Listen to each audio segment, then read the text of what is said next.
Okay, take two, I hope. Yes, it looks like take two. Okay, so hopefully this is working. I had to try to fix that quickly. Okay, so doing a commentary on, hopefully quickly, on Rabbi Yosef's video with Paul VanderKlay. Um, just beginning. So I got into a little tiff in the comments about Roy Showman. Not going to get into the whole Edgardo Mortara thing, but um, if you cannot condemn the kidnapping of little children, um, there's something wrong here. There's something really, really wrong here. And Roy Showman has made it a point, as supposedly a former member of the Jewish community who converted to Catholicism, to um, defend the kidnapping of Edgardo Mortara. He wrote a foreword to a doctored, and I do stress the word doctored, autobiography of Edgardo Mortara, and then went on a bunch of shows defending what happened. Uh, I think it should be easy for all of us to come to agreement that stealing people's children is bad. And if you don't agree to that, you're a bad person, and not anybody should look up to. Yeah. Okay. Now, and I might just do a video on the whole Edgardo Mortara thing, because this is not the only time it has come up. Supposedly Spielberg still wants to do his movie on it, which was the reason why it came up again. He wasn't able to find a child actor that he thought would work, and I'm guessing if he ever does find a child actor who would be able to pull off the part, it's going to go back into production, because they do have a script and Spielberg is interested in it. Anyway, okay, so on to bigger and better things. Rabbi Yosef. So there's a reason why I call him Rabbi Yosef, because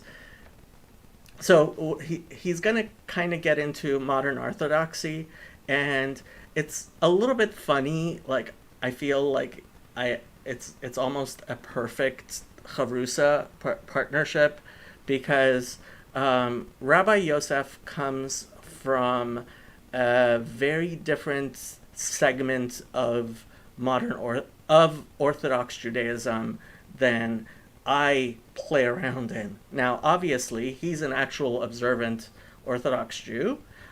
He's very knowledgeable, and thank God he actually has some. He has none of the most objectionable views of modern Orthodoxy that, like, possibly would put him outside the pale. So, which is nice. Obviously, we have a lot of areas of disagreement, and Zionism is obviously one of them. He comes from modern Orthodoxy, which we'll get into it. But I call Rabbi Yosef because I think in a community such as mine, where it is a given that the title rabbi is not something conferred to you by some sort of by some sort of, like, automatic degree process. So modern Orthodoxy is mostly identified with Yeshiva University. And Yeshiva University has a seminary, and you go to the seminary and you study, I think it's 5 years, and you get a smicha, which is a rabbinic ordination, and then you are a rabbi. And this is one of the contrivances of modern Orthodoxy I very much disagree with. So we had a discussion on it, and in the communities frequent, no, the rabbi is just the one person that everybody realizes um, through just being there that this is the person who is an upstanding member of the community, well learned, and worthy of uh, worthy of being called that, and somebody you look up to as a teacher. Um, I never, ever, ever asked to see my rabbi's certificate. That's the certificate, as far as I'm concerned, is meaningless. Um, anyway, and that is one of the disagreements here. But this is a 2 hour video, and hopefully I'm going to be able to get through it quickly. I did invite Rabbi Yosef to come and join if he is able to, but he's very busy. The only reason I haven't had him on my channel is because he is so busy. Most people don't know, but he is completing his PhD. In addition to being a scholar of Judaism, he also has a family and a baby, and he is a scholar of robotics. So yeah, he's a special person, in a good way. Long bus special. Okay. This thing going. That's okay. We don't have to share it. I don't know what you're. Yeah, no, we'll see how it goes. Okay, that sounds fine. Well, let's just begin with some introductions. You probably know a lot more about me than I know about you. So why don't you start with some of your story at least? We'll see where that goes. Sure. So my name's Yosef, or Bridges of Meaning Joe Schmo, and I mean, the first obvious thing in the community is I'm an Orthodox Jew, and that has kind of always been the case. I'm not coming through this through a process of instruction per se or anything like that. And I.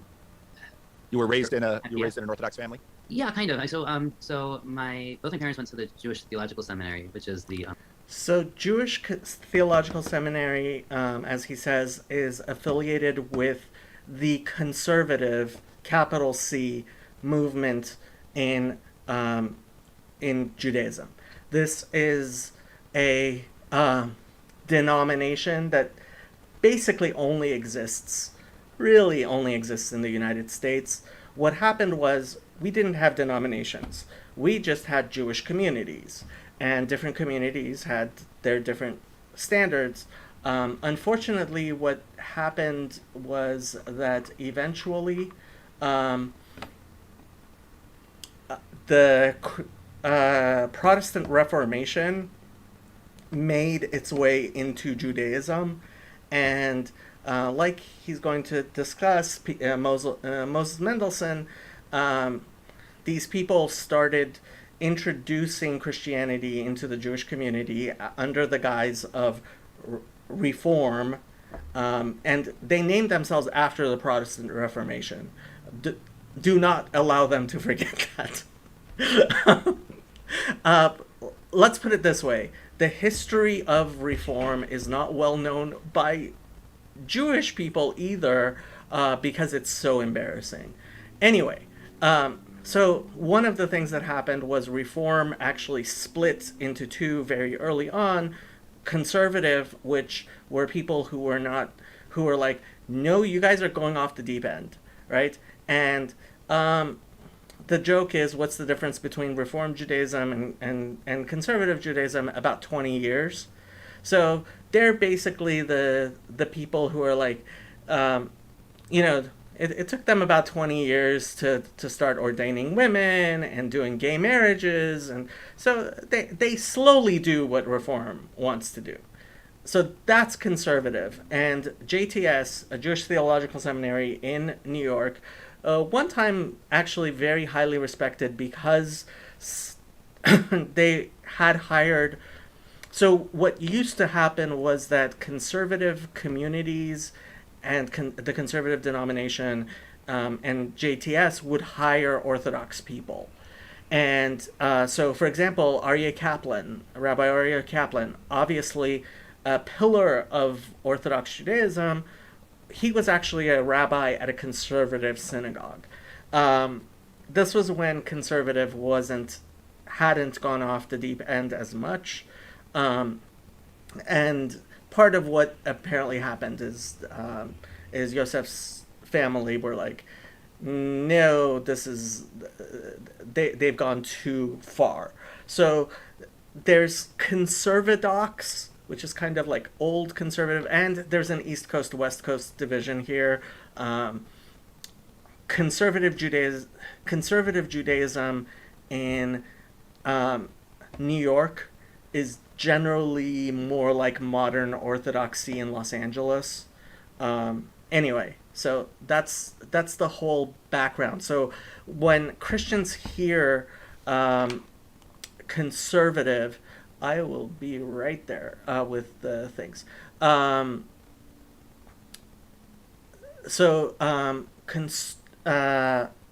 When Christians hear conservative Judaism, they think that that's part of the more conservative parts, like you would say conservative Christianity. No. Capital C conservative Judaism is part of progressive Judaism, which is outside of Orthodoxy. Jewish Orthodoxy is actually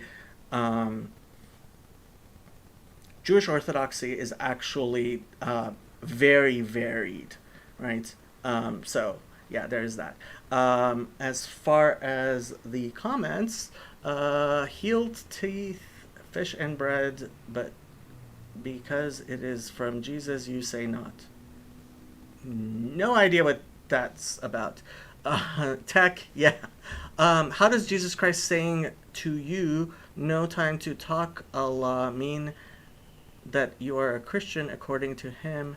Do you know what blend, do not mix means? I have no idea what you're talking about. Sorry. Okay, so let's keep on going. Conservative Jewish seminary, and my dad actually has ordination from there. He was briefly a pulpit rabbi, and even though they kind of came from closer to that kind of conservative Judaism world, when they moved to Philly, where I was grew up. Yeah, so Dominic says, yeah, I had that misconception, which is why I asked the other day, but also because the Jewish authors I've read are professors at JTS. Yeah, there's a lot of them. And they're...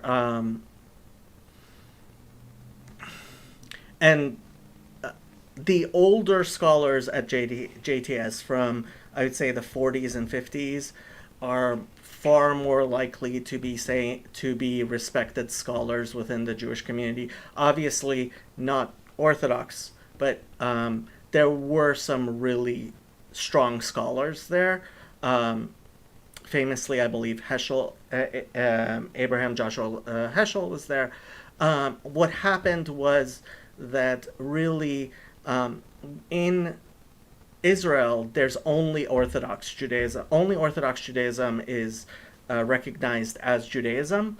And so a lot of the more conservadox people have moved to be within the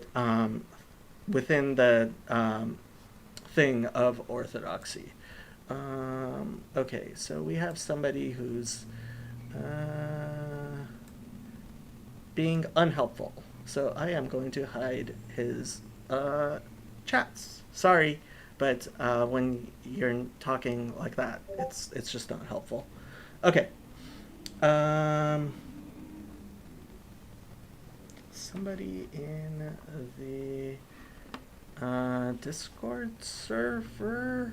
Let me just see what's going on the Discord server. Okay, so that's not what's going on. Okay. Okay, so let's keep on going. they kind of found like an Orthodox shul, and they sent me to schools that were conservative or community schools that kind of were, you know, people from multiple denominations. Functionally, essentially, I was what we would call modern Orthodox. Kind of from the other side of Orthodoxy, let's say Jacob, for those of you people who watch your channel that know him. I come from the more modern, when I say modern Orthodox, that's like capital M modern, very much. Now, one of the things I keep on bothering Rabbi Yosef about is I don't. Unfortunately, modern Orthodoxy has not defined itself very well. And I don't think that I'm the only person who says this.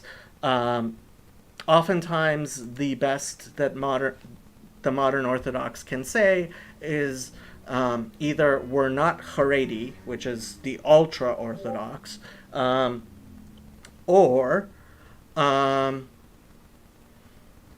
they tend to be Zionist, unfortunately, and he'll talk about that. And most of Haredi Judaism is what calls itself non-Zionist, and there are some that still call themselves anti-Zionist. The problem with anti-Zionism is, and the reason why I don't consider myself an anti-Zionist is because anti-Zionism has been taken over by anti-Semitism. And I know that people say, and it bothers me that people will equate anti-Zionism with anti-Semitism. Anti-Zionism can be anti-Semitic. It shouldn't be. In the Jewish community, especially, we should be able to have that, but unfortunately the word Zionism is just so overloaded, and it's, yeah. So most of Haredi, ultra-Orthodox Judaism would call itself non-Zionist as opposed to anti-Zionist. Influenced in some ways, I guess, by kind of modernism, though, the main force, I guess, behind the thought in my Orthodoxy is Maimonides. It was like the kind of paradigm of rationalist Judaism. But then lots of kind of influence from 19th century Germany and kind of that Jewish community as well, the rationalist kind of school there.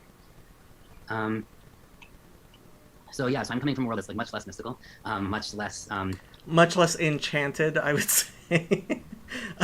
Unfortunately, automatically kind of understanding. Much less mystical than other parts of Orthodoxy. Let's say either where Jacob's coming from, kind of the Hasidic, or even the more Sephardi world, that kind of where Kabbalah is kind of part and parcel of everything. I'm coming from kind of a very specific corner of the Ashkenazi world that's much less mystical. Though I still have learned some of it. I know it. It's like I'm aware of it, but it's not as baked into my worldview in the same way. Okay. If there are maybe other prominent Jews that you could sort of orient where you're by. And now all the people he identifies do not actually identify themselves with modern Orthodoxy, really, and maybe even Zionism.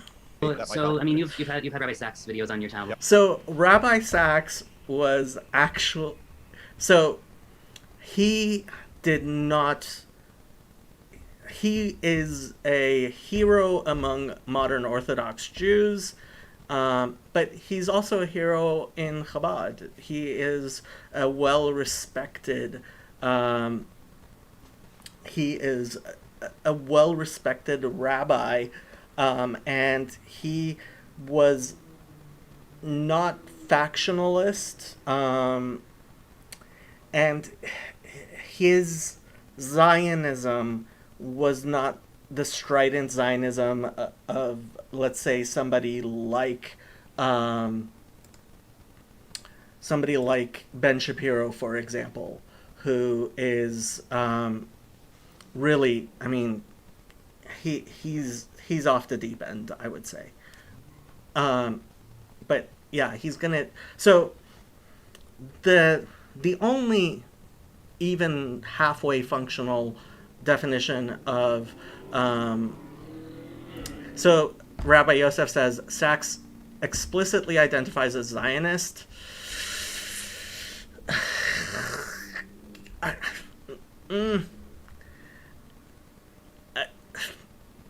let's put it this way. My dividing line is, do you say Hallel with a bracha on Yom Ha'atzamot?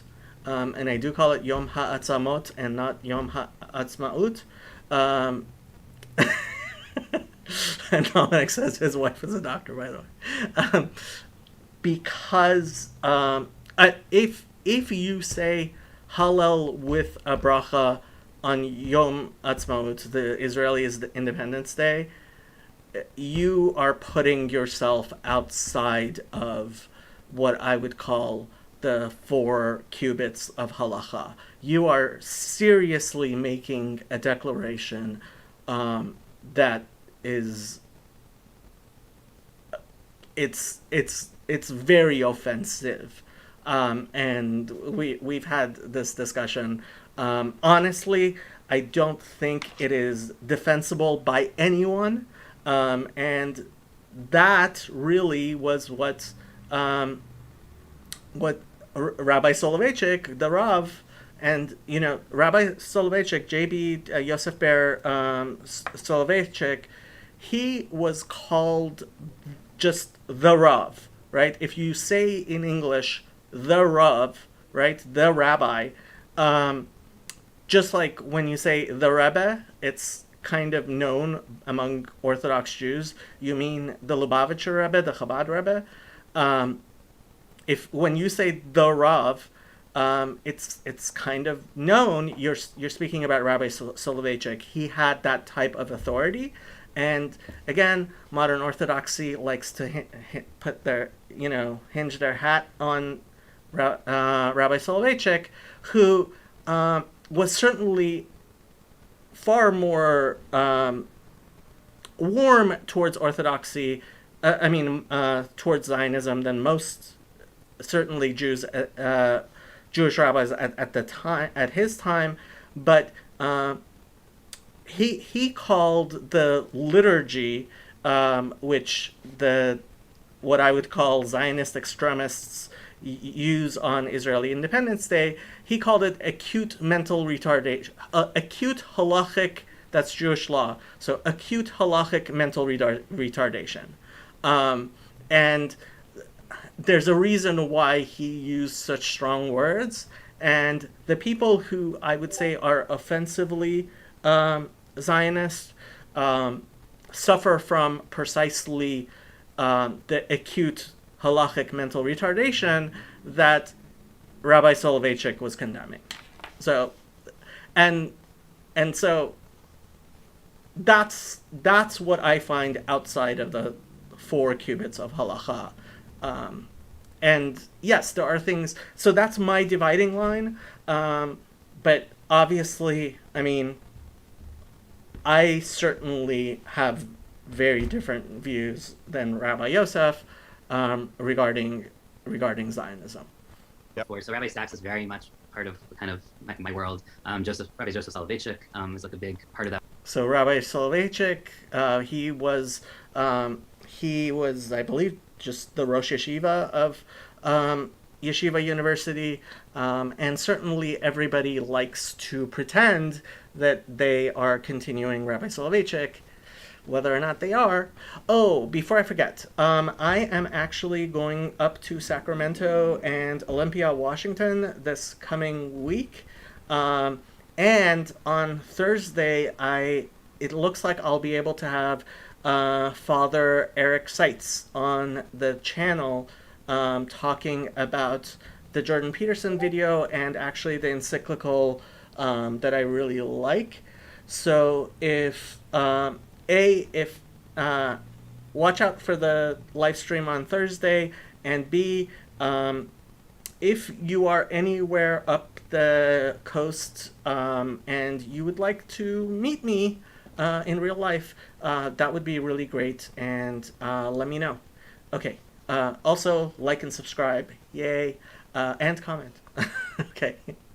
That world, kind of a little further back, Rabbi Cook is kind of the founder of religious. Okay, so Rabbi Cook.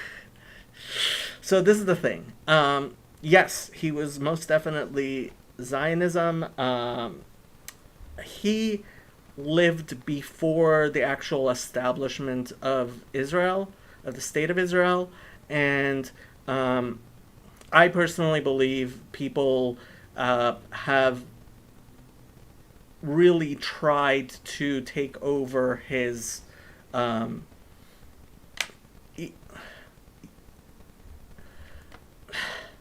Ultimately, I don't think the type of Zionism that says Hallel with a bracha on on Israeli Independence Day, I don't think it has a halachic leg to stand on at all. Um, and frankly, um, yeah. So that's me. Okay. So Rav Kook, he so he was very controversial. He is much less controversial these days, especially because Mossad Harav Kook in Israel, the Rabbi Kook Institute, um, has become a lot more of a lot more respected within all of Orthodoxy. It's not just considered Zionist anymore. Zionism, but kind of the Israeli version of modern Orthodoxy. And he was more of a Hasidic person, but so like he got. So that's the thing. Like so, and again, so when you read Rav Soloveitchik, um, the Rav was 100% behind the understanding of the Lurianic Kabbalah. So and Rabbi Sachs also, and Rabbi Sachs really, I mean, he was very close to the Rebbe. If you listen to what he says about why he became a rabbi, right? It was because of the Rebbe that Rabbi Sachs became a rabbi. And Rav Kook, again, although I'm not sure you would even call him Hasidic, I think he was Litvish. He came from, if I remember correctly, he came from Litvish yeshivas, but he was also very mystical. And again, I think the Litvish modernist, we're getting into a lot of the things within the Jewish community that I would rather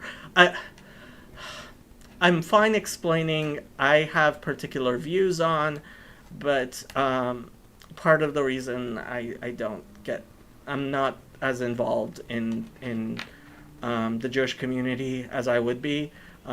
These things make me want to pull my hair out, and I don't have much hair, so.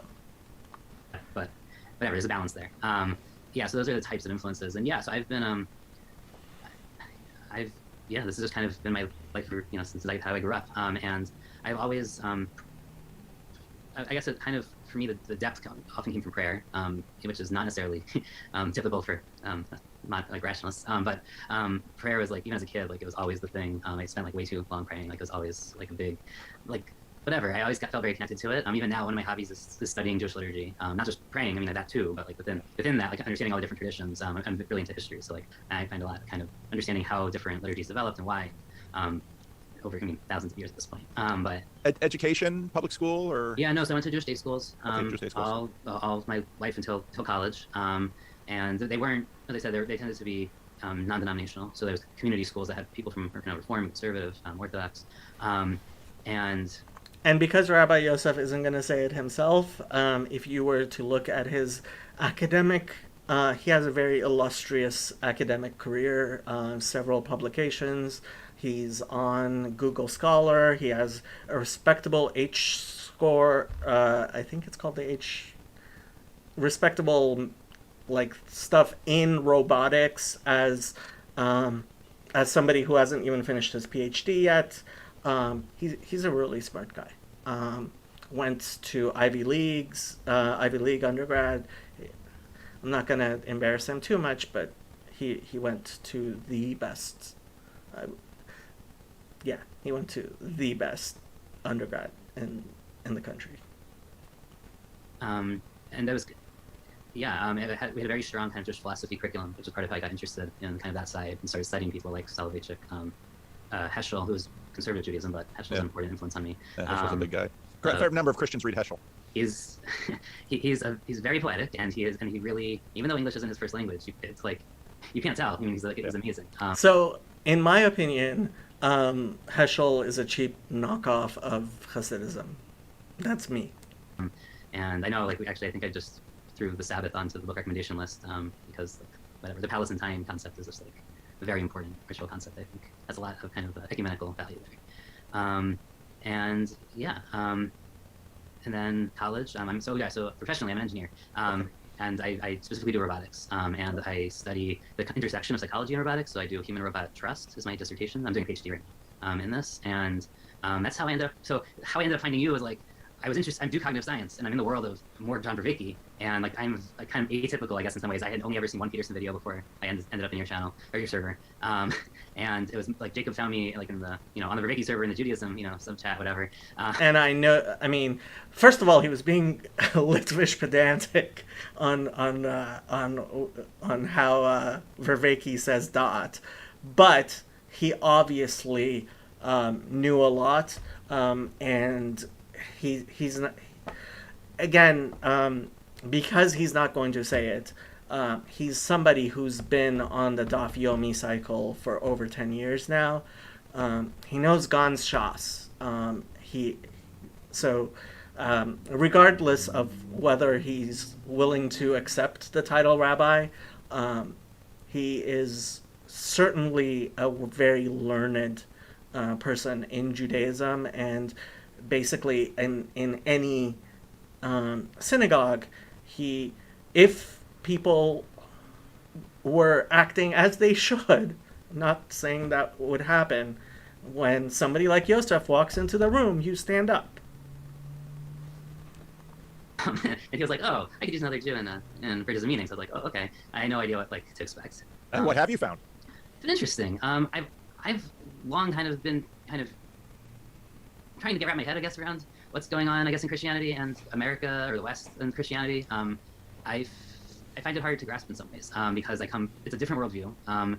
And even growing up in the same country and reading, Lord of the Rings and watching Star Wars and all of the same cultural touch points, I watch Peugeot and I do not understand. I have the exact same feeling, and I really think part of the problem with Peugeot is, and it's also with Jordan Peterson and Jung.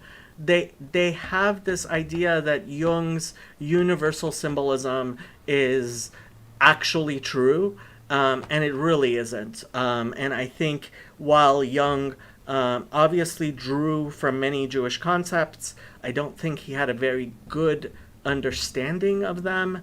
And so please do let me know if the sound is better or worse.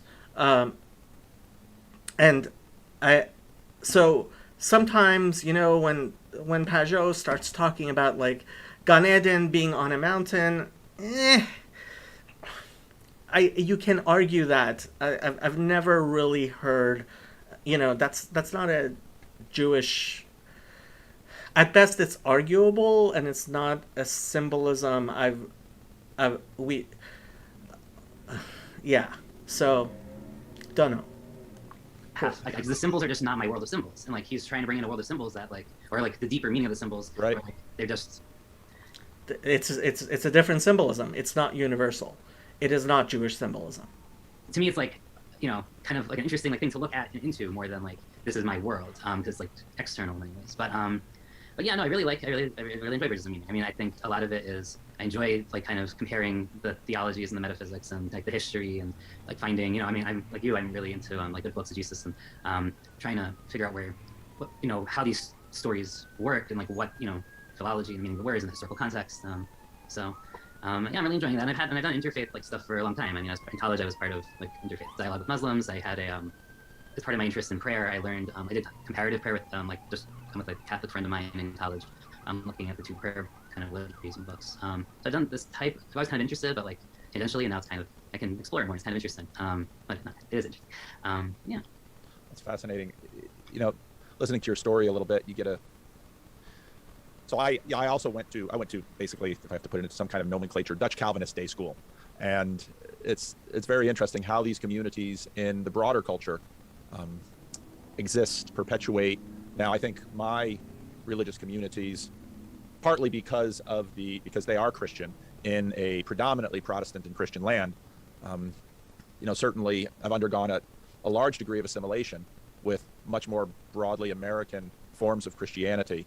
Whereas in the Jewish community, I mean, I almost get the sense that obviously the dominant cultures and the dominant pressures are there too for you as well. But because of the categorical difference, I would imagine that the forces are also a little bit different. You're not, obviously evangelical or mainline Christianity have its impact on your people and communities, but by virtue of sort of the category distinction of Jewish Christian, that will give more formation and more distinction, I would imagine.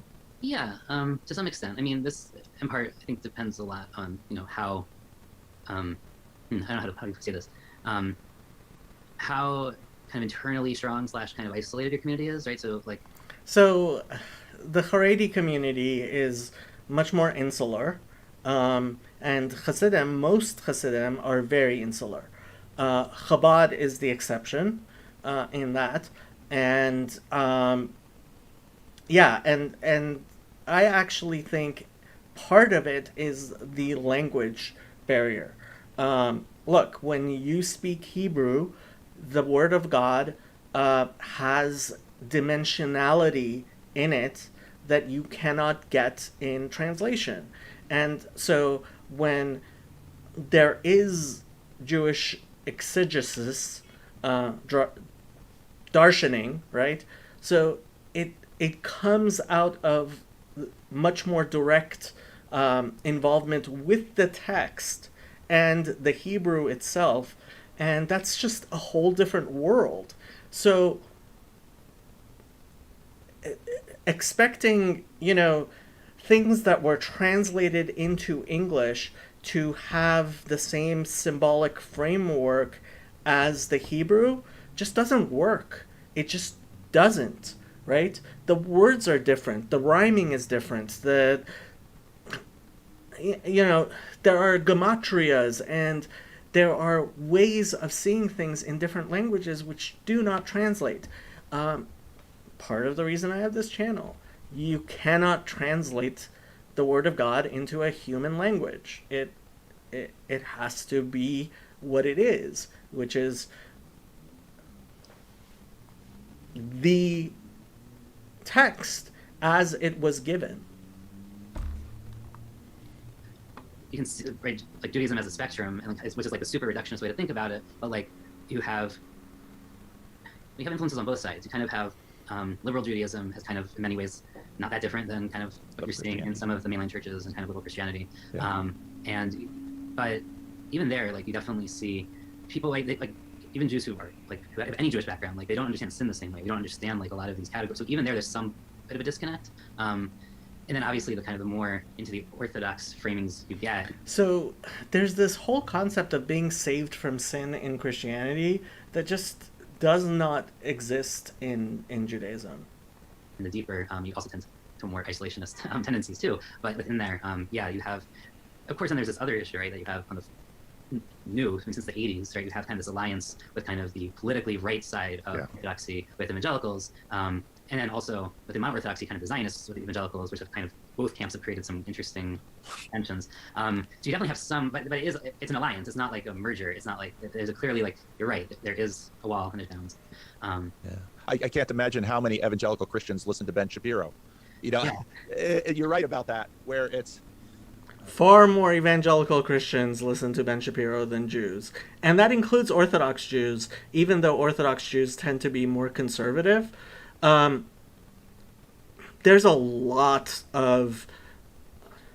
are a lot of Jews who don't like, especially Orthodox Jews, who don't like the fact that Ben Shapiro has become the face of Orthodox Judaism to so many people. His views, first of all, he admits that his views on abortion are completely outside of halacha.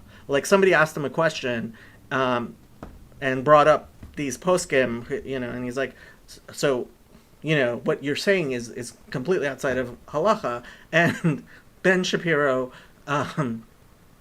said, yeah, my views on abortion are not based on Torah. And it's like, okay. It's a complex world. Then Ben Shapiro is coming out of modern Orthodoxy. He's coming out of my side, basically, that spectrum. Yeah. And there, I mean, it is interesting. Like, yeah, the way. So Dominic says, I also think there are more evangelical Zionists than Jewish Zionists. Half joking, half serious. No. There are by far more evangelical Zionists than Jewish Zionists. And when I was in college, I was involved in I considered myself a Zionist. God forgive me. And I would go to APAC conferences, several, and and APAC admitted it. They're like, we don't get our, support from the Jewish community. We get our support from evangelicals. But these evangelicals don't want to be the face of Zionism, and that's why they're not out front. But John Hagee is by far the most influential Zionist in the United States, both in terms of political power and in terms of religious capability and stuff, and so religious outreach. So the numbers of evangelical Zionists far outnumber Jews who even vaguely consider themselves Zionists. And again, that word has problems, as we're going to get into. Politics and religion here interplay are not so straightforward. No, they are not. No, they are not. And of course, many. I mean, all the Jews are, in a strange way, afford a continuation of very ancient things in the modern world. For example, whereas there are certainly alignments between certain traditions of Christianity and certain nationalities. I mean, Italian, French, Spanish, Latin with Roman Catholicism, UK, Germany, Northern Europeans with some Protestantism. Still in our language, this word, Jew is both an ethnic identifier and a religious identifier, which... So when I had my discussion with PVK, my thing was, no, I don't like this idea of Judaism being national or ethnic, and it's mostly the people who are either not Orthodox Jews or not religious in any sense, and they don't want to lose the ethnic identification with being Jewish. And my thing is, I'm sorry, but schnitzel and bagels and lox and matzo ball soup is not what makes you part of Judaism. It's not what makes you part of Klal Yisrael. My family did not eat schnitzel and kreplach, and so trying to make this Eastern European ethnic stuff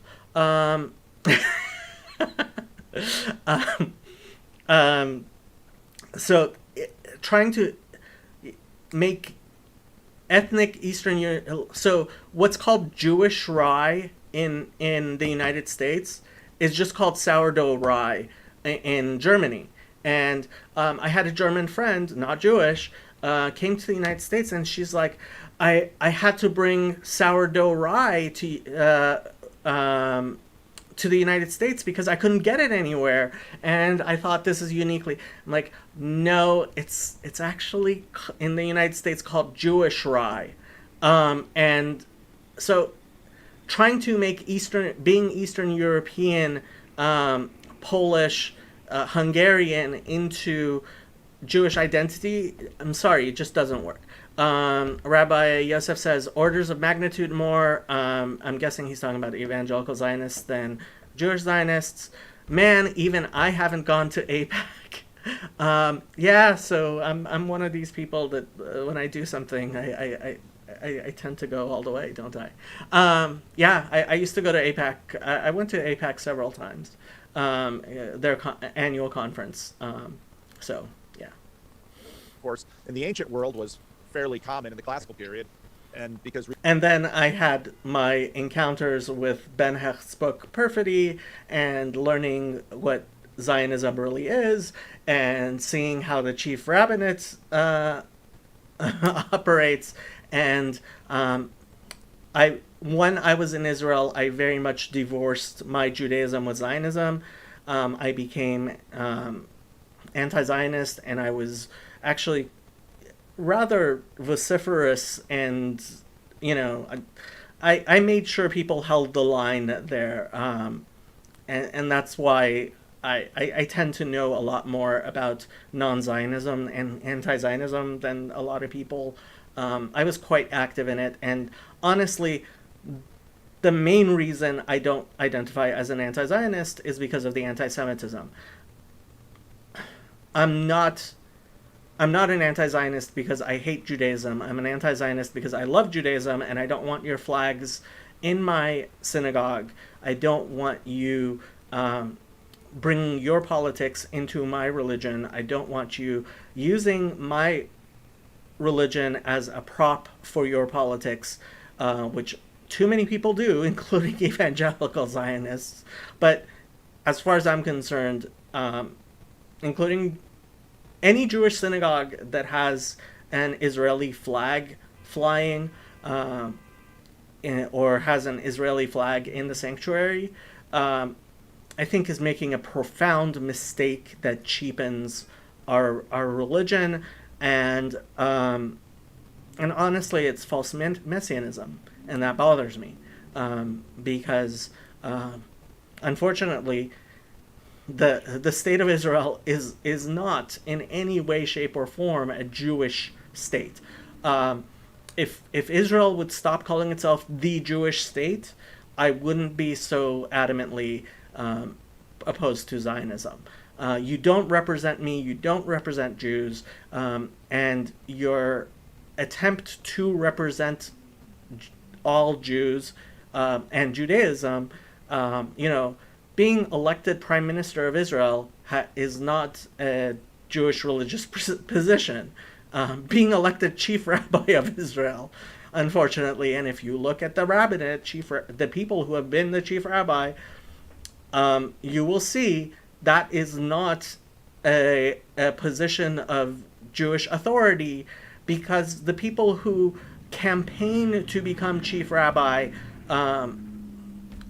tend to be children of people who are respected, and the people who vote on who is chief rabbi, many of them are not religious at all in any sense. They are mayors of towns, or and it's like, no, winning an election as the mayor of a town doesn't make you an elector for who is the chief rabbi of the world, certainly. Religions tended to be wholly formed by their national identities and their national gods. Here in the modern world, there are a few, with the possible exception of India, but even so, India is an enormously poly-religious context in some ways. I still, of course, on my father's side, a few years ago, we discovered our Jewish ancestors. I understand not having Zionism about the government, but what about the land? So this is the thing. So very religious. So non-Zionists will actually refer to Israel as Eretz Israel, the land of Israel. They will distinguish between the state of Israel and the land of Israel. And this is part of the problem of Zionism. And he kind of does this. And I realize, Rabbi Yosef was trying to be sensitive to this while representing things fairly. Look, all Jews, Satmar, as much as anybody else, prays 3 times a day for the return to our land, which God has given us, and that's important. The problem is identifying that with what's going on in Israel right now. what's going on in Israel right now is not the ending of the exile. It's not kibbutz galuyot. It is not, in any sense, Jewish independence. First of all, because it's not Jewish, and second, you can hardly say that it's actually independent, considering, everything else. Certainly, Israel is the state of Israel is not. It's more beholden to American politics than it is to Jewish religiosity and the Shulchan Aruch, the Code of Jewish Law. So and this is where a lot of people will not make the strong distinctions, and where oftentimes you will find rabbis speaking in code. And honestly, a lot of Chabad rabbis do this because they don't want to offend the Zionists. And the Rebbe was always very supportive of the Jewish community living in the land of Israel, while being adamantly not a Zionist. And we can go through the sources. Chabad, the Rebbe identified religious Zionism as false Zionism, and he said it is important to speak out against it, because the result of false messianism is kedoshim, is people dying. And he believed that, and I believe that. And so, the Rebbe was not ambiguous on this. People tend to think he was ambiguous. And anybody who wants to go into the sources with me, I will go into the sources.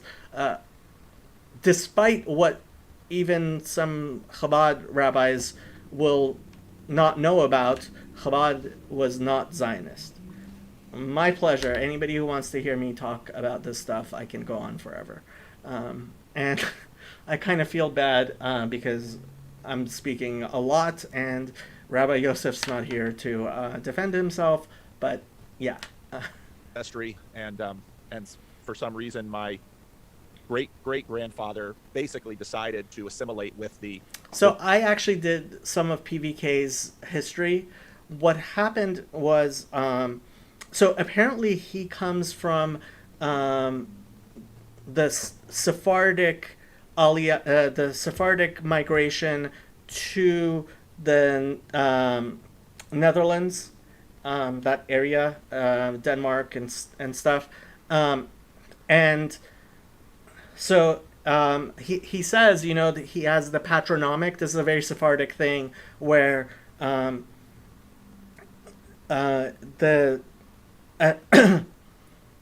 child is, the firstborn son is named after the paternal grandfather, right? So I have a friend, his name is Shlomo ben Ezra. His father's name was Ezra. His father's name is Ezra ben Shlomo. His grandfather's name was Shlomo. His grandfather's name is Shlomo ben Ezra because his great-grandfather was named Ezra. Going back and forth patronymically, especially firstborn sons, happens a lot. And so the VanderKlays, I was able to trace them back to a family that was completely religious, as far as we can tell. One member went off. The rest of the family, like he says, many people disappeared during the Holocaust. A lot of them married into the best families in Sephardic families. So there are some illustrious names, and so PVK has family in Israel who are like Rappaports, and I'm forgetting some of the other names, but and so one his great grandfather, I think it was, I forget who exactly, married a woman who we were able. He had somebody was able to find for him a. She had a baptismal certificate, so she had been baptized as a Christian. They got married. None of the kids were baptized.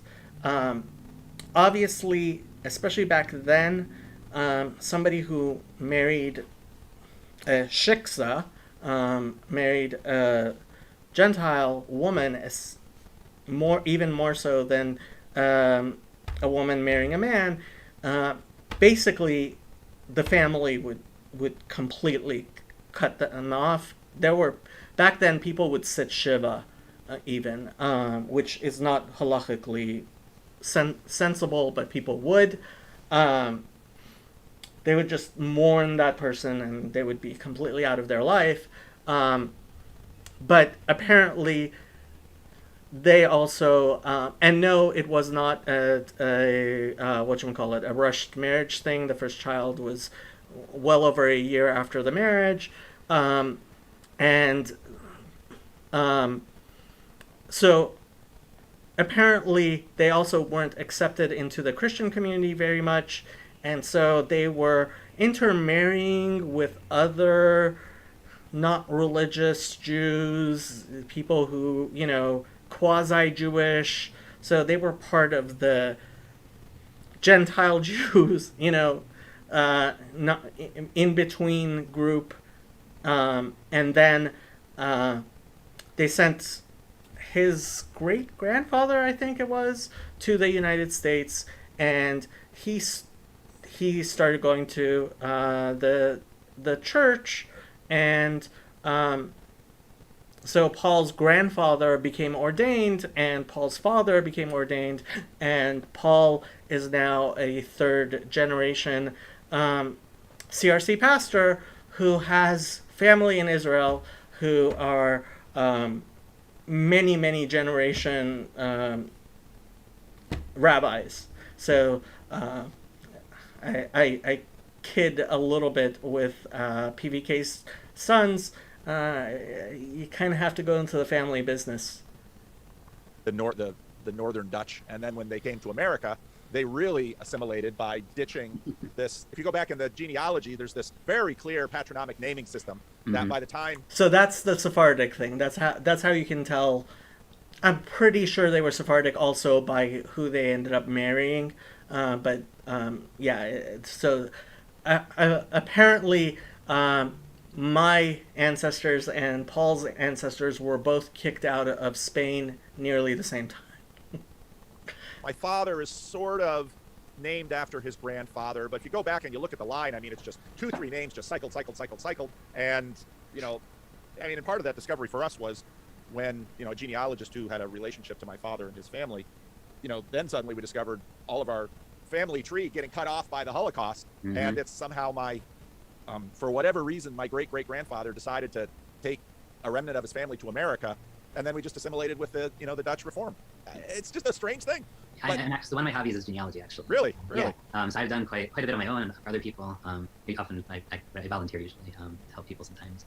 Actually, I have cousins. I mean, I don't know how they're exactly related, but from the genetic side, I know I have cousins, for instance, in the Netherlands.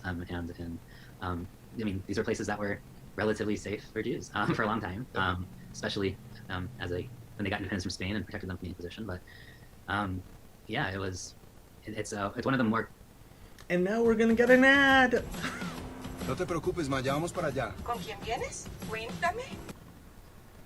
That community, which essentially spawned, like I would say, the British Orthodox community as well.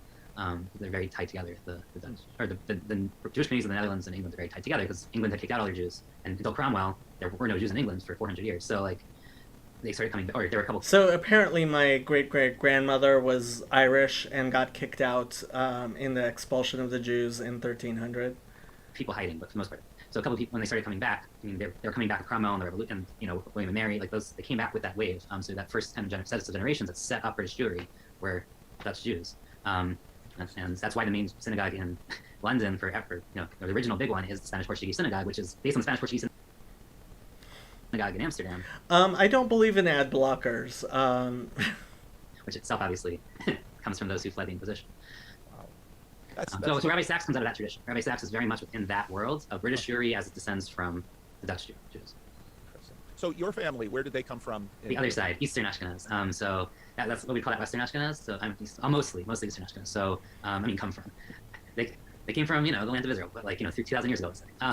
Somehow they filtered through eventually through probably northern Italy and Germany, and eventually end up in places like Belarus and Ukraine and Poland, the far western Russia, Lithuania. I have a couple ancestors who are Sephardi from like Salonika, but mostly Eastern Ashkenaz. And my family came. I'm the seventh generation, so they came 120 years, 130 years ago, and yeah, well, they had kids young. Yeah, they must have, because my great count it. grandfather came in the 1890s, Mm-hmm. and so that's 130 years ago. About the same, yeah. So yeah, and the first generation basically was religious for the most part. I mean, a couple of them weren't. There were a couple kind of like already, strong materialist, like communist, socialist types. But like for the most part, they were religious. A couple of them were Hasidic, most of them weren't. And eventually, their kids basically didn't keep stuff. I mean, none of them did. They all, they worked on the Sabbath was the big thing because you couldn't. Yeah, back then, if you didn't come into work on Saturday, don't bother showing up to work on Monday. There are all kinds of stories about people who would have to go find a new job every week because they would not work on Saturday, and that was a very small number of people. So yeah. Survive otherwise, and they kind of gave up that side. They still, they still had their synagogues and they had their community institutions and family and like Landsmannschaft. So like their the people when they came over from towns in Eastern Europe, they would basically have transplant that community to here. So like they kept in contact with those people, and they would send money. I mean, they would send money to each other and back to Europe to help other families come over. Yep. So they definitely kept those strong communal bonds, but like they didn't necessarily stay. They weren't eating pork, but they also were working on the Sabbath, and their kids did even less for the most part. But all my grandparents and great-grandparents all belonged to synagogues, and they all like did stuff, and they all, had nominal, identity in that sense. They all do Passover and Rosh Hashanah and like all the big holidays.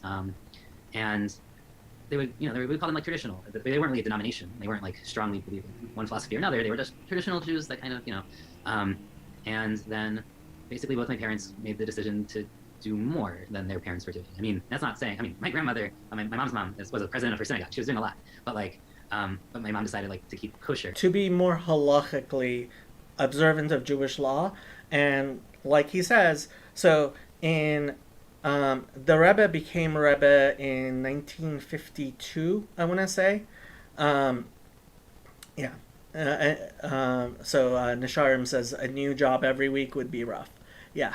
And there are stories of people who would decorate their sukkahs with all their pink slips. That's a famous story people tell. Yeah.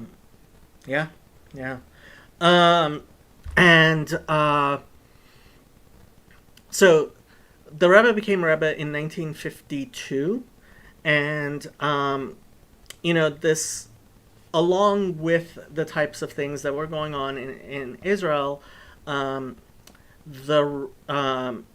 Rebbe started a revival in Judaism that was absolutely, I would say, miraculous. It was right after the Holocaust. A lot of people had lost their faith. A lot of people had come to the United States and were putting aside Judaism. And the Rebbe started his campaigns, which, honestly, the entirety of Judaism, from Orthodox, Hasidic, all the way to Reform and secular, the people lined up against him were a veritable who's who of the Jewish community. And what happened was that he sparked a revival in Judaism. And that's why even people who were not Chabad, who were alive during especially the 80s and the late 80s. The Rebbe, I believe, had his stroke in 1992, and then he passed away in 1994. Um, Even people who were not involved in Chabad, generally, if you ask them if Mashiach were to come today, who would it be? They would say the Rebbe. And a lot of people say that now. And unfortunately, a lot of people, when the Rebbe passed away, they're still shattered by it. They still have not processed it. It's been 30 years now. I mean, there's definitely people continuing his work, but it's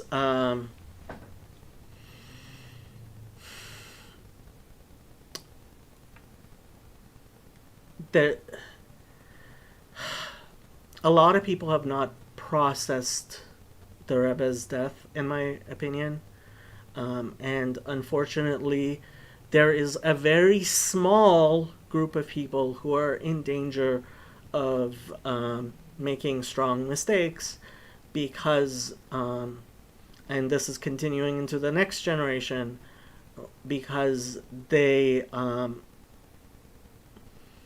often don't understand what it means to believe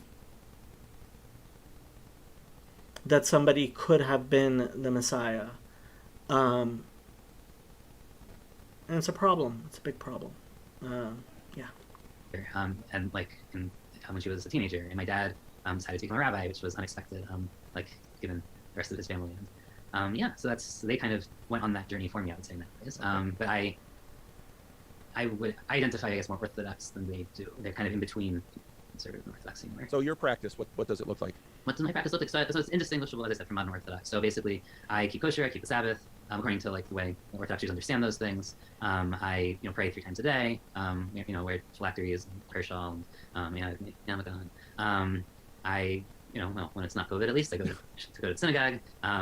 I don't know. I mean, it's it's So to understand the life of an Orthodox Jew, I am sure Rabbi Yosef puts on his right shoe before he puts on his left shoe, and laces his left shoe before he laces his right shoe.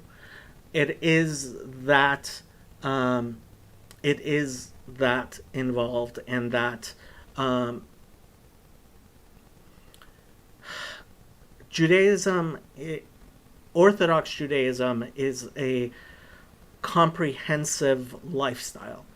And to live as an Orthodox Jew means it affects almost everything in your life. It really does. And so when he says, I pray 3 times a day, that's a good 2 hours of prayer every day, right? Especially if you go to synagogue.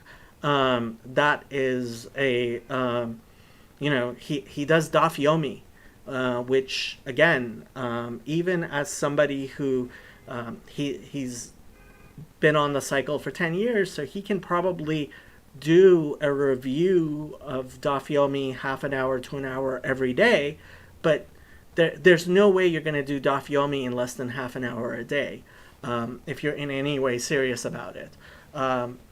So it's a very, very involved life.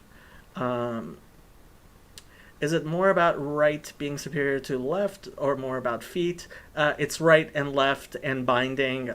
There's a reason why you tie your left shoe before you tie your right shoe. There's a lot of symbolism involved in everything, right? So we do everything with the right except for binding, which we do with the left. So anything that involves binding, we do with the left. Anything on the right, right? So is it hard to find a job that will accommodate for the Sabbath in the professional world? It can be. obviously some places are more like in academia. It's certainly a lot easier. In certain places, people are more used to it, so it's a lot easier. And certain professions, it's a lot easier.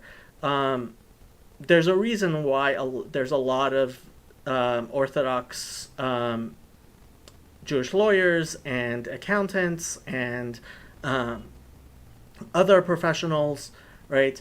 Engineers, because you can make up the work. You can make up the work. When you work in the service industry, you can't. And it definitely has its limitations. Yeah. It's hard to describe when you're in the middle of it and you grew up with it. Right, I don't know that I grew up with it. And you have to understand the Jewish Sabbath starts before sunset on Friday afternoon. And so that's... and Dominic, I really appreciate how you've been...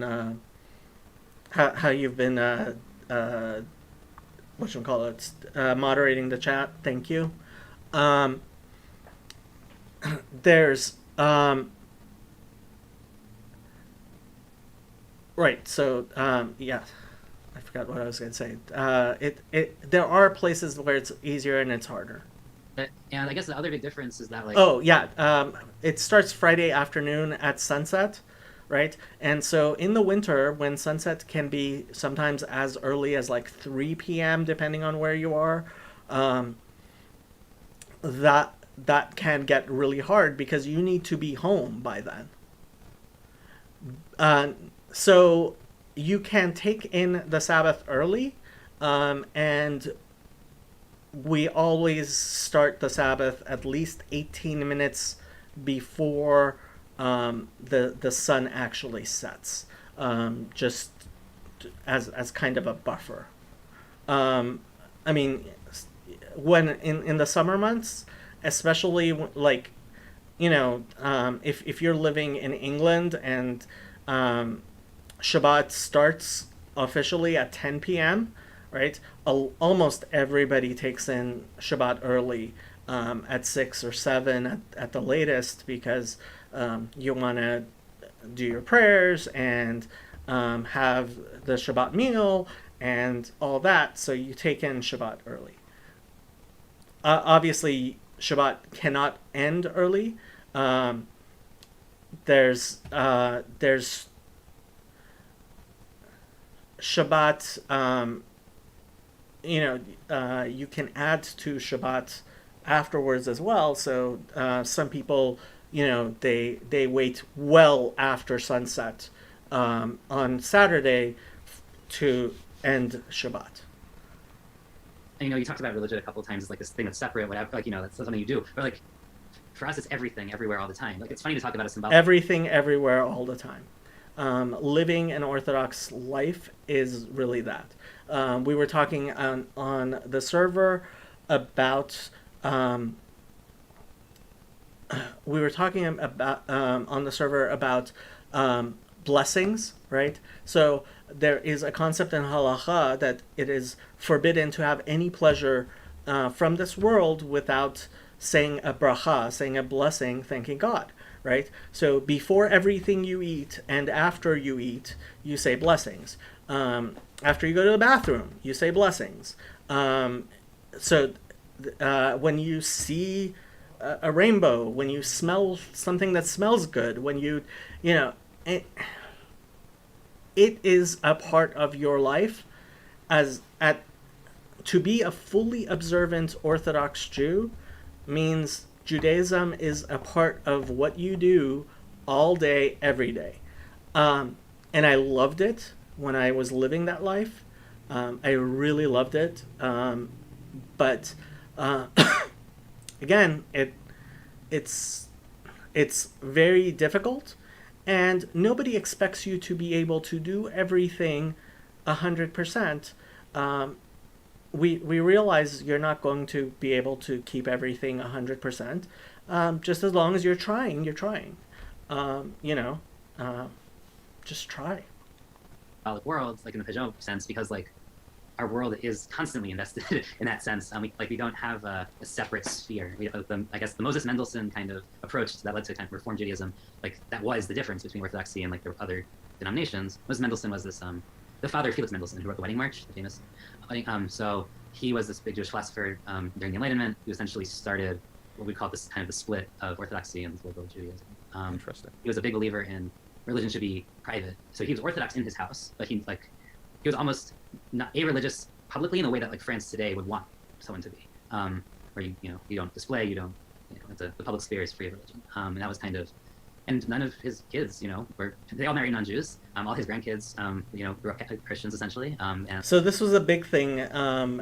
What Rabbi Yosef says here about none of his grandchildren were Jewish, and within Judaism. And again, this kind of goes back to what's recorded in Acts 5, right?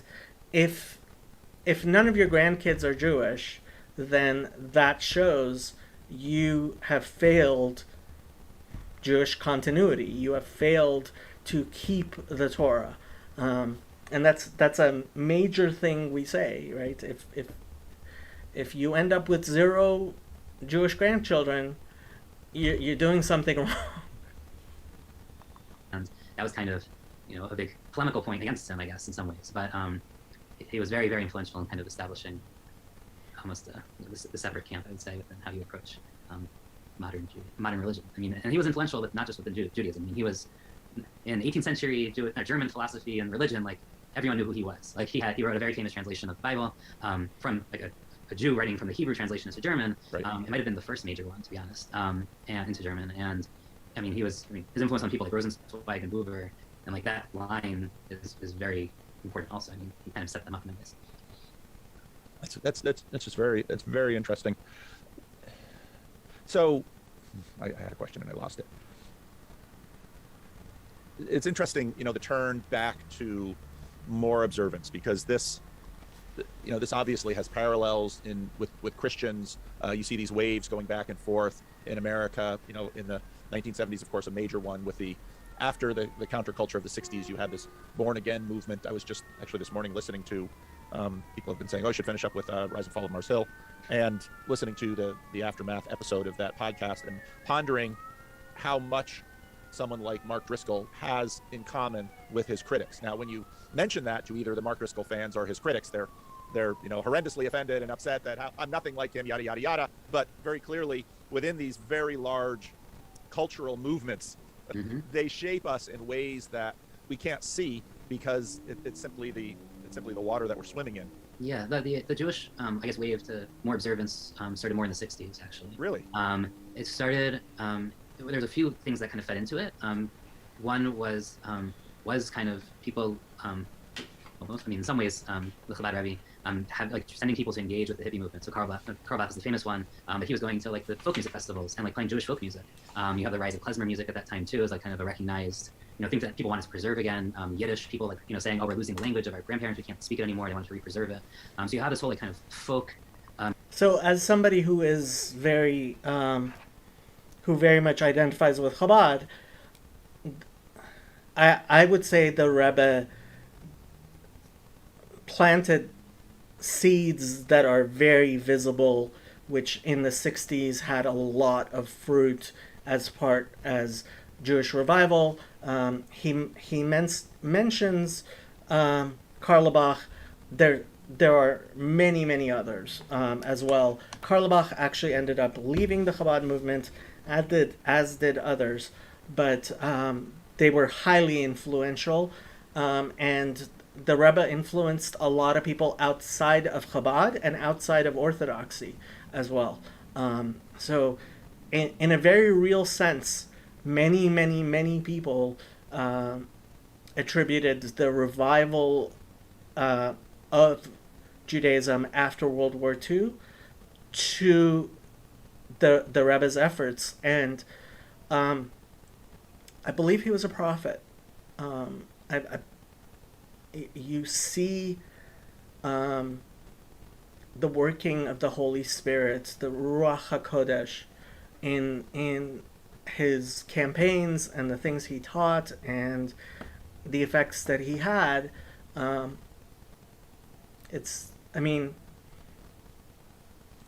it was amazing in its capacity to strengthen Judaism in ways nobody expected. Movements that try to like preserve, and at the same time you had the 6-Day War. The 6-Day War changed Orthodox. Now, this is kind of important. So, a lot of people, there was a lot of Zionism which wanted to say that the 6-Day War is something of our own doing. And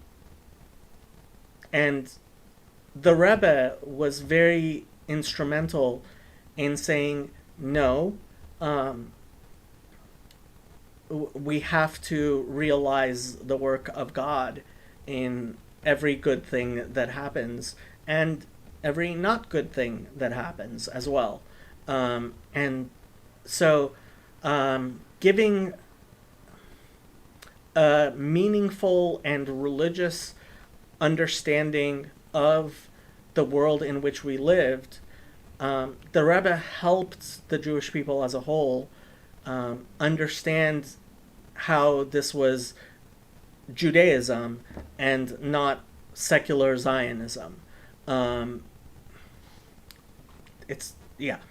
Orthodoxy in America or in the world in very, very deep ways, because it encouraged a sense of Jewish pride. It didn't exist as much before that. Like you had people after that, you had people starting to wear their kippahs, their yarmulkes, like to work. People used to never do that. Like before 1963, it was extremely rare to see Orthodox Jews wear their, in professional settings, wear their kippahs.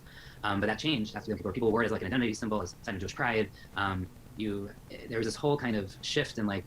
And unfortunately, a lot of Zionism got involved in that.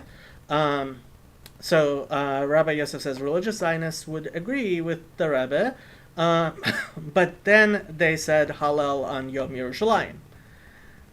Yeah, and right. So, and to say Hallel because you personally want to say Hallel, you can say Hallel every day if you like. You can't say a bracha until the Jewish people, until there's an agreement among rabbis. And to say Hallel with a bracha is to separate yourself from the rest of Judaism, in a way that's really problematic, because the state of Israel is not a religious state, and they don't define Judaism. And I think that's really, really important. And identifying your Judaism with your hopes for a secular state to succeed and do what is good and do what is right, is an invitation for to be disappointed in horrible ways. We say Hallel because of the goodness of God. A secular state isn't part of that. It cannot be. And a chief rabbinate, I mean, the recent failures of the chief rabbinate are just obvious. Most recently, it's just getting worse and worse, because Judaism started this separation of church and state, this idea of Kodesh v'chol, of we had Moses and we had Aaron, and this goes back all the way. You had the prophets and you had the king. You had the temple and you had the malchut. You had the rabbis and you had the exilarch. You would have community leaders, parnasim, right, and scholars, and you have to maintain that separation, and that's partially why you're going to end up we are going to need prophets who will declare the coming of the Messiah, right? That this is the Messiah. That's why you need Eliyahu, right? It's identifying your Judaism with the secular state of Israel is an invitation for great religious disappointment, because it is not religion. It's human invention and device. So Nisharim says, is secular Zionism less common? Secular Zionism has very much been dying over the past 50 years. The fall of secular Zionism in Israel specifically has been incredibly marked. And you can track this because Israel has so many parties. You can track the size of the parties over the past 60, 70 years and see how the Jewish community has been changing. The largest religious parties, the three largest religious parties, are all officially non-Zionist. There is a very small and problematic contingent of religious Zionists in the Knesset, and I think Rabbi Yosef would agree with me that there are at least problematic members there. And secular Zionism has been completely failing, since World War II. Right after World War II, lots of secular Zionists. And I would say even, a lot, And these people were militantly secular. They tended to be Marxists. And when you're a Marxist nationalist, you end up becoming a racist. And that racism and the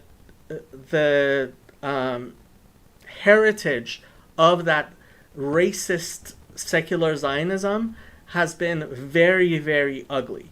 Whereas in the religious Zionists, because of religion giving us our identity, I'm not going to say there's no racism. Obviously there is. There's a lot less racism. The racism on the Israeli left used to be blatant and horrible. And it's gotten somewhat better, but at the same time, the Israeli left has collapsed.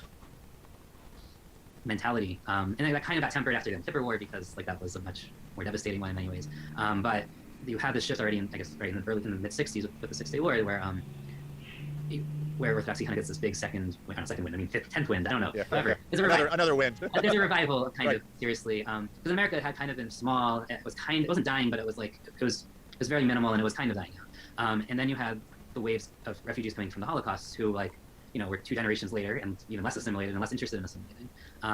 And before that, there weren't really Hasidic Jews in America. They weren't really Jews that were were trying to be isolationists. They were very much embracing assimilation, even Orthodox ones. And you ended up kind of getting the conservative Jewish movement from that. Jews that wanted to kind of have a foot in both the American world and the Jewish world and kind of figure out a balance. But then you had this whole group coming in the late 40s, early 50s that.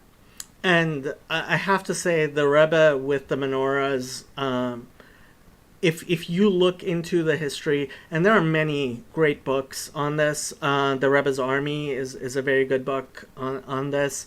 The history of what happened in Jewish pride and the revival that the Rebbe inspired, it was his hand in that. If you look with 2020 vision, I think it's obvious he had Ruach HaKodesh. It's obvious that he saw things which you can only see through siyata deshmaya, through help from God. You know, brought in very, very different ideas and also very different attitudes to like the government, let's say. And the trauma of the Holocaust and like living through both Germany and Soviet Russia, to be honest. All those refugees really came in. Romania, Poland, they were all dealing with like the same political issues, and they didn't want to deal with general cultures anymore. I mean, they were like, we're going to cut ourselves off, we're just going to do our own thing, relative safety, and like, and that kind of, so you end up having. And it keeps all my Okay, so investments during on the track. ad, I'm going to say, yeah, there certainly are the insular Hungarian. Satmar is the stereotypical part of this, and yeah, Satmar, very much insular, still insular. There are problems here. There are certainly problems within every community, within every human community, because we're human beings, and human beings are going to be human beings. And whatever, in this whole world where you have, assimilation suddenly is no longer as appealing because you have people saying, no, let's not do that anymore. You have Jewish pride in Israel and Zionism kind of coming in. And, you have this interesting realignment starting from the 60s where you really start seeing that. I read Timothy Snyder's book, Black Earth, which I don't know if you've read that. Never heard? Fascinating history of the Holocaust. A lot of history I knew nothing about, such as the pre-Second World War attempts by many of the Eastern European nations to resolve the Jewish question. Oh, yeah. A number of them focusing on, well, we definitely need a Jewish homeland. And Madagascar being a top option for example, Poland. And yeah. Madagascar, it's like... And like they're going to say, Uganda, and actually, there is still a Jewish autonomous oblast in Russia. Where somewhere like in Siberia, he's gonna say, they had set some land apart for Jews to go and be autonomous there. Yeah. Kenya was considered. The Russians tried to had a place out on the Chinese border with Mongolia that they were trying to send Jews to for a Russian autonomous state, a Jewish state that they were trying to set up there. Madagascar. I think Uganda was the most likely candidate at one time, and I think later he says Herzl was I'm not so sure Herzl was so set on the land of Israel. Again, you have to realize the early Zionists were especially before World War I. Zionism was rejected certainly by Reform and Conservative and almost all of Orthodoxy. So all of religious Judaism was very much opposed to secular Zionism, and the secular Zionists had their thing. The Uganda plan was actually for Kenya. It was a misnomer. I did not know that. Dominic says we need to make our own commune in Madagascar. Probably not Madagascar. I've looked into it. It's actually like one of the most difficult places to get there. Rabbi Yosef says Herzl wanted Israel but saw Kenya as a temporary possibility since he didn't see the Ottomans budging. Okay, but yeah. Kenya. There's a number of attempts. And of course that's alongside of course the Zionist movement, which the most reasonable place for us to go is where the most popular book in the world says we came from. Yeah, and it was a big debate. So Nisharm says, I always thought it just had to be the Canaanite land that Abraham was in. Well, certainly for religious Jews, it did. But Zionism was not a religious... Herzl, another person who had 0 Jewish grandchildren, right? And that like within a lot of Orthodoxy, 0 Jewish grandchildren, like, makes you like, hello. And it's not like, the Rebbe had no children, unfortunately. But it's like, and secular Zionism is dying even ideologically, not just physically. So, and it's, some people are trying to replace it with religious Zionism, but yeah. By the way, Japan tried to invite Russian Jews to settle Manchuria after they took it from China. Yeah, so there's that whole thing. Hey, if you look at the early Zionist Congress, even among the Jews, there was a debate. There were people who were like, we need a homeland because we need a political autonomy, and then there are people who are like, it doesn't make sense to have that outside of Israel. But that was definitely a live debate even within Zionist circles. Like if you look at Herzl's writing, Herzl really, was pushing very much Israel, but the question is, who's it easier to work with, and how are you going to get, right? The British seemed a little more amenable, so that's why Kenya was on the table. The French was Madagascar. The Russians, I can't even remember what that state was called. That by Yakutsk. If you ever play like Risk or something. Yeah. But those empires were more amenable to ideas. The Ottomans were not interested. The Ottomans were dealing with such a mess with nationalism in the 19th century. They could barely... So in a way, secular Zionism could have ruined it for Orthodox Jews. There are certainly people within Satmar, for sure. There are definitely Orthodox Jews who believe that secular Zionism was at least partially responsible for the Holocaust. There are many reasons. It's not as crazy as you would think. And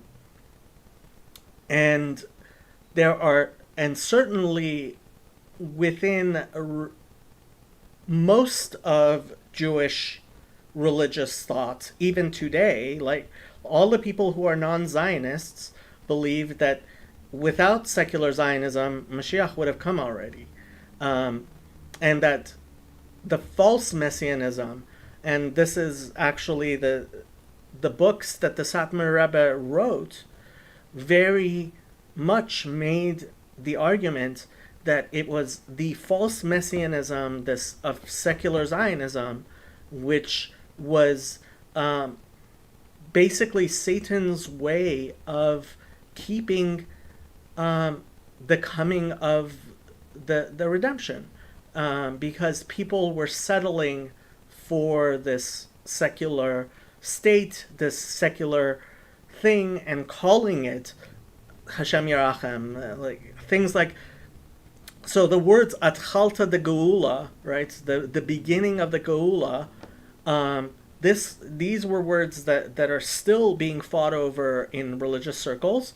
The very Zionists will say that the state of Israel is Atchalta de Geula, right, the beginning of, or Reshit Smichat Geulatenu, right, the beginning of the growing of our redemption, and the Rebbe was very against this, as were many people, as halachic authorities, and honestly, if somebody wants to read the works of the Satmar Rebbe with me, I'll do it. The Satmar Rebbe was no lightweight. Yeah, I can see their frustration with the state. Yeah, and to a large degree, I mean, the non-Zionist religious Jews in Israel still have that shita of, no, secular Zionism is a problem. It's not a solution. Whereas Rav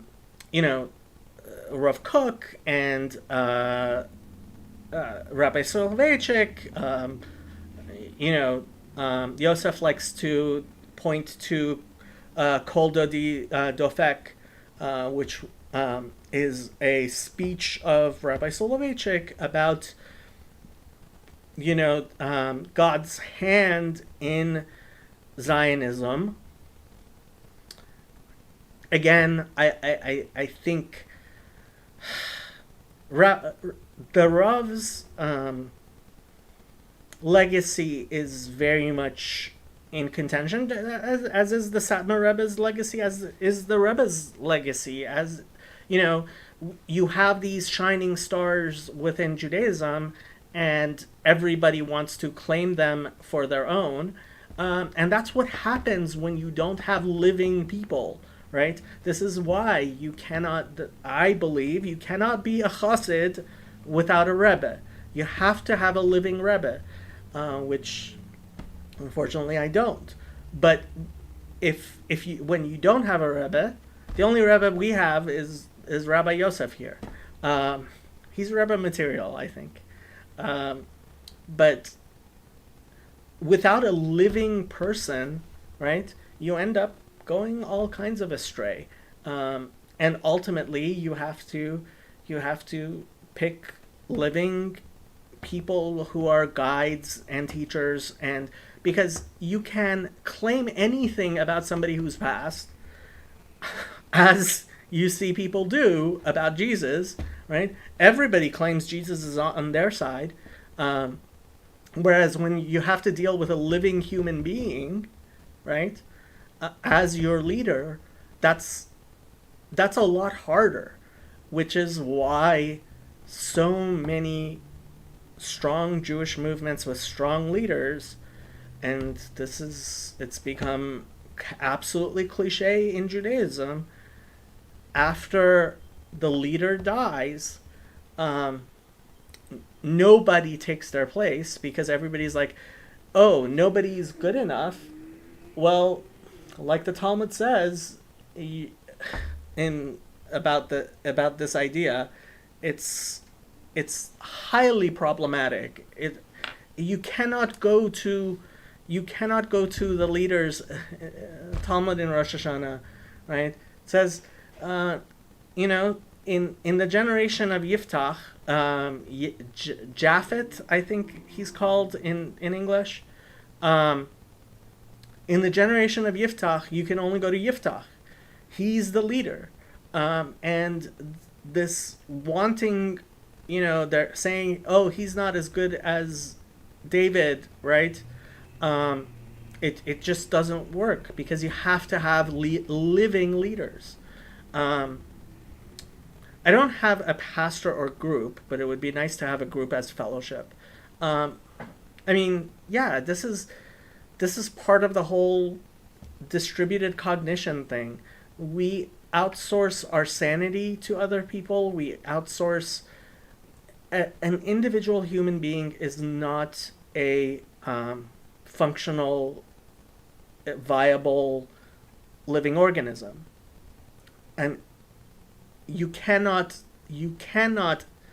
live as an individual. It's incoherent to talk about a human being living as a single individual. Certainly the type of world we live in today. So we have to do this in fellowship. We have to do it together. We have to live together. And part of that is picking leaders. And part of picking leaders is looking at the people around you, first having people around you, and looking at the people around you and saying, look, Rabbi Yosef might be a Zionist, God forgive him, but he's the best candidate for Rebbe around here, and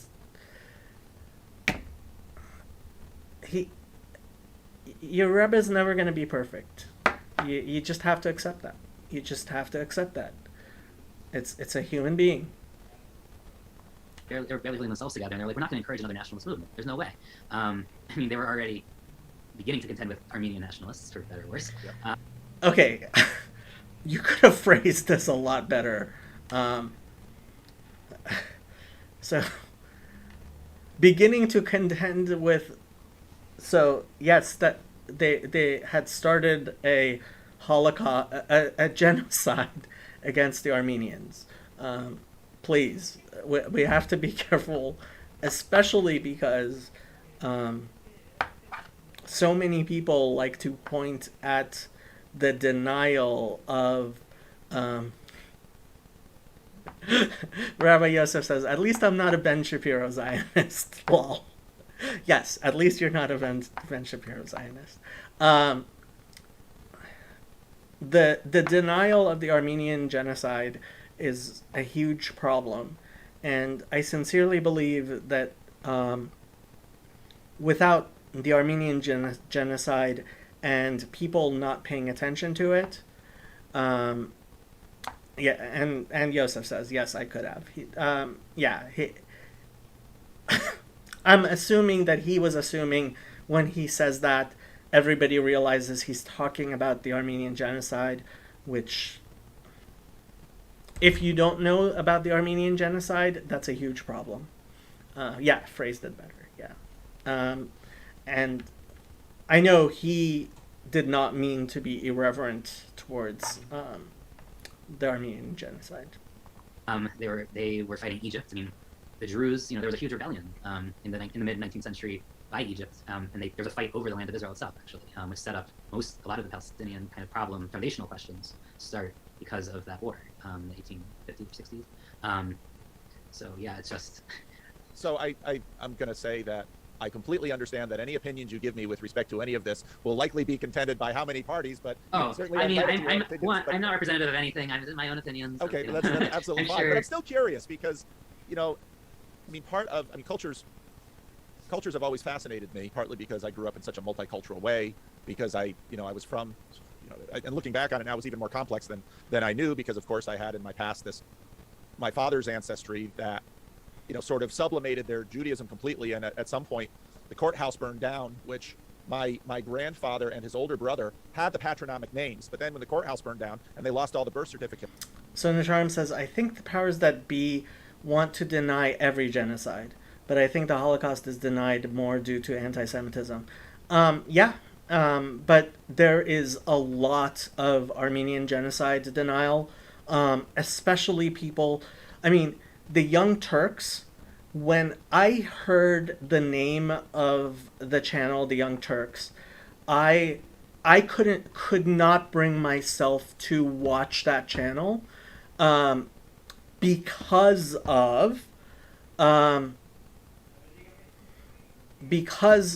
I knew who the Young Turks were, and I couldn't watch a channel called the Young Turks, but I assumed that it had been named that innocently, and no.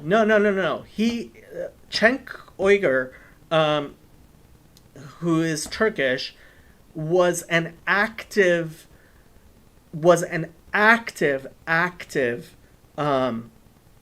denier of the Armenian genocide. Like, he was publishing things in major newspapers when he named the channel the Young Turks. And the fact that they still have not changed their name, despite the hypocrisy of them being like, oh, you have to change the name, supposedly being incredibly politically correct. If it hadn't been named by a denier of the Armenian genocide, I still don't understand how they get away with this. It's disgusting. And yeah, Young Turks are scum. Well, I don't know if you're talking about the present ones or the original ones, but yeah. And Rabbi Yosef says, yeah, I really didn't want to go into Zionism, sigh. Yeah. Well, it is what it is. Then they just completely took these anglicized names. So Hartog became Harm, and Hyman, which, how would that have gone? Became Hyman. So actually looking things up, there were a lot of Chaims and Yechezkels. So a lot of the names in his family, I think, were Ezekiel's, Yechezkel, Chezkes and stuff. Hiram. And then Saka was my great-grandfather, and so then... Yeah, so Saka, I think, is like Zachi, which Zacharia, I guess, maybe, could be. my aunt would always call my father Stosh, even though in English Stan. And of course, by the time it got to me, Ruth, Paul, and Lori, two of the three biblical names, but. Nisharim says the radical left seems to always double down on their embarrassments. Some of them at least do. Yeah. I actually we just came into conversation last week with my sister and I talking to my mother about my sister who's passed on. Why did you pick Lori? And my mother is like, I liked it. I thought, now we're all Americans here. Yeah.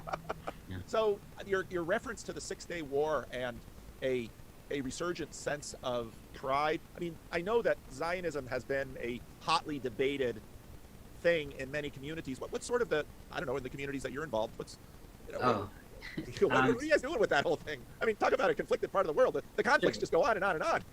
Yeah, I mean, I don't know if you want to get into a whole Zionism chat on your channel. I don't know if you've done that before. I have not. Yeah, it's a good way to get yourself in hot water fast. Well, Chesterton, hot water makes me clean. You can keep so it brief. I don't. Yeah, I mean, I do want to get to to stuff that. you want to talk about too. I want to get to the pitch eventually. But we'll get there. The guy number 1, guy number 2 pitch. We should get to. But yeah, I mean, so sure, Zionism. So it's for the almost 95% of the community, whatever. The vast majority, Zionism is essentially a tenet of it's not like obviously a tenet in the same sense as like belief in God, but. So he means 90% of the modern Orthodox community, not 90% of the Jewish community. And yes, modern Orthodoxy has a lot of people who are Zionists.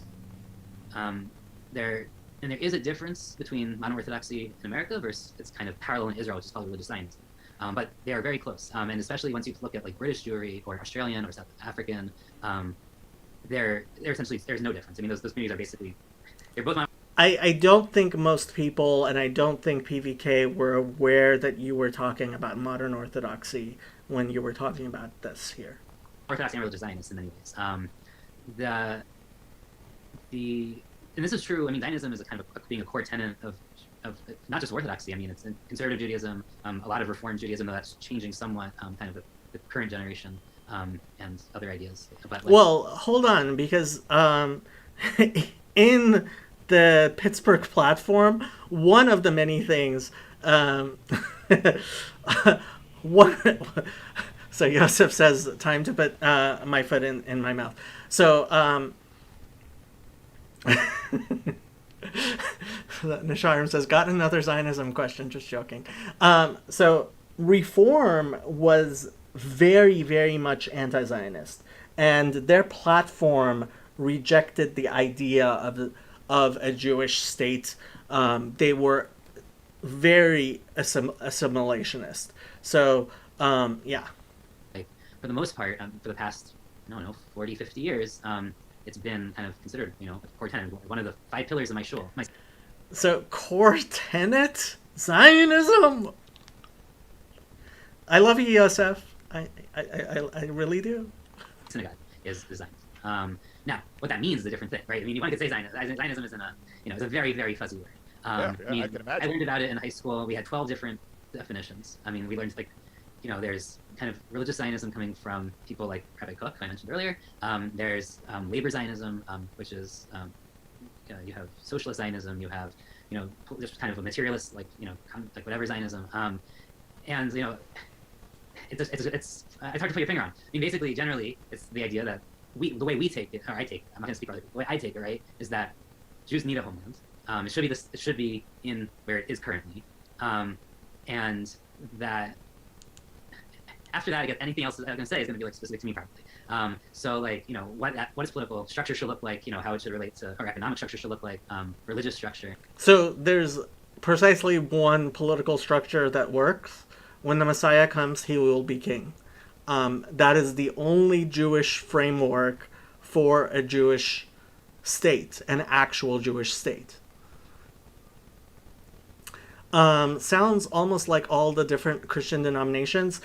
Yes, but that's... So Zionism has fractured in the same way as Protestantism has fractured. The majority of Judaism, as far as the rabbis are concerned, are non-Zionist. They call themselves non-Zionist. And you can look at the here. I'll pull up the Knesset parties breakdown. So.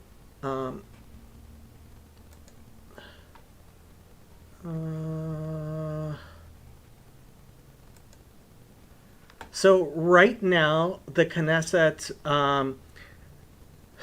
17 Yesh Atid, which is a center-right party, not religious.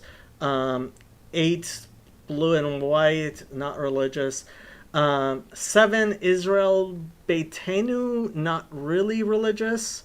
6 Yamina. I think there are some religious people involved in that.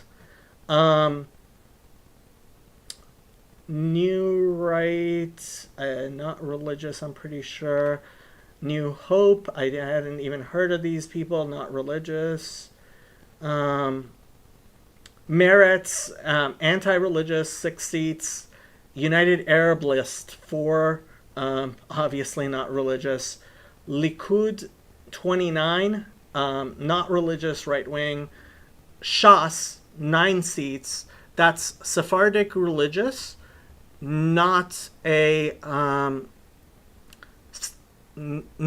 specifically non-Zionist, even though Rabbi Yosef was at one point chief rabbi. When they offered him the position of chief rabbi and he accepted, that gave the chief rabbinate more. The chief rabbinate gained status from that more than Rav Ovadia gained status from being chief rabbi, I would say. United Torah Judaism, which is the 2 Haredi, ultra-Orthodox, 7 seats. Religious Zionists, 7 seats. So we have 16 seats of religious parties, specifically religious parties, which are, so 16 seats religious parties which are non-Zionist, and there's 7 seats between four religious Zionist parties, and I'm sure Rabbi Yosef would say that he finds some of these religious Zionists objectionable. I think any reasonable person does. And yeah, I mean, Shas has 9 seats. It's just Sephardic, non-Zionist. United Torah Judaism is split into 2 parties because of a certain person. I won't get into it. Not one of my favorite people. It's split between Degel Torah and Agudat Yisrael, but that's the Lithuanian Hasidic split, which some people decided needs to exist even now. Yeah. So Dominic says, speaking of political framework, the year of Jubilee was genius. I agree. We don't actually have much evidence, as far as I know, that it was actually really put into practice, or how it was. We don't. The sabbatical year, the 7-year cycle, was definitely the 50th year. It's not clear that it was announced every time it should have been. Let's put it that way. How it should relate to the Palestinians or people of other religions who live there. Obviously, Christians live there, Muslims. That's kind of left as a bigger open, whatever question. But minimally, that it's, and this goes. Look, this is 19th century nationalism. I get that in many ways. I mean, but Jews have always, we face Israel when we pray. It's in, Jerusalem is in our prayers 3 times a day. Many people, especially kind of the golden age of Spain, so people like Nachmanides and Yehuda Halevi, like they or even Maimonides, they all tried to move to Israel. At some points, they all thought it was important. I mean, Maimonides says it's a commandment; you have to live there. Otherwise, like there is Yishuv Haaretz is a huge question. Not going to get into it. There is no specific. Let's put it this way. We live in the United States, and Judaism does not demand that we move to Israel. Yes, having a, like the Talmud in Rosh Hashanah says, being Doresh Yerushalayim is a Jewish concept that's part of the Torah. But that's something that's going to happen with the Geula when Mashiach comes, and that's not something that can be achieved through secular means. So, no.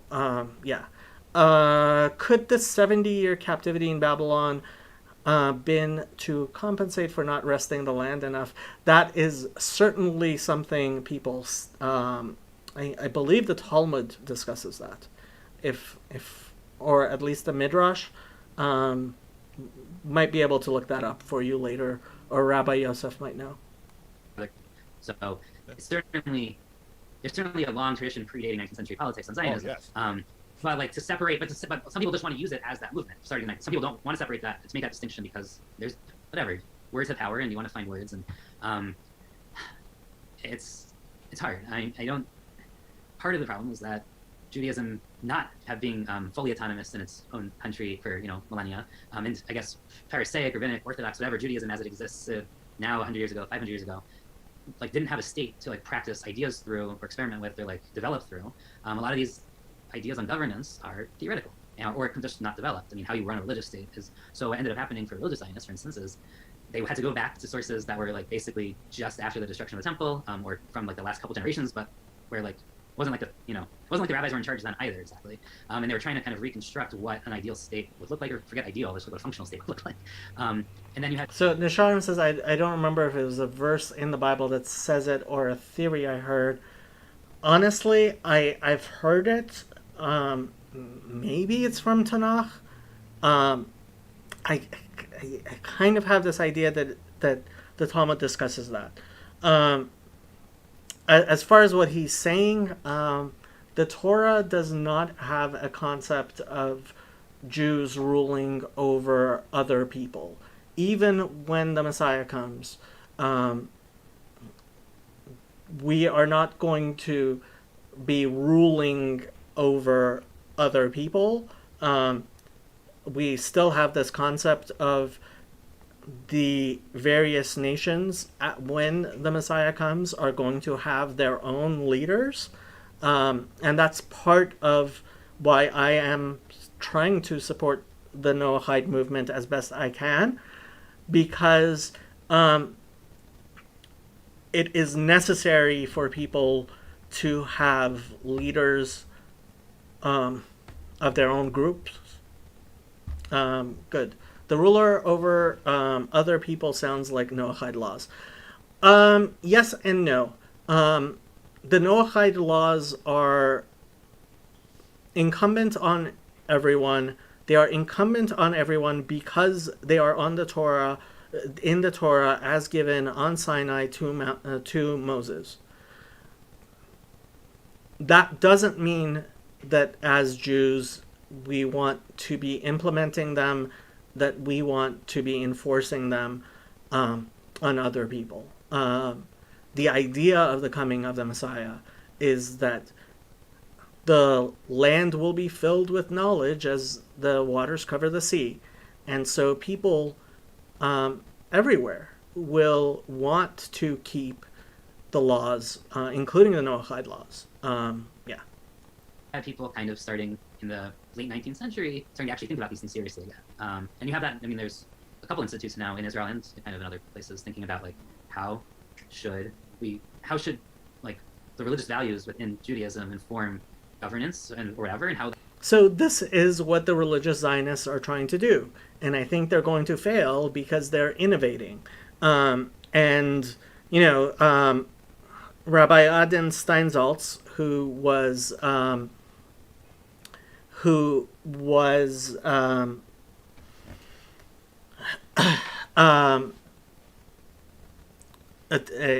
first of all a Chabad Chassid. He also translated the entirety of the Talmud, Babylonian Talmud, to English. It's available on Sefaria. He was widely acknowledged as one of the great rabbinic scholars of our generation. He actually died just last year, I think it was. I don't think it's even been a year since he passed. So he got involved in an attempt to revive the Sanhedrin, which fell apart. They had this idea of having a bicameral Knesset with a rabbinic Sanhedrin being on top of it. It's not.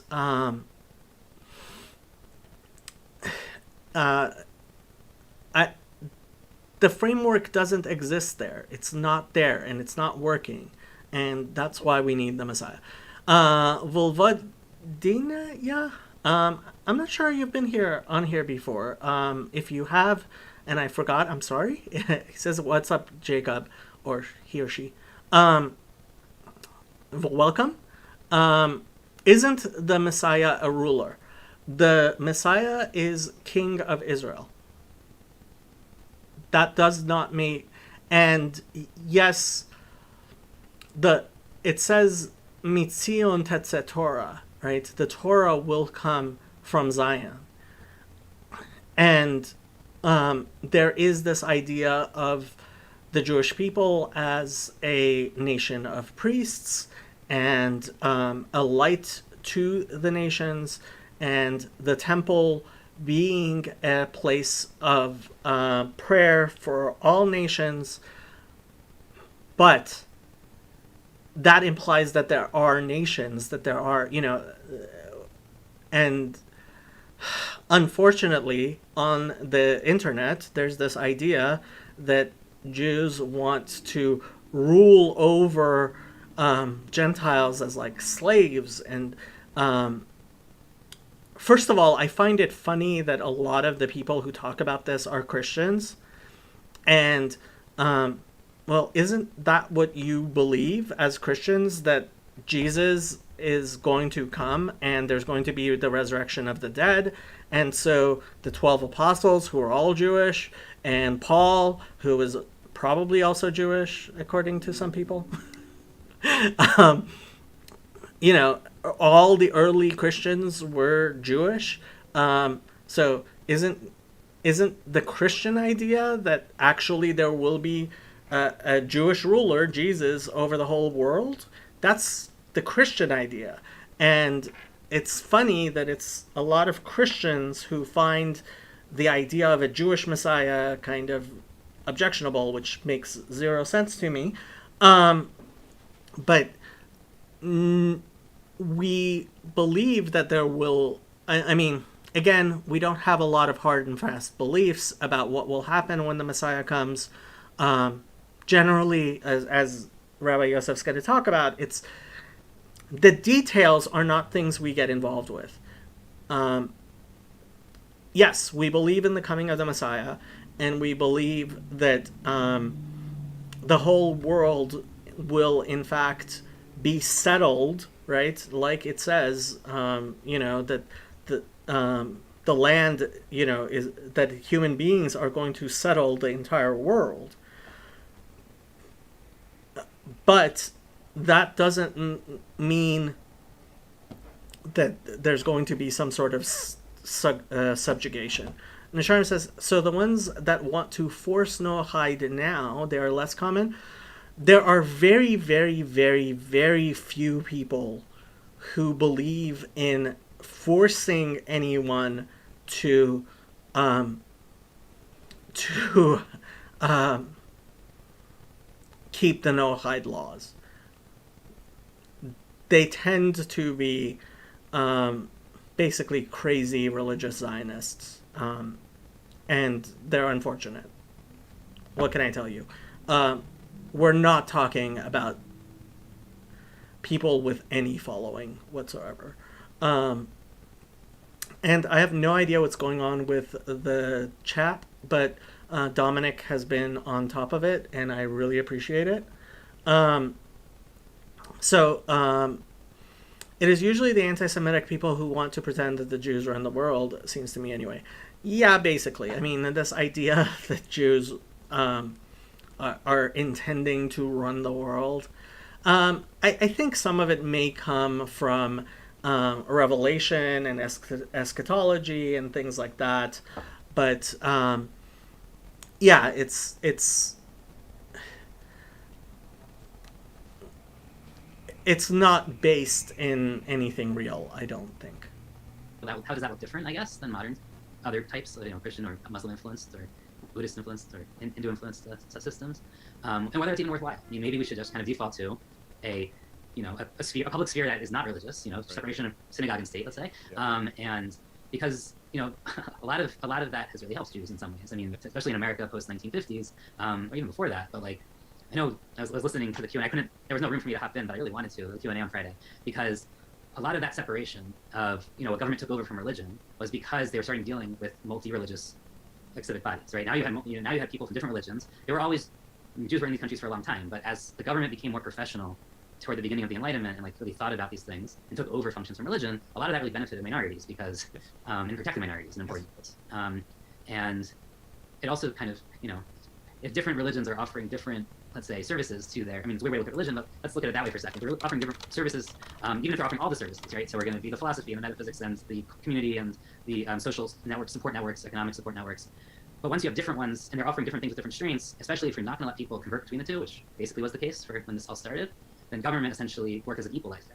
And it allowed those things to function kind of internally. Now before that, right, Jewish communities were autonomous, essentially. They functioned as little islands in the feudal system that there were rules. We certainly developed governance and concepts, but they were at the scale of a couple towns at the biggest. They never were even regional until the beginning of the Enlightenment, when you start having large regional councils organized for Jewry, partly at the behest of non-Jews, to be honest, so that they could work with their Jewish communities better. Yeah, I've been reading a biography and some other works around the time of the French Revolution and Napoleon, and Napoleon is an excellent example of what you're talking about, because with France at the time of the French Revolution and then the Napoleonic Empire, France was the dominant state in Europe, and Napoleon, for all of the drama around him on every side, one of the things that he did was exactly what you just described. There was a sense of religious freedom / toleration and allowance for different religious communities to express themselves in their own institutions, while also, for me, and during the ad, is I'm a seamless going to way thank of ensuring Beth that I for have moderating access to as well. documents across A lot my of cell you have phone, wrenches. my iPad, my computer. I appreciate it. participating in this. I mean, secularity is then sort of this: is it a marketplace? Is it a free space? It's never a free space. And I think now that, as again modernity continues to recede, those questions are going to increasingly come to the fore. So I've been listening to a lot of Tom Holland lately, and Tom Holland seems, he talks about how secularity is a Christian innovation. I think he does not trace it back into Judaism enough, partially because so much of Judaism has been infected with Zionism. Like I remember Ben Shapiro was talking to Jordan Peterson, and Jordan Peterson asked him, so how does secularity work within Judaism? And Ben Shapiro, being who he is,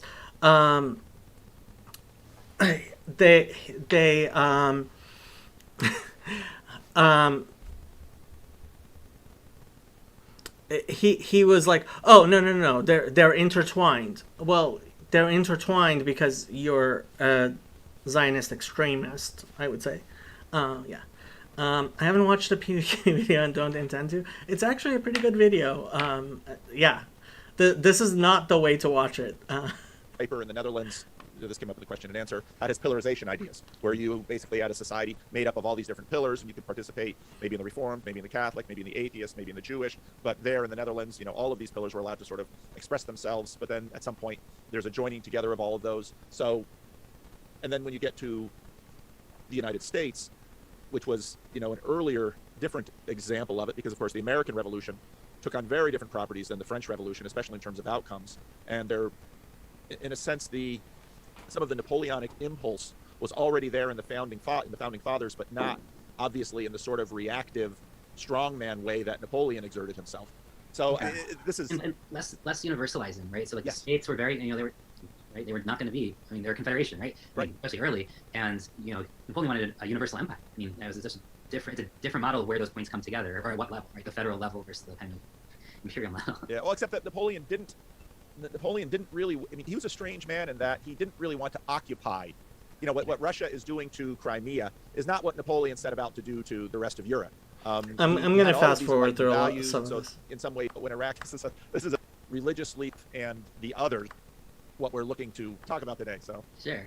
I gotta run. I don't know how smooth the transition is, but okay, take it. well, I actually, so I'll say this because I often get questions about the God number 2 and God number 1, God number 2 thing. Okay, so before we get into God 1 and God 2, I think that Paul is rediscovering something that has been very well developed in Jewish theology, specifically within the Lurianic Kabbalah and through Hasidism.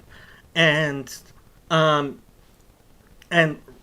Rabbi Yosef does mention that. I think that, and it's hard to match these two up with what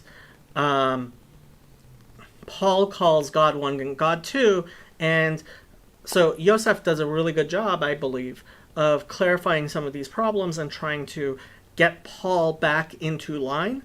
But there is this concept of or Memala Alman and or Sovev Alman, right? So there is the infinite light of God that is encompassing or surrounding, right? And an analogy a lot of people use is kind of like background radiation, right? That is pervasive, but so that's actually Sovev, right? That's because it doesn't interact, right? And then there is visible light, which is what we can see and what heats us up and what interacts with us. And that is more like Memala Alman, right? That which interacts. So the aspect of Sovev is higher than Memale, right? And because it cannot be affected by creation. But Memale is that which does interact because it has gone through a further level of constriction to be able to interact with creation. If Jerusalem is temple to the world, wouldn't that imply all other religions are globalized? Even in the book of Revelation, we have an interpretation of this, as Jews have a special relationship to this final religion. Yes. So, and I think this is where that the concept of a nation of priests is important. I do believe that Jews and Judaism have a special relationship to how the world will run because zechut avot, right? Historically, we were the first nation to receive the Torah. And this is the aspect of chosenness, right? The Torah is eventually going to be how the whole world is run. That doesn't mean a nullification of the distinction between Jew and Gentile. It means that there are going to be other nations, and those nations will work together, right? Like Zephaniah 3:9, I'm constantly quoting, right? Ki aza poch elamim, safa berura, and a pure language. Ki aza poch safa berura, likro kulam, so that everyone shall be able to serve God with one accord, shchem echad, literally one shoulder, right? And that implies unity in multiplicity, not unity in negation, right? Yeah. And we've been talking a lot about this in Neoplatonic idea of the one and the many. There needs to be one which is of the many. Yeah. And what I say is always that these, for me, are sort of contextual toolboxes sitting on top of a workbench. And people really want me to define them, and I resist that because what I'm really doing is playing around with some dualities. Yeah. So I actually went back. I know you recently had said. I mean, recently, sometimes since I've been watching, you said, "Don't go back and watch my old videos because like I've changed, my ideas have developed." Well, I went back on God number. I went back through the Sam Harris and Peterson to the original debate. I didn't obviously I've not watched every time you've addressed it, but I went back through your videos and I went back through the archive on the Virgin Meeting Survey, and I wanted to figure because there's a lot of confusion. No, I'm not going to try to pin you down, but there's a couple points that keep coming up that I think really are challenging, and I kind of distilled them here already, so like we can just jump in hopefully. Sounds good. So, I think the first big point of confusion is your use of the word transcendence, and part of that goes way back to the first video because when Peterson, well, let's actually talk about transcendence and immanence. Peterson is talking about what you would call God number one, and he uses the word transcendent, and on top of him saying that, you say the word, this is immanence. And so to me, it's like this irony because it's different. You automatically are setting up a foundational like fissure between the viewpoints here on what you mean by transcendence versus immanence. And I think there are two main issues here. One is there's a difference, I think, in how, like, let's say, certainly from the Jewish side, but also from the Eastern Orthodox side, maybe the Catholic side, where we use transcendence is something that isn't. So there's two meanings of transcendence. Right? One's outside of nature. So if it's just outside of nature, great. God is transcendent. If he's outside of nature, supernaturalism. Okay. There's another one where God, transcendent means you can't interact with him, right? Above and beyond interaction, and that's kind of the ineffable, infinite God of, whether it's the essence in Eastern Orthodoxy or the Ein Sof in Kabbalah, or from Maimonides, just kind of God, the apophatic God. That's a different type of transcendence, and we don't mean the same thing. I think the other part of that, of the confusion around this word, is whether it's emanating or emergent, right? So for Pajot and Peterson, this is an emergent type thing, this God number one. And so Pajot has Eastern Orthodoxy too, but for Peterson, what you call God number one, Peterson, is really, he's talking about something that's emergent from these patterns. Whereas normally, when we talk about God and God number one in kind of the more theological discussions, we mean kind of this thing above that's emanating down, not going up, not from us. Now I know that's complicated in Christianity because of the logos concept, which I don't have in the same sense. But even see, I think the logos concept,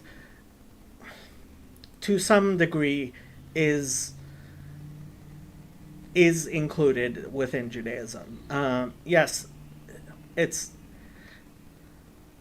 I think the problem with Trinitarian theology is misunderstanding the role of the agentic and misunderstanding the role of the agentic, and it's a problem. There, like the parallel for Jews of logos, kind of, let's say in the Kabbalah frame, at least we can use that, is an emanating one. It's not an emergent one. So I think that's kind of right. So for angels are not powers and principalities, like we don't have that exactly, but like the closest thing we have, angels are always doing God's will directly. They have no will of their own. They're emanating from God. They're not emerging from below. Right. So like I think those are the two things.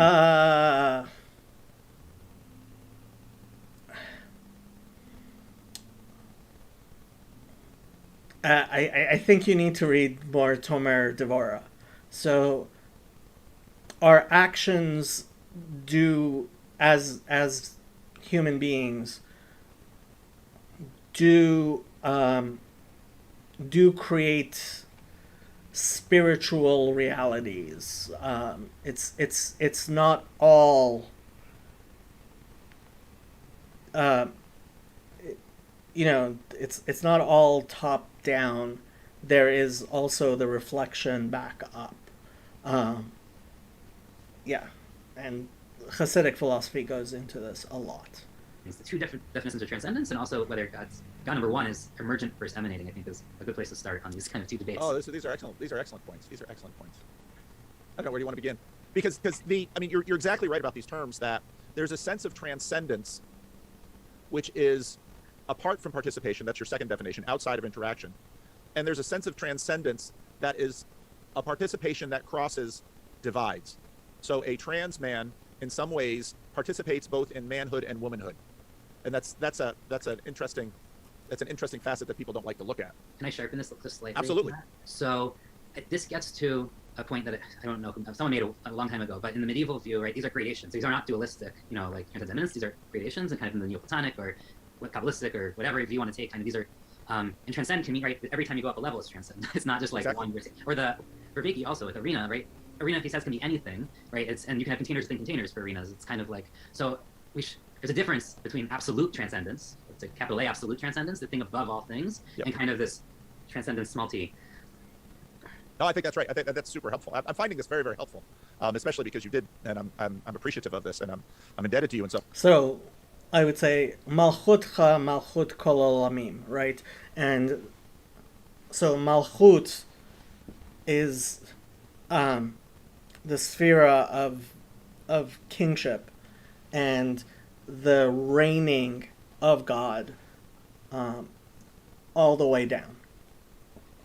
Some ways for going back over and looking at this mess and trying to make sense of it, because for me, obviously, this is all, I'm going through this very first personal, and you sort of took a third personal view, say, okay, well, you got all these inconsistencies in there, let's straighten this out. That's extremely helpful. I think part of what, so obviously I began often with sort of an immanence and a transcendent. That was the duality I was looking at. One of the things that I looked at early on was the cry of the seraphs in the temple in Isaiah 6. Yes, which we I should think talk about that. Yes, we should talk about that. What do you think of that? Because, well, for those who don't know, holy, holy, holy is the Lord God Almighty. That's in a sense of that's up and out. God is holy, holy. So I actually talked to Yosef about this. Okay, so the Kedusha is in a sense the highlight of Jewish prayer, right? So Saturday morning services, right? We have the Shachrit, we have the morning prayers, then we have the Torah reading, and then we have the Musaf, which are the prayers, special prayers for the Sabbath, and that is the most, it's the biggest holiday service, we would say, really. I mean, I won't get into Ne'ilah and Yom Kippur, but so you have the Torah reading as kind of this climax, right, of the service, but you also have the Kedusha, right, which is during the repetition, the cantor's repetition of the Amidah, right? So we have our silent prayers, and then the Shlech Tzibor, the representative of the congregation, repeats the Amidah, and that is when you get the Kedusha, right?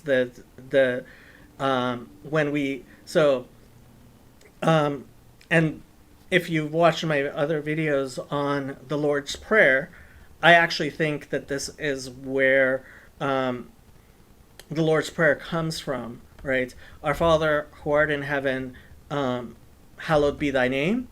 The first three blessings of every Amidah, of every Jewish prayer, is fathers, right? Avot, referring to Abraham, Isaac, and Jacob.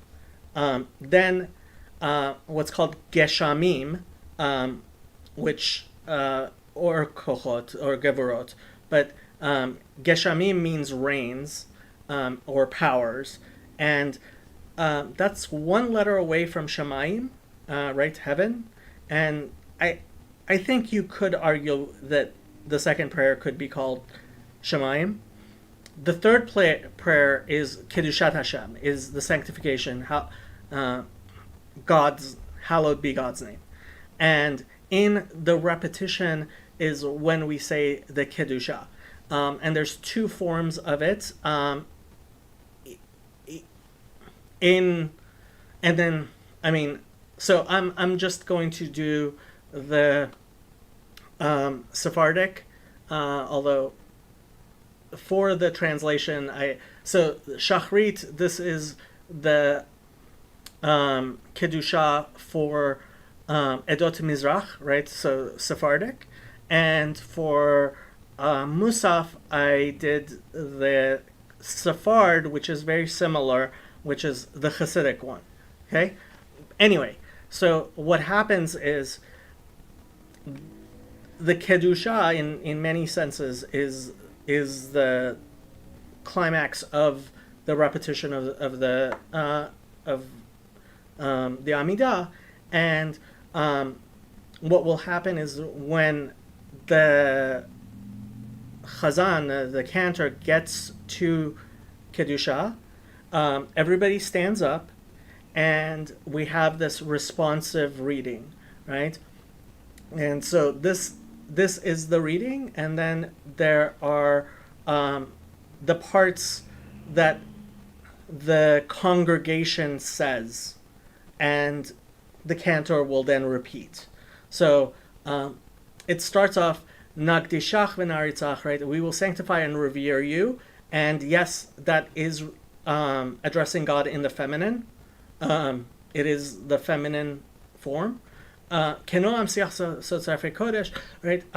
Like the pleasant conversation of the assembly of the holy seraphim, that recite holiness thrice before you, as it is written by your prophet, and one calls to the other saying, right? So, and this is what the congregation will recite: Kadosh, Kadosh, Kadosh, Havaya Tzvakot, Melokol Haaretz Kevodo.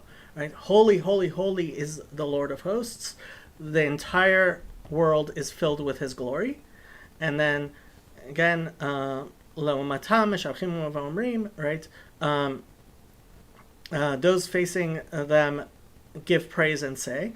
And then the whole congregation says, Baruch Kavod Havaya Mimekomo, right? Blessed is the honor of the Lord from his place. And then we say, Uvdivrei Kotshach Katu Lemor, and in your holy word it is written. And again, we are addressing God in the feminine. Lemor, Imloch Havaya Lolam Elokayach Sion Lador Vador, hallelujah. Right? The Lord will reign forever, your God, O Zion, for every generation, hallelujah. And what Yosef is kind of saying is that, so Kadosh, Kadosh, Kadosh is one aspect, and Baruch Kavod Havaya Mimekomo is the different aspect.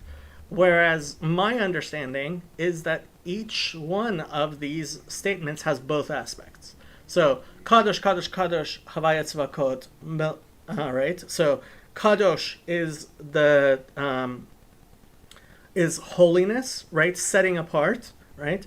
Like Kiddushin, right? When two people get married, the husband says to the wife, Hariat mekudeshet li, right? You are sanctified unto me. You are set apart unto me, right? Kedat Moshe v'Yisrael. So there is, sanctity has this idea of being set apart, right? So a bechina of an aspect of Sovev, of the encompassing light. Melo kol haaretz kevodo, right? And that's what Paul is saying. And then the next verse, Baruch kevod havaya mimekomo, does the opposite, right? So the word Baruch is related to Berach, right? The knees, right? So Baruch kavod havaya, right, is memale mimekomo, right, from his place, is sovev, right? So my understanding is not precisely what Rabbi Yosef had. And then Yimloch Havaya Lolam Elokayach Tzion Lador V'dor Hallelujah again has that aspect of Malchut, right, of kingship, drawing down all the way down, right? So you see that Kadosh Melokol Haaretz Kavod Havaya Mimekomo Yimloch Havaya Lolam Elokayach Tzion Lador V'dor Hallelujah. And so, right, that's how I see it. And then there is the Kedusha for Musaf, right? And it starts with Keter, right? Again, we're talking, so Keter and Malchut are two Sefirot, which are, so Keter means crown, Malchut means sovereignty, kingship, right? And they are related, they are superimposed in certain ways. And Keter is the higher aspect, right? Malchut is the lowest aspect, but the Malchut of each world is the Keter of each subsequent world, right? So it goes Keter Partsuf Malchut, which becomes Keter Partsuf Malchut, which becomes Keter, right? All through the four worlds, right? Four types of worlds. And then Malchutcha, Malchut Kol Olamim, right? Your kingship, your sovereignty is a sovereignty of all the worlds. Okay. So, Keter Yitenu Lacha, right? So a crown is given to you, Havaya Al Kerinu, by the angels on high, and by your people who assemble below. All of them together thrice repeat holy unto you, right? Kedusha Lacha Yishaleshu, and it's not only the fact that we're saying Kadosh, Kadosh, Kadosh 3 times, but also on Shabbat, so we say it for Shachrit, we say it for Musaf, and we say it for Mincha. So we say Kedusha actually 3 times on most holidays. Ne'ilah on Yom Kippur also has a Kedusha, but that's different. Okay. As is said by way of your prophets, and they call one to another and said, right? And so this has a little bit better congregation in Chazan, right? Kadosh, Kadosh, Kadosh, Havaya Tzavakot, Melokol Haaretz Kevodo, right? Holy, holy, holy is Havaya Tzavakot. The fullness of all the earth is his glory. Kevodo Male Olam, right? His kavod fills the world, right? Male Olam. Mishartav Shalim says that his ministering angels ask one another, Aye Mekom Kevodo, right? Where is the place, right? Mekom is Bechina of Sovev. Kevodo is Milui, right? So where is the place of his glory? Le'umatam mishalchim v'omrim, right? Facing them, they offer praise and say, Baruch kavod havaya mimekomo, right? Blessed is the glory of havaya from its place. Okay? Mimekomo hu yifen barachamav v'yachon am. Well, that's a little bit different. So, from his place, he will turn in compassion and favor the people who proclaim his oneness, the oneness of his name, evening and morning, each day continually, twice each day, with love. They recite Shema. So, Shema Israel, right? Havaya Elokeinu, right? So, Havaya, which is Elokim, right? And I think that is an aspect of, so Elokim would be an aspect of Milui, because it's lower, and Havaya Echad is one God, right? So again, it has that combination of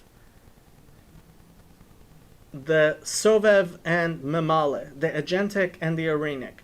And these two are intimately related to each other. They are incredibly important. So, so Shema Israel, right? And then we say, He is our God, He is our Father, He is our King, He is our deliverer. He will deliver us and redeem us again, and He will let us hear in His mercy a second time in the presence of all living things, saying, Hangalti etchem. So there's I love the song here.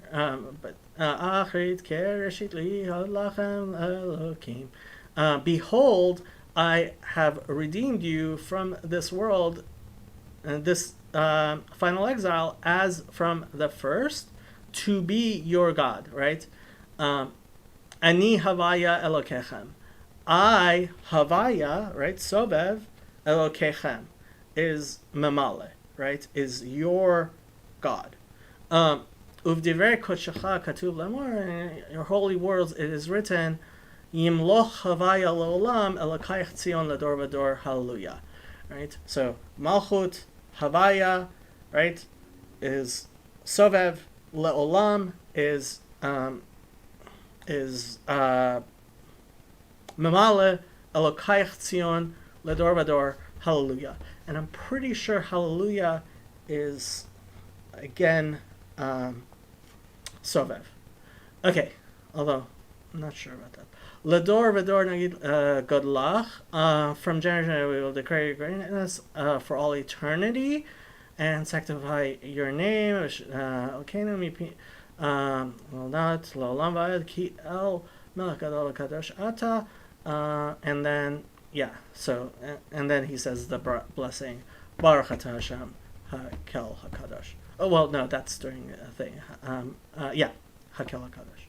So that is the Kedusha. Okay, I hope that helped give some aspect to what Rabbi Yosef is saying here. Holy, holy. The whole earth is full of His glory. That's, pervasive, let's say.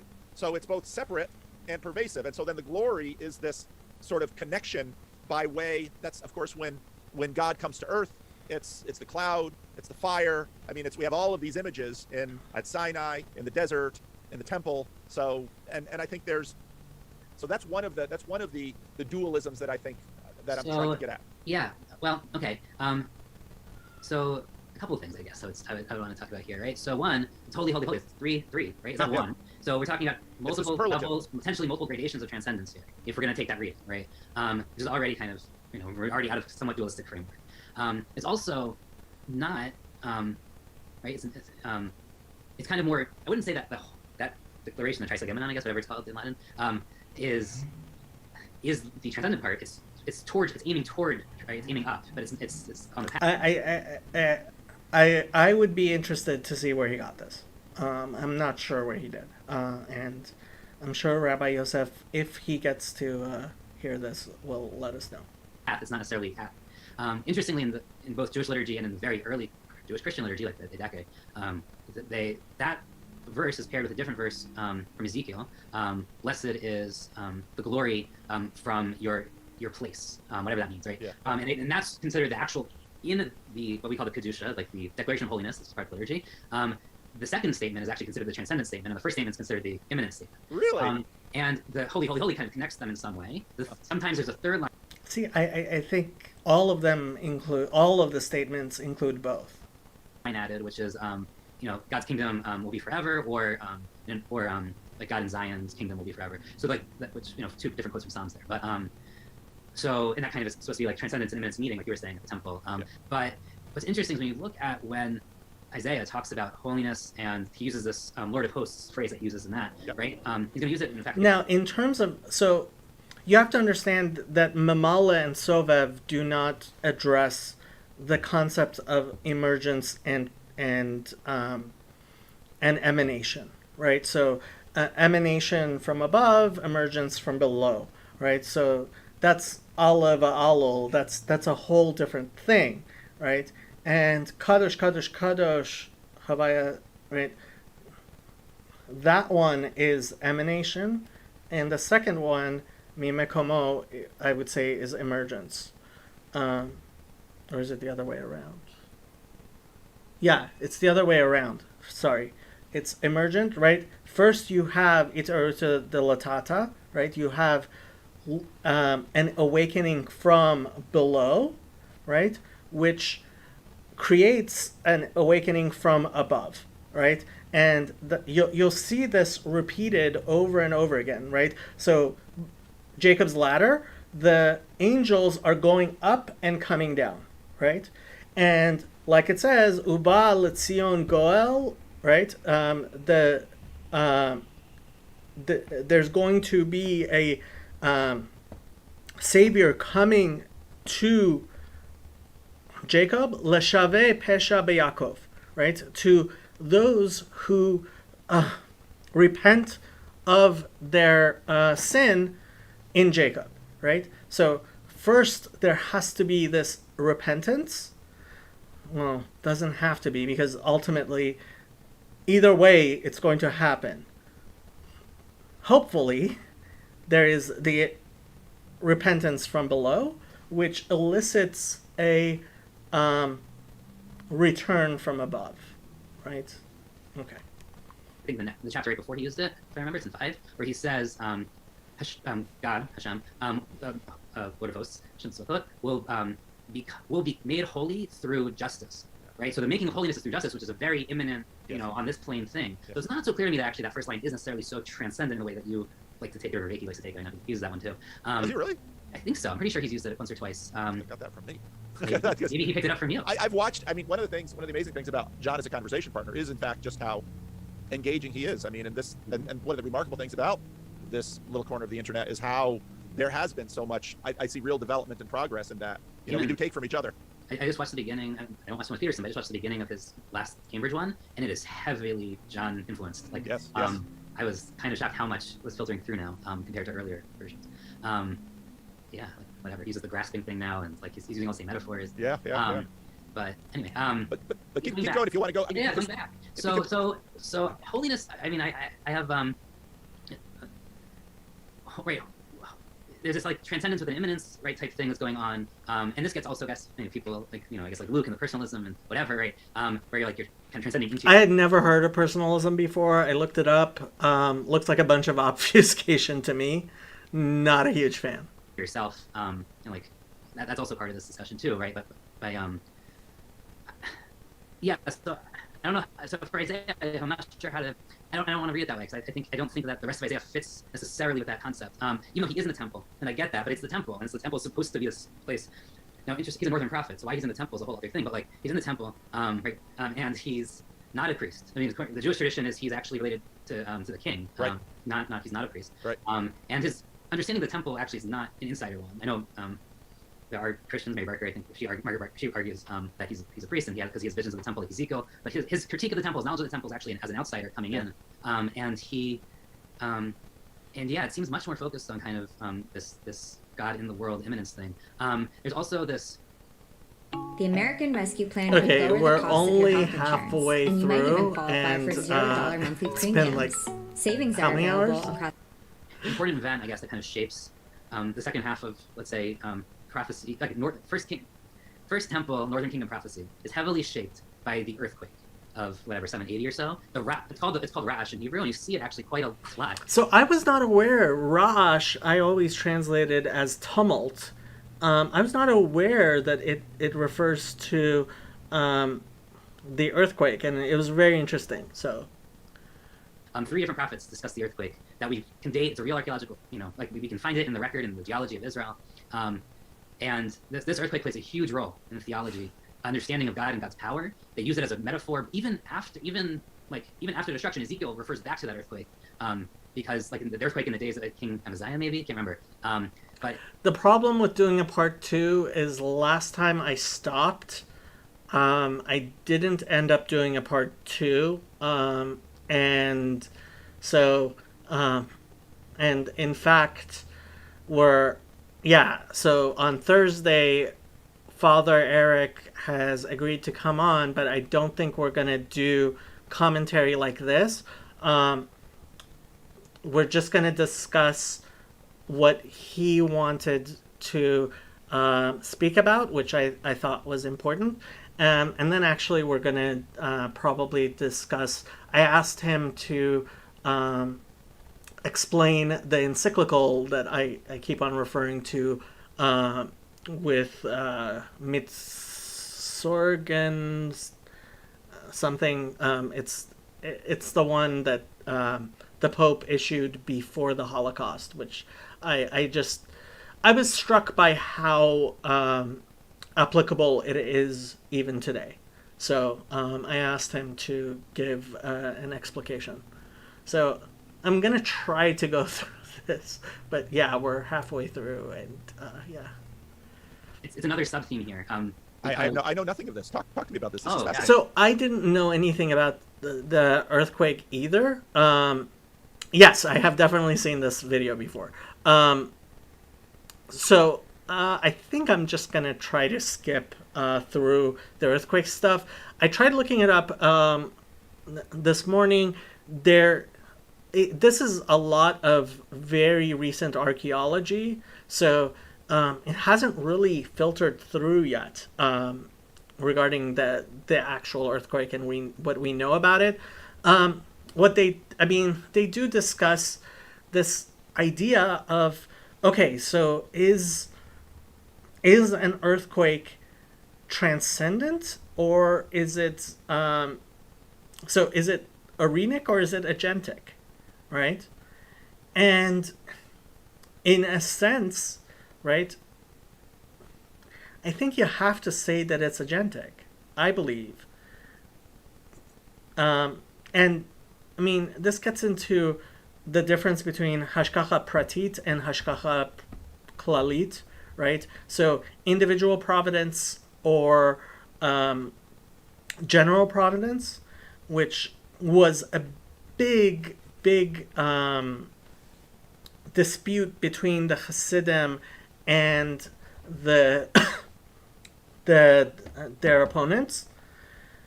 And Hasidic philosophy says that it's hashgacha pratit, right? That the fact that this pen is here, God decided that this pen should be here, right? Whereas the Litvish idea was things are not that deterministic, right? And we get into compatibilism and determinism. I'm not a determinist, and I don't think Hasidism is deterministic. And in many senses, this has been resolved within the Jewish community towards the Hasidic understanding of there is hashgacha pratit, that God decides everything, but he gives us our choices, And it's not that our choices directly affect what the world is. We indirectly affect how the world is, because ultimately, so the example I like to give is Cain decided to kill Abel. That was his sin. Cain did not decide that Abel was going to die. That was God's decision, right? And it was based on how the world needs to be ordered because of Cain's decision, right? So Cain decided to kill Abel. The fact Cain was able to kill Abel was divinely, I don't want to say approved, but God's sovereignty had to be involved in that, because people live and die based on God, right? Memitu Machaye, right? He's the one who gives, who kills and gives life, right? Memitu Machaye. Oh, I don't have like a Bible open. Hold on a second. Let me get something. Let me throw something up on my screen here. Because that gets into, while you're looking it up, because I mean, part of this is the tension in the Hebrew scriptures. There's Jacob accountable throughout, and if it happened, very much, well, what about remember when I was first, at least in an anglicized way, God repented of the evil he was about to do to the Ninevites. And in some sense, yeah. So, I mean, I've done stuff on this.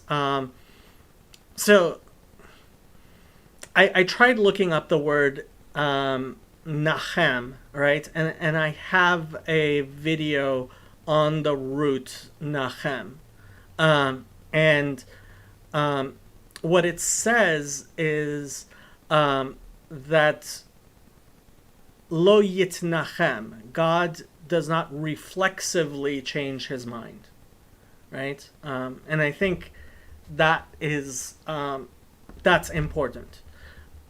Beth says, Psalm 119:91, your ordinances stand to this day, for all things are servants to you. Yes. Doing a Sodom and Gomorrah on Nineveh, you can understand how you can call that evil. And then God repented of it. And of course, reading it in a Calvinist situation, it's like, well, wait a minute, how could God repent of the evil he was about to do? And now, in a certain linguistic sense, of course, it makes perfect sense. But then when you pull it up theologically, now you've got all of these tensions. See, I think there it's nicham, right? God was inspired to compassion. And that is the point of prophecy, right? That is what Jonah is doing in Nineveh, right? He was sent by God to give them an opportunity to repent. The problem of evil that you're worried about. We should talk about. I actually took a note of this because I thought this verse might come up. 1 Samuel 15:29. So where Samuel is saying to Saul, God, basically changed his mind about you having the kingship. Right. Literally in that same chapter, I think at the beginning of the chapter, God says, I don't change my mind.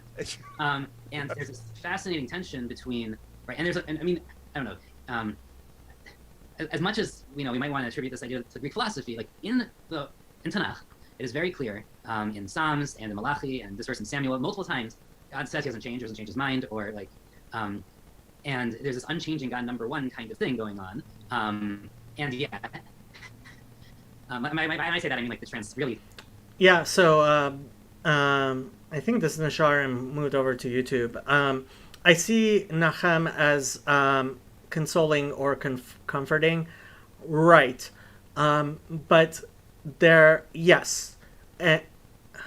are places where it says that lo yitnachem, right? That God will not, and it's in the hitpael form.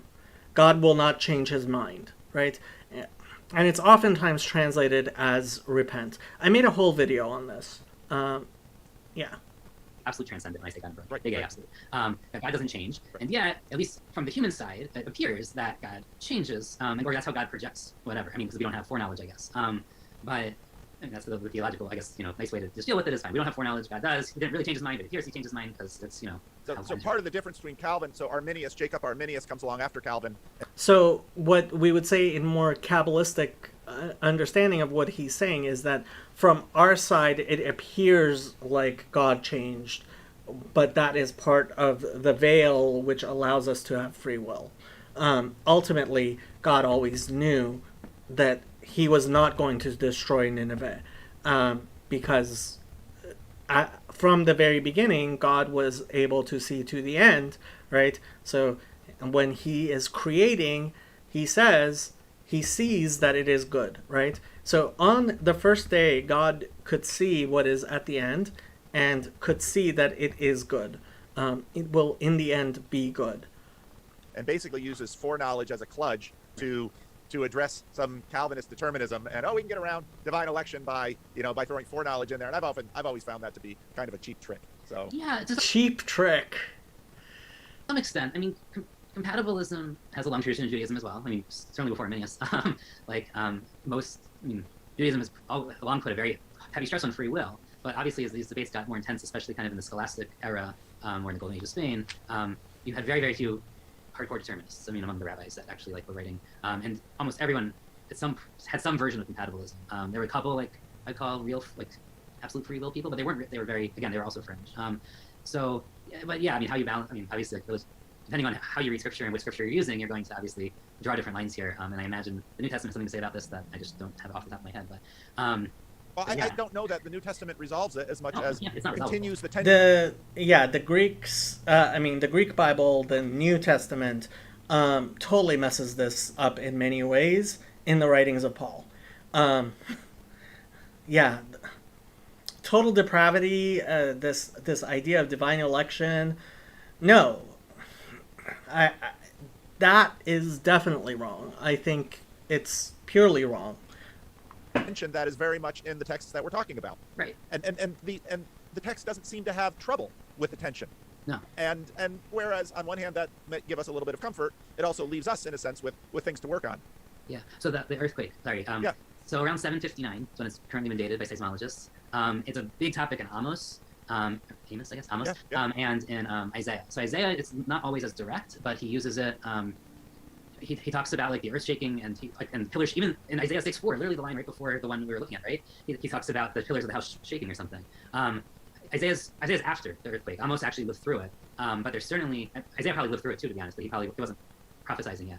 But it becomes a big part of how they understand God. Kind of God can come down and literally shake the pillars of the earth. Yes.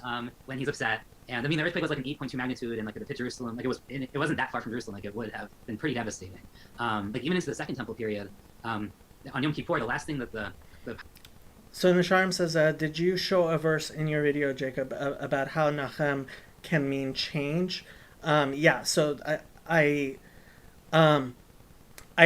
tried to go through as many of the verses. I mean, there's a lot of verses, but I tried to go through a representative thing of the concordance, and I think that this difference between Nicham in the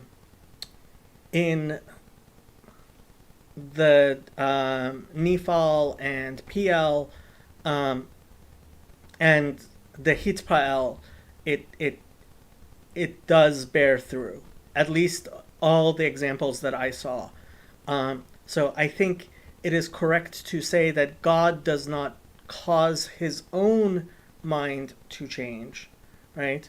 But in response to what we do and think and our choices, he does change how the world is, right? So we do have, and this is a miraculous gift that God has given, because it is his nature to be loving. He has given us something that he did not need to, but he miraculously has given us that. High priest does before he leaves the Holy of Holies is he has a special prayer, and the second to last verse of that prayer is he prays that there's not another earthquake in the valley of the Sharon. Now there are a number of earthquakes over the years there, but certainly that cultural memory in Hebrew, it's called Rash. So you see it well, actually, you see it with that word comes up earlier with Elijah, that God is not in the Rash, but it is interesting in itself, and maybe kind of pushes against that. But the verse I said, when we have this the holy, holy, holy in our liturgy, so the next verse that comes, I told you, was let's speak the glory of God from His place. The introduction to that is, I heard a great wind, and after that, the sound of an earthquake, a great earthquake. Blessed is God, the glory of God from His place, right? So I think this is the Kedusha we say when we're sitting. It's called the sitting Kedusha. So that's a different Kedusha. I didn't bring it up. It's in Uva Letzion. So that was somehow this like bridging of the transcendent into the world, was this catastrophic. I mean, whatever, this mind-shattering, earth-shaking event. That's even Ezekiel in exile, 200 years later, is still kind of like remembering this and using this as a metaphor. But yeah, so it's Amos, the very first line of Amos, right? He starts prophesying 2 years after the earthquake. That's big. These things are perennial in that, for example. So in Europe, the great earthquake and flood of Lisbon, was a big deal for, I'm gonna forward Europe, and so certainly. I mean, I remember it's in Voltaire, right? He talks about it in Candida, right from before the beginning, like a couple generations without real interest, revival, discussion, debate in the Jewish text. Like kind of what you're saying. I mean, they don't know what to do with it. Obviously, a number of them think it's a punishment for bad kings, either in the north or the south. So there is a big discussion over this. I don't know if I can add anything useful. Doesn't just affect there, right? It affects like the Syria coming in. Involved with, well, there's no moral valence to it. There's no message in it, and that would be. So this gets into the whole thing of theodicy, and honestly, that's a whole other discussion. We've had a lot on this channel. Convenient for people to stick to if they could.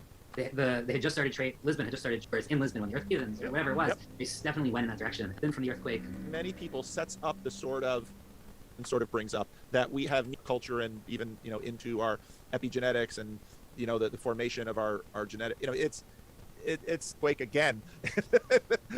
Because I mean, how many times have I read the beginning of the book of Amos and 2 years before the earthquake, it just whoop, just some random what earthquake? I don't know. Don't care. Doesn't matter. Obviously, it mattered to him because he put it in the book. Right, and it's like the framing. It's like yeah. And once you start noticing it, you'll see. I think Isaiah probably has it like 12 times. And this is something hafach ba v'hafach ba shekula ba, right?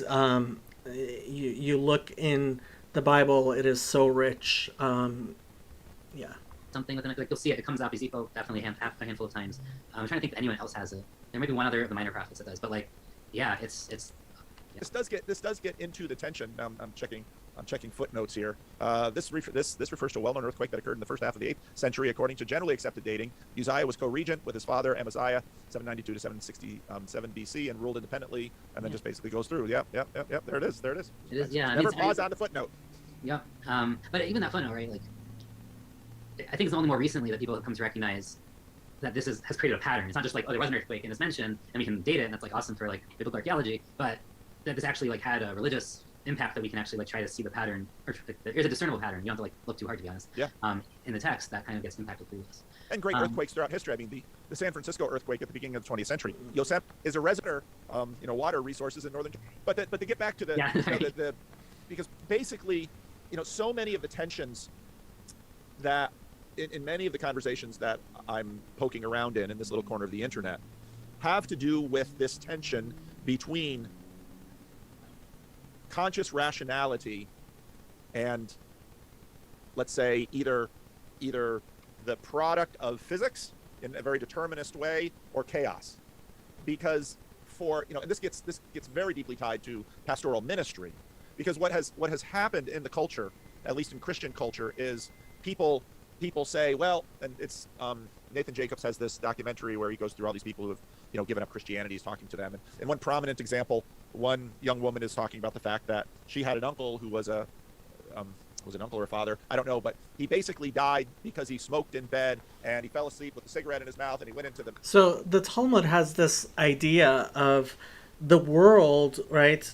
The world has the rules and the natural way that it operates, right?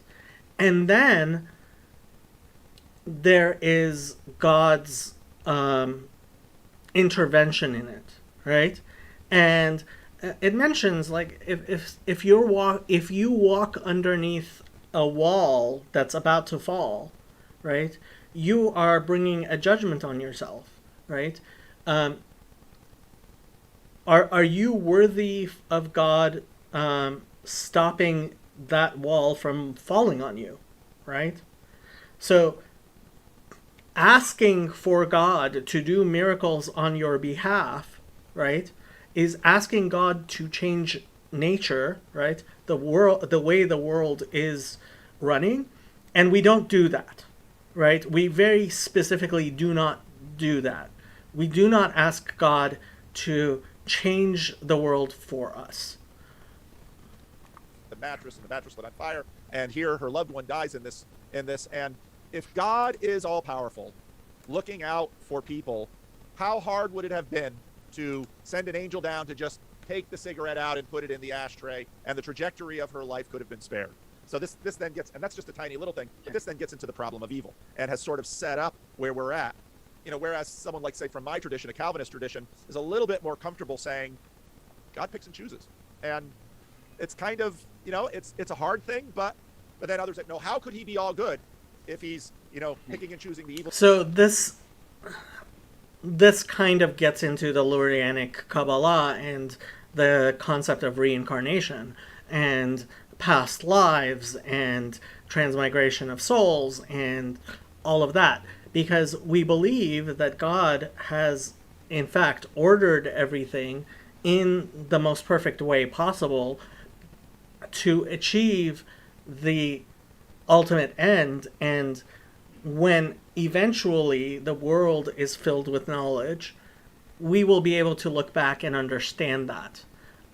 We don't understand it right now, why God decided the things he decided and how, like Job, right? The whole riot act in Job is important. Well, I mean, he is a PVK is a Calvinist, and some people find a lot of comfort in Calvinism. I think it's problematic. So Dominic says this is difficult for me to understand.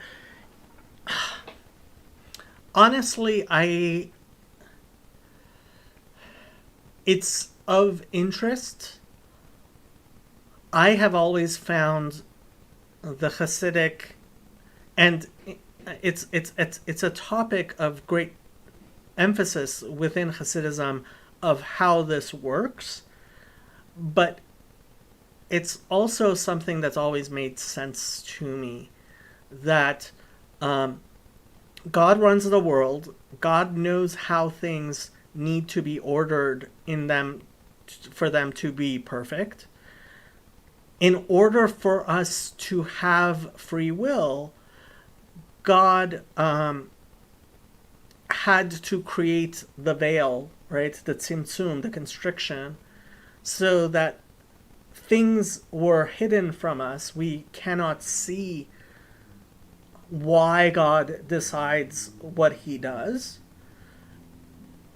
And looking back on it eventually from when da'at, right, when knowledge fills the world, we will then be able to understand why God did everything that he did, which is that is the Jewish gnosis, right? It's not the knowledge that we don't have, that we are trying to get to, is not a knowledge which will help us escape this material world. It is a knowledge of why God does the things he does. It is a knowledge of God, right?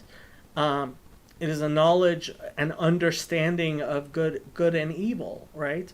And that is the goal, right? God makes everything, God does everything, and in the end, we will, what we want is knowledge. We don't have it, and we seek it, and that is the ultimate gift, right? Understanding why and how God decides to do the things that he does. Nisharim says, but God does do miracles, right? Of course, yes. And not only does God do miracles, but in fact, and this is something very emphasized in Tanya and various parts of Hasidic philosophy, is the fact that we see the world keep on running, as if the fact that God created me last, when I was before, is that is part of the veil, right? We see that, we think that God's hand isn't involved every minute, and that it's not a miracle in each moment that we continue to live. But in fact, each moment that we continue to live is also from God, because it's not, God didn't create from that which existed, right? When we form something, right? When I write something, it has, because it existed before I am taking things which already existed, right? It will continue to exist even when I stop affecting it. But God created from nothing.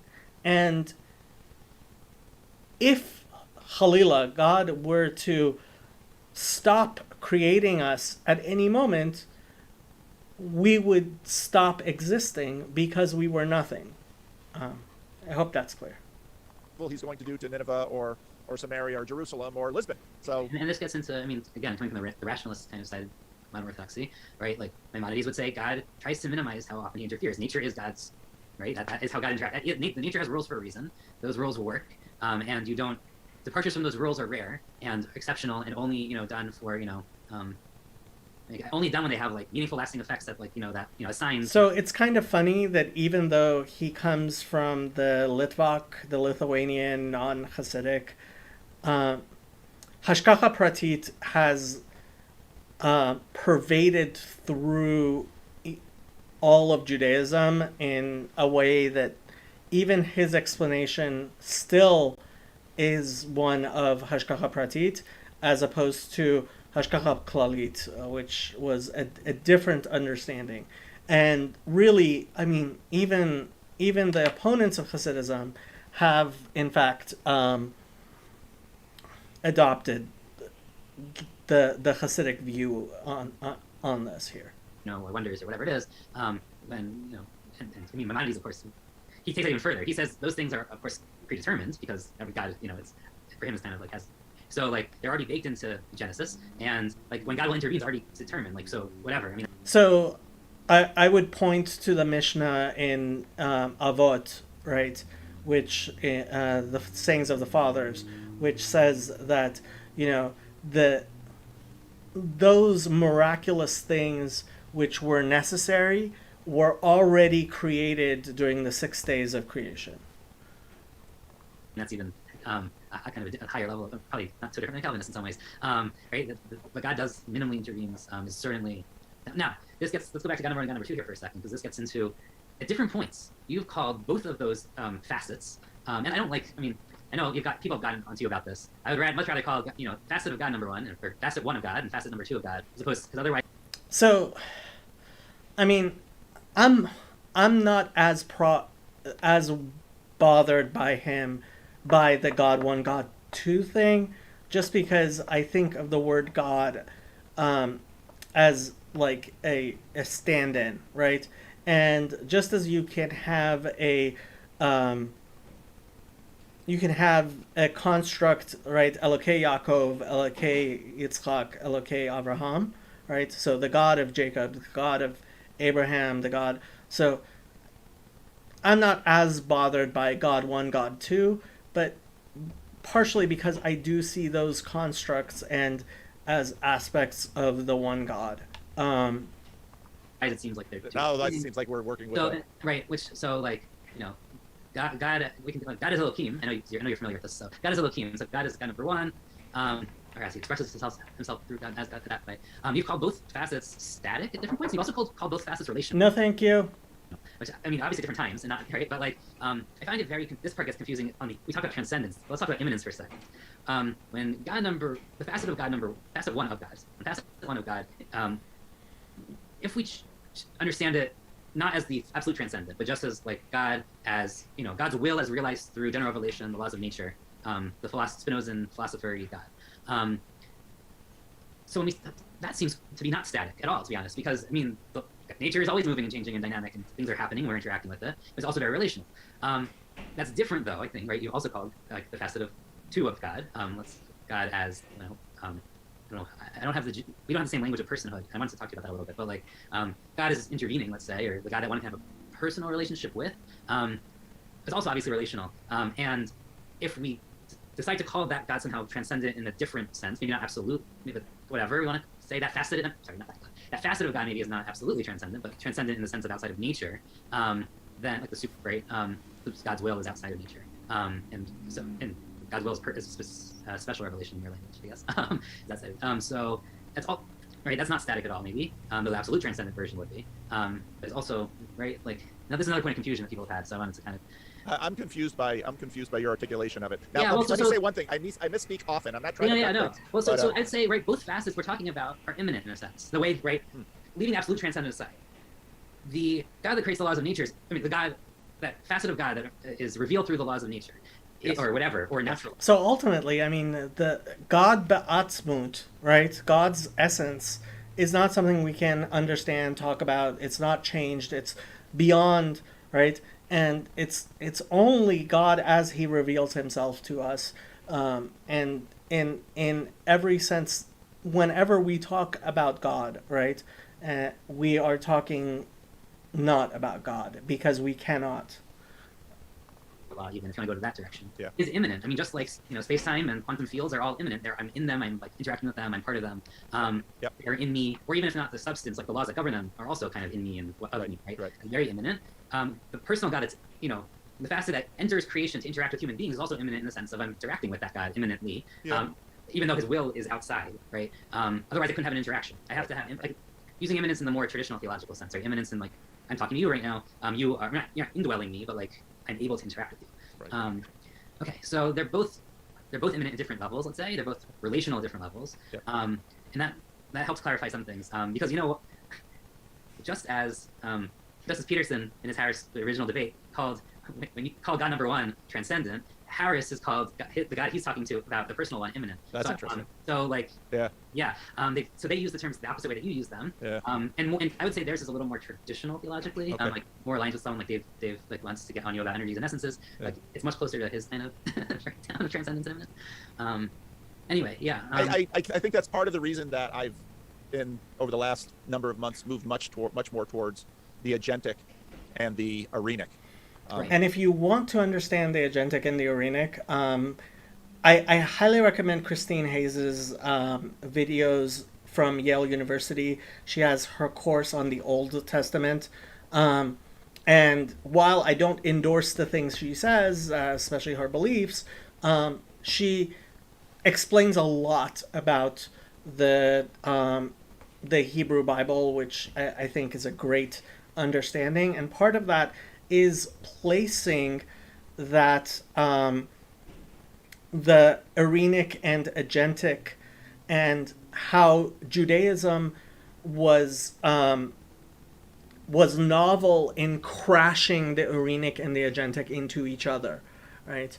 That was something important that Judaism did in the Bible, was because in the other nations, right, they had arenic and agentic, right? There were the fates and then there were the gods, right? And even the gods had to obey the fates, right? So Kronos was arenic and Zeus was agentic, and Zeus, in a sense, is the son of Kronos, right? And you see how this walked into the Trinity. What Judaism did was say, no, Havaya Elohim, right? there is one God who is Arenic and Agentic. There is one God who is God, right, in every sense. And that was an incredible innovation. So Nisharim says, but we can know God, he asks. I think Moshe was called the friend of God. Right, and it says we are commanded to know God. Right? V'yadata hayom b'hashavota el levavecha ki havayahu Elokim. Right? And you shall know and put upon your heart that Havaya is Elokim. Right? That there is one God who is agentic and Arenic. That is the intimate nature of God, right? And when you get further into Jewish mysticism, you understanding what exactly the tree of Da'at Tov V'Ra is, goes into the intimate nature of Da'at and the relationship of humanity to God. Yeah. Because I think that gets at a little bit more of, I mean, when the earthquake comes, I see the earthquake as Arenic. Interesting. And I see, for example, the messengers, the angels heading to Sodom to, pluck. It's kind of SEAL Team 6 here. Bad Oedipus says, I've been listening to Eric Newman lately, who suggests Greek myth was more a kind of psychology than a religion. How you use that word, religion,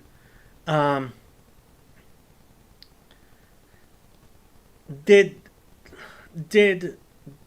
the average Greek person believe that if you were to climb Mount Olympus, you would find somebody who looked like Zeus living there in a physical sense? I don't think so. I don't think that's how people really viewed it. And that's why I think that when you read the Hebrew Bible and he says, your accent makes Arenic sound like Irenic. It's Arenic, Arenic. And so, like, when the Hebrew Bible talks about seeing God's back, right? Or Hadom Raglav, right? It talks about God's a resting place for God's foot, right? Or it talks about, right, the hand of God. I think people understood the metaphoric nature of that even better than a lot of people seem to understand it now, right? I never believed in the God that Sam Harris thinks, right? And the Sistine Chapel, right? That image of God as the old man, that's just done so much damage to our relationship with God in our society in the West. It's just bad. The argument had more to do with archetypal symbolic construction of the myth versus Christian stuff, say. I think what happened was I think a lot of Christians took the actual life of Jesus, turned him into a god in the same way that the Greeks and the Romans, were turning their people into God, right? Were turning the emperors into God. And he became deified in a very concrete way and became an idol. And so when Father Stephen DeYoung keeps on talking about Second Temple Jews had an idea of a multi-personal God, he's right. In what he means by the word person, being that, okay, in Daniel there's this one picture of God, right? And in Isaiah there's a different one, and in Ezekiel there's a different one. And so God manifests himself into the world in different ways, right? So hypostases, right? We've been talking a lot about this stuff in my other videos about Neoplatonism as well. Dominic says, well, myths and legends all have to do with psychology and morals to some extent, right? I don't think they're strictly for entertainment. Exactly. And the symbolic being real, I mean, this is what this whole corner of the internet has been so enraptured in. Their operation to get Lot and family out of Sodom before the shock and awe happens, that's very agentic, in that you have an arena and the agent. And what's amazing about, and this, then we get into Kaufman, where he says, well, the gods of the other nations are very much arenic, but they presuppose this arena in which they operate. And this gets into all sorts of strange tensions, such as the fates. Right. Well, here's the containers within containers, or the arenas within arenas with gradations, right? So like here we have, because that would be funny. I would have thought the earthquake is just as agentic, to be honest, because it's like God doing something very specific and intervening. People don't become raised to idols. People become raised to gods as a point of fact. Only things and ideas become idols. Yeah, but the idea of Jesus has become an idol, right? Integrate like within. So to me, that's more. Even though it's intervening on a natural substance, to me that's more agentic. But I don't know. I mean, again, depends on what level we want to talk about, and we can define. You know, there's only the agent and arena only exists as two separate things as far as we define that line between them. Right. This is, so we can define where that border is, but I think that makes it very confusing to then say we're going to map agent and arena, or agentic and arenic, to God number one, for facet one of God, facet two of God, because those can, agent and arena can exist at all these different levels. Yeah. Look, obviously God also kind of exists at different levels, but I think it kind of it blends the languages in a way that may not be as useful. Even to be honest, you know, all of this in some ways is very transcendent. I mean, this is the big debate, right? In some ways, because you have people in Bridges of Meaning who say we shouldn't even be dealing with any of this because it's all one God. It's confusing otherwise. God has, you know, like look at what, you know, Luke, you know, certainly has said this to you, I think, a couple of times, or has commented about this, that like, are we just wasting our time here? And I don't think we are. I don't think that this is, but I don't know that this language is a good use of time because it's more confusing than it might be worth. Okay, what you got to replace it? Well, so I don't know. I mean, I have Hashem Elohim, but like, you know, and Hashem Elohim. Yeah, Hashem Elohim. That'll translate broadly in the Christian world. Exactly. No, but I'm saying I have that, but no, I can think about that. But I also think it's really. And I think you're, you know, I like that. I like what you just laid out, because I think Elohim and Hashem, you know, even though you're using a substitution, but so Elohim and the Tetragrammaton will say that maybe. Yeah. I think there very much is that tension in the text, but there. Oh, yeah, because the amazing thing, and I'm by no means an expert in ancient Near East literature, but the amazing thing about the Hebrew revelation is, I think, this tension, and that this tension is held. Now, this tension creates. Yes, this tension is held, but it crashes into each other. And this is where Trinitarian theology destroys Judaism. This is where Trinitarianism destroys the genius of monotheism. Problems. I mean, for example, is the selling of Joseph into slavery a function of, to use your system, Elohim or Hashem? So I would first go to the text and see which words are used where. And the really interesting part is when you look in the text and you see which words are used where, you see it. See, and that's part of what you lose in translation, right? This when you in the Hebrew you track Shem Havaya and Shem Elokut, it's this map that the Lurianic Kabbalah provides for the entirety of Torah and Tanakh, right? Certainly in the Torah, but throughout Tanakh, that is what allows me to believe that this is the authentic esoteric tradition, because I see that it is a map of the territory, right? So the Arizal gave us, and the Baal Shem Tov, gave us this map, revealed this map, and especially the people who know the territory the best, who know all of Torah, right, are able to see. And I really have, in my life, have been able to see that this is a map of the territory. So Rabbi Yosef was apparently gone. He says, I'm back and I agree. See my Q&A with Paul on the Trinity as read by Rosenzweig. I'm thinking he's saying that this is where the Trinity destroys the genius of Hebrew monotheism. Which is very valid. Which and sometimes it's told in both, right? Like in Noah, the story of Noah is told twice. Once with Hashem, once with Elohim. Yep. The Garden of Eden is told twice. Once with Hashem, or Hashem Elohim, and once with Elohim. A lot of stories, when they're told a second time, people are like, why are they being told a second time? Don't we already know this? A lot of times it's because we're hearing it from another facet. Now, of course, this is kind of what gave rise to the documentary hypothesis on the Old Testament, right? Is that, they're using different names.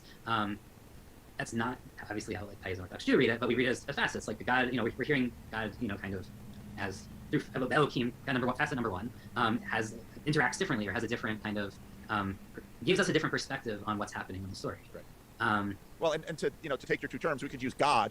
Part of the problem that we have as a pastor, I'm very sensitive to the use of words and how they're used in the vernacular. Rosenzweig's name has been coming up a lot lately. I have that quote of his I keep on bringing up constantly about false messianism, showing that Jews are really serious about the Messiah, because if you seriously believe in the coming of the Messiah, you're going to end up with false messiahs. It's just going to happen. And so he's been brought up several times recently by different people. So Dominic says he's a fan. I'm probably going to have to try to look into Rosenzweig more. Nisharim says, just seeing and reading the Hebrew Tanakh can help us see more details. Yes, I agree. By people in. So Rabbi Yosef says, you'll eventually read Star of Redemption. Don't know what that is. I'm guessing it's some sort of Rahman al-Islam Zionist text. My church and people in Christian circles, because I will often tell people to try and shake them a little bit, say, God is much more, you've got the name, and then you've got the category, because God is the category, and the name is the actor, okay? Yeah. There you've also got some of those tensions in there. But, and I think the documentary hypothesis has been, I think to a degree...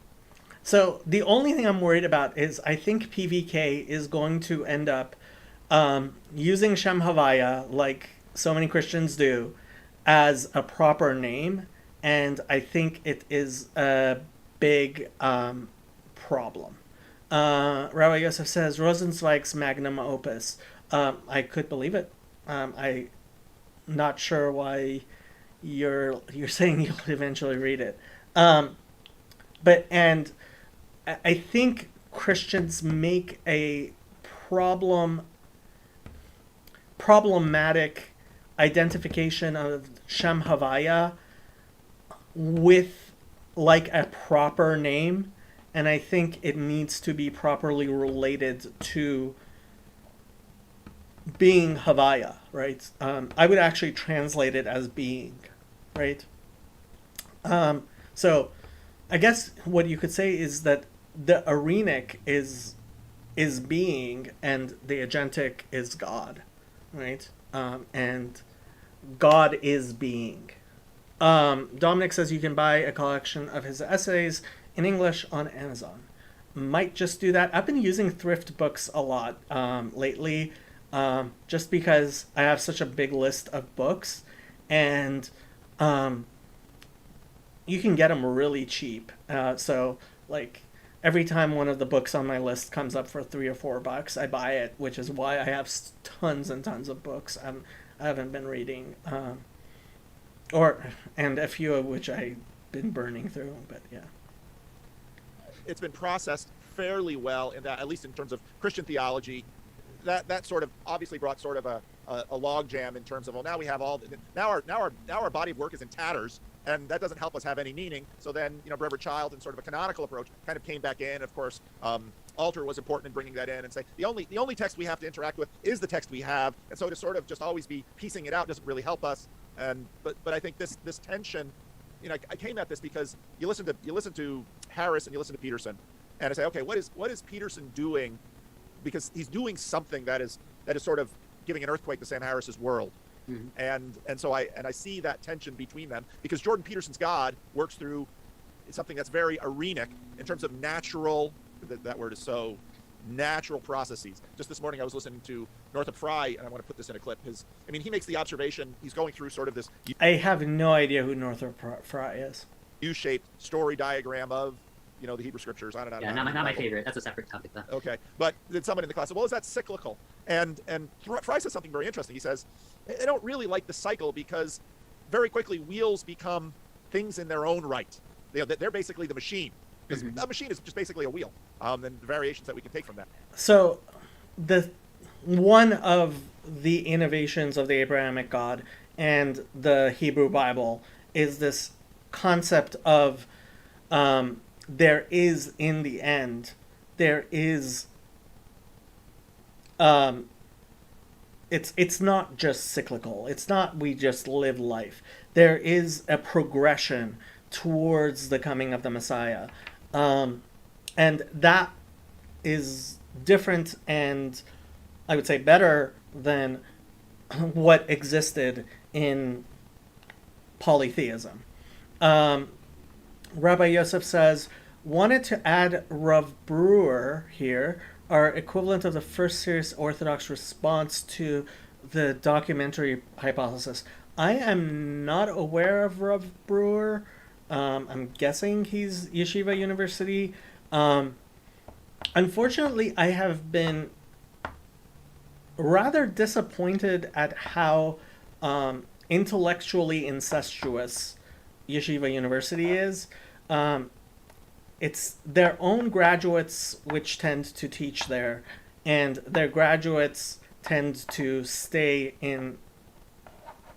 So one of the things that the Rebbe always did was send, and this was a practice of the Rebbeim, was to send people to learn in other communities, and there is this concept of, having the cross-pollination of yeshivas from different cities and rabbis from different cities. And unfortunately, Yeshiva University in modern Orthodoxy seems to have cut itself off in ways that are, for example, I don't think is going on in Eretz Yisrael, right? So the Cook Institute, right, Mossad Harav Cook, has been more ecumenical, if you want to say, within Orthodox Judaism. Unfortunately, modern Orthodoxy, very intellectually incestuous, I think. Like Rav the Rav, right, Soloveitchik, he talks about how a Chabad Chassid was hired by his father to come teach him Tanya, all right? And that's not a tradition I see continuing in Yeshiva University. Bad and Oedipus says, I think Peterson is just able to bridge into modernist frames a conception of God that is otherwise not so seeable from the modernist frame. So he's introducing Spinoza's God, which is problematic. the problem we've had with the new atheists is people who studied philosophy understood you have to at least have Spinoza's God, right? You have to have at least Neoplatonism in that form of there is a first cause, there is a creator, there is, right? And then we can argue about whether the Iranic God is agentic or not. And that was always the argument. And Judaism's argument was, yes, very much so. The Iranic is agentic, right? But we ended up getting the new atheists who could not even understand the Iranic concept of God and were therefore atheism is incoherent. You don't understand the word God if you are an atheist, right? Because the only way to be an atheist, and if you understand the word God, is if you do not believe that the world has any rhyme or reason. And if you don't believe the world has any rhyme or reason, you're going to fall into nihilism, and you're going to destroy yourself and everything else. Rabur is not YU. I will have to take a look later. Rabur preserved pre-World War II German Jewish Orthodox minhag and was a Hirschian. So Rabbi Shimshon Raphael Hirsch in many ways was the father of Orthodox Judaism in response to reform. And like all of the great luminaries, a lot of people claim him today. Bad Oedipus, I see it more like he's introducing Jung. But Jung, I don't think that's it. It might be a reading of Jung. I don't know Jung that well, but as I understand it, Jung believed in an agentic God. Dominic says Rosenzweig favors P through and largely rejects E. I have no clue. I think the documentary hypothesis as applied to the Hebrew Bible is nonsensical, and I always found it weird. Until I started taking the Greek Bible seriously. The Greek Bible demands of you that you have this, just from having the four Gospels, just having the three synoptic Gospels really demands that documentary view of the Bible. And once you have that, it makes a lot more sense to look into the Hebrew Bible in that manner than it does if you're not starting with the Greek Bible. But ultimately, I find the documentary hypothesis incoherent in relation to the Hebrew Bible in the Hebrew. And yeah, bad episode. I don't totally believe in the existence of atheists. Yeah, so actually, that's one of the things that's one of my cute lines, which I said to PVK in one of my two discussions with him. I don't believe in atheists. Nisharm says evolution is a religion. The concept of evolution, and this is what Brett Weinstein really doesn't understand in his Gnosticism, which Sam Adams brought out, is he worships at the altar of the god of evolution, which means all people have a religion, even if an evolutionist. If you believe that the world is capable of being understood, you have a theology.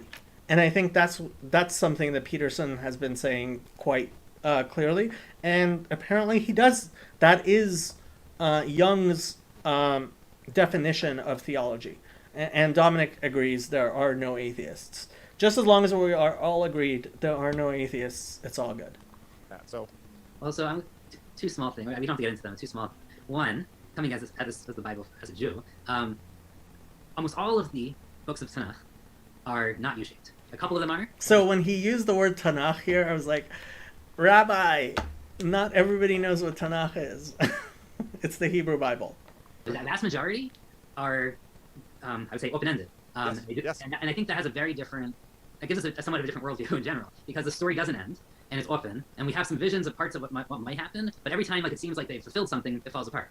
And this is, kind of this more open, it's almost a more open-ended kind of view of how the Bible works, because, I know you have the second coming, the Messiah, I know the New Testament still has to deal with that in some sense, but at the end of the day, in some ways, the book of Revelation creates a final stop on the U-shape in some ways, because you have kind of a complete vision of Revelation where we don't have that. We have a couple different competing or contrasting ideas of what that might be kind of in different prophets, but there's no, this is the text that lays out what the end of days looks like for sure. And we kind of have this much more open view of eschatology in general. That Jews, the debates over what happens at the end of the world or at the end of time, or resurrection, are have never been what caused sectarianism in Judaism.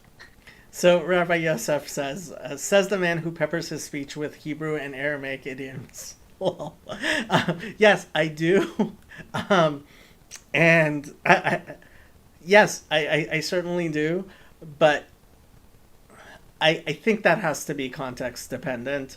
You're on PVK's main channel, whereas I don't speak. Well, most people don't listen to me. Miles, hi, did you catch PVK's definition of totally depraved the other day? I did not, but as best I can understand, he keeps on, I listen to him. I actually want to pin him down on total depravity and special election. If you want to upvote something, upvote my pitch on the server. I want to talk to him about the manifesto of the Poway shooter, and because I think that is where Calvinism leads you, and as somebody who goes to Chabad, and that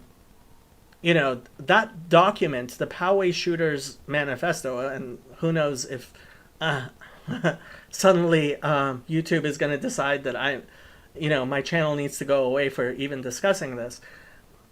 It's Calvinistically coherent, which is the problem. Basically, it is, we are tending to zero while God is infinity, and we don't really understand each other. He fudges total depravity. He fudges Calvin, in my view, that murderer. So yeah, but that's okay. Let's try to finish this. We're 3/4 of the way through, and we've been at this for 4 hours now. That's just not the points that we care enough about, because they're not of this world, and our work's in this world, and we only can do what we have, and God told us what to do, and anything beyond that speculation, and some of that speculation is interesting, but there's only so much that we can say about it at the end of the day, and it's not worth kind of starting a war over. Basically. Isn't there, however, a longing for the resolution of the happy resolution? Every day. I mean, it's a fundamental. So when he was talking about this, what really made it salient for me is, so the Mishnah Torah by Maimonides is a codification of the entirety of Judaism, right? It is a codification of Judaism. And he spends 2 chapters on eschatology out of the entire Mishnah Torah, which if you read 3 chapters a day, you will finish it in about a year cycle. So the Mishnah, and those are two really short chapters in relation to some of the other chapters, which are much longer, but they're the last two chapters, right? And they're the capstone of the Mishnah Torah. And he deliberately put them at the very end, right? As opposed to at the beginning, where he has Hilchot Yesodei Torah, right? The laws of the foundations of the Torah and Deot, and all that more ethical stuff. He ends with two very short chapters on the coming of Mashiach. They're very short, spend a lot of time saying, we don't know the details, do not fight over the details are not important. And so it is a tiny percentage of the Mishnah Torah is on Geula. But the Mishnah Torah has exactly 1,000 chapters, Rabbi Yosef says. I did not know it was exactly 1,000. And those two chapters, so I guess it's 0.2% of the Mishnah Torah, and I'm sure it's actually much less in terms of words. So, yeah.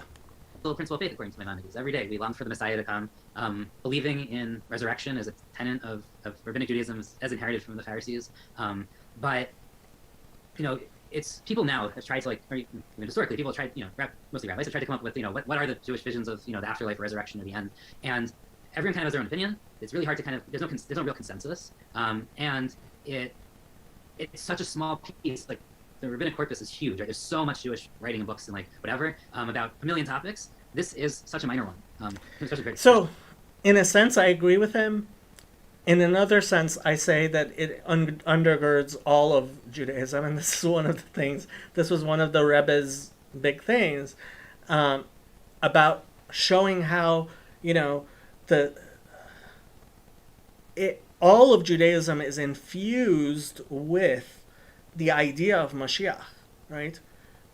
But the Mishnah Torah is about how we should live and how the world should be, and about this world, and about what we do in it, and how we act, and that is Judaism.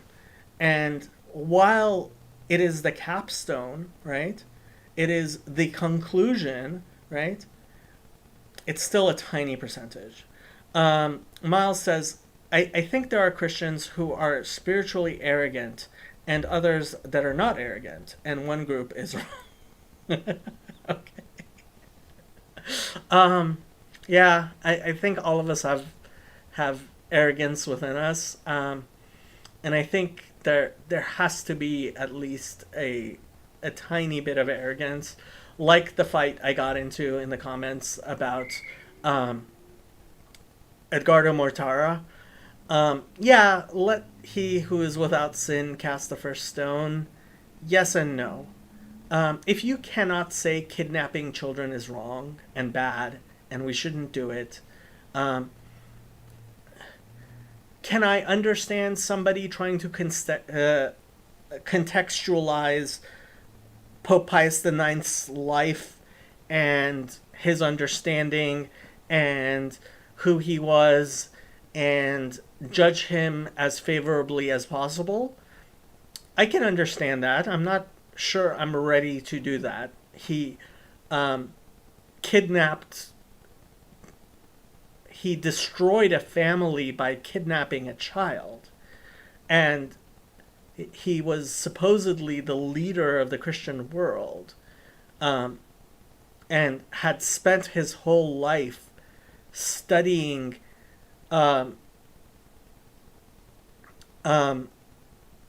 studying ethics and morality and God, and for him to use God as an excuse to to destroy a family,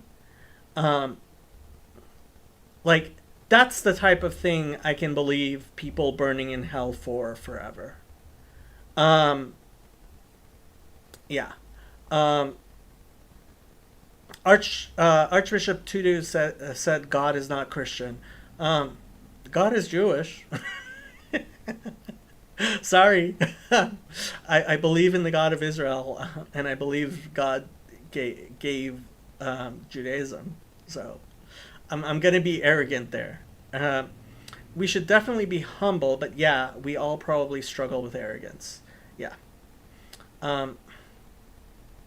Miles says, I agree with Tutu. I agree that God is not Christian.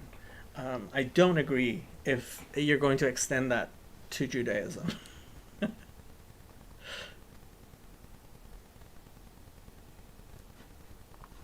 Christianity, but like even I don't know what percentage it would be, but like it's tiny. I mean, it's can't even. I don't even think it hits 1% of all the grading would even touch on this. And so the focus is very different in many ways. But the focus, see, that's the thing again, right?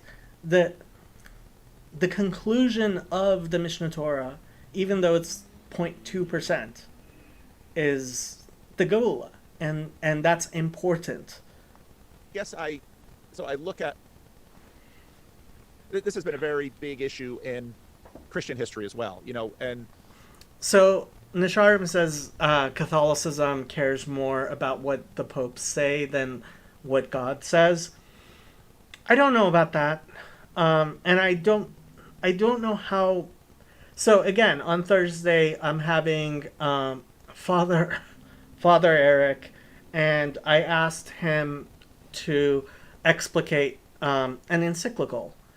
I think having someone like a pope is important, because it's really easy for me to say I know what God says. It's really, really easy for me to say that. And that goes back to Asel Harav, right? You have to have a teacher. You have to have somebody who is your Rebbe, right? Who is mashpia, and you ask them to you outsource your cognition and your sanity to that person. There's a reason why I have Rabbi Yosef as the rabbi of my Discord. I need him there. I need him there to stop me from caring more what I say than what God says. Live, that might be fun to ask him questions. Yes, Father Eric is going to. We are going to do it live, just like I did with Pastor Tanner. Hopefully it's going to be live if I can make everything work correctly. So having Pastor Tanner was really great, and I hope to do similar things in the future. And hopefully Thursday night is going to be, we're starting, I think it's 5 p.m. my time. He has to get to bed, and he lives in, I want to say, Wisconsin? But yes, we're getting Father Eric. Father Eric also has his channel, and he is on Bridges of Meaning, and he's incredibly available. So, Father Eric's great. Let's say the Pilgrims coming to New England and founding, deeply eschatological motivation to establish, in a sense, America then is sort of viewed as kind of a new Eden, and the cities that the Puritans and the Pilgrims found are fairly intentionally. I had a conversation early on with someone from New Haven, Connecticut, and he was pointing to all of the ways that the founders of New Haven, Connecticut were looking to the Book of Revelation at the city Foursquare in terms of how to apply that in their world. And so what you say about that structure, I think you're exactly right. And I'm looking at Fry because I'm I'm working on some of the critical drinker storytelling videos lately, and I want to come back to that because that gets into the hero's journey, but it gets into the fact that let's say a naturalist could quite rightly say, well, a human being in many ways really peaks in his early 20s. Right.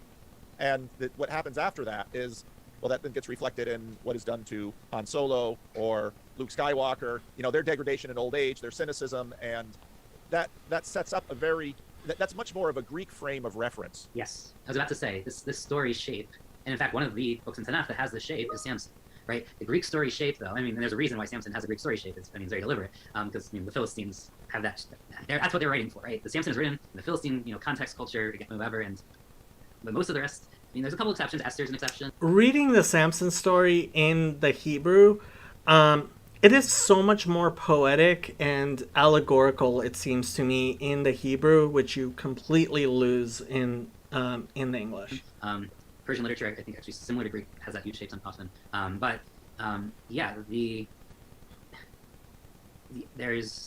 The Greek story is inverted. It's an inverted one, yeah. It's inverted, right? Because you have the climax in the middle, right? And then you go down to Sheol, or you go down to Hades. I mean, you have Achilles. He's ready to. He's ready to wreak his vengeance upon Troy, but he knows that this is his peak, and after that he will decline and diminish. And I just think it's important to think, right, that a lot of the Tanakh, however it is, right, it was meant to be read out loud orally, like the Greek stories, but the Greek ones are written by poets with a very clear sense of rules of rhetoric. And while some of those same kind of sensibilities of rhetoric appear especially in Deuteronomy, I did in college, I did like the whole rhetorical analysis of some of Moses' speeches, and he uses a lot of those same Greek devices, but the structures are not the same. And it's not clear if there was the same sense of storytelling. Whether it's one of like the books direct, from God, or like one written by a prophet later, like the sense of storytelling structures isn't there. Look at the kind of. I have a book about Jeremiah. It's an excellent book on kind of.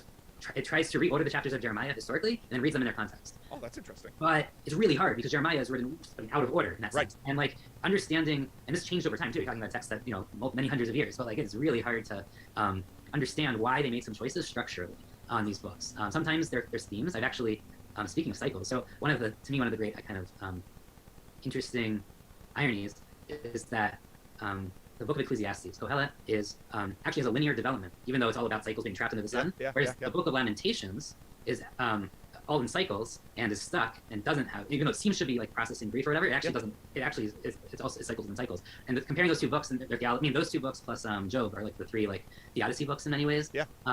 And they have very different theological structures, kind of going through them, and their literary structures are kind of the opposite of what you might expect in some ways. So Miles says, if a Christian is totally depraved, they should realize that they are in no position to promote soteriology. But PVK says baptism is non-negotiable. Nasharim, been a while since I read about Samson. I liked how the Ruach moved on him. Honestly, I found it incomprehensible in translation. Going back to the Odyssey. Jeremiah by Lau, L-A-W, from I think Koren Press, K-O-R-E-N. L-A-W is law, not Lao. Although I guess you could say Lao. They're coming out with a whole series of different modern Orthodox writers, but they're probably the single best Bible series I've maybe ever read. Benjamin Lau, yeah. L-A-U? Yeah. L-A-U, yeah. Beth says, Psalm 84, 5-6, fortunate are those who stay in your house.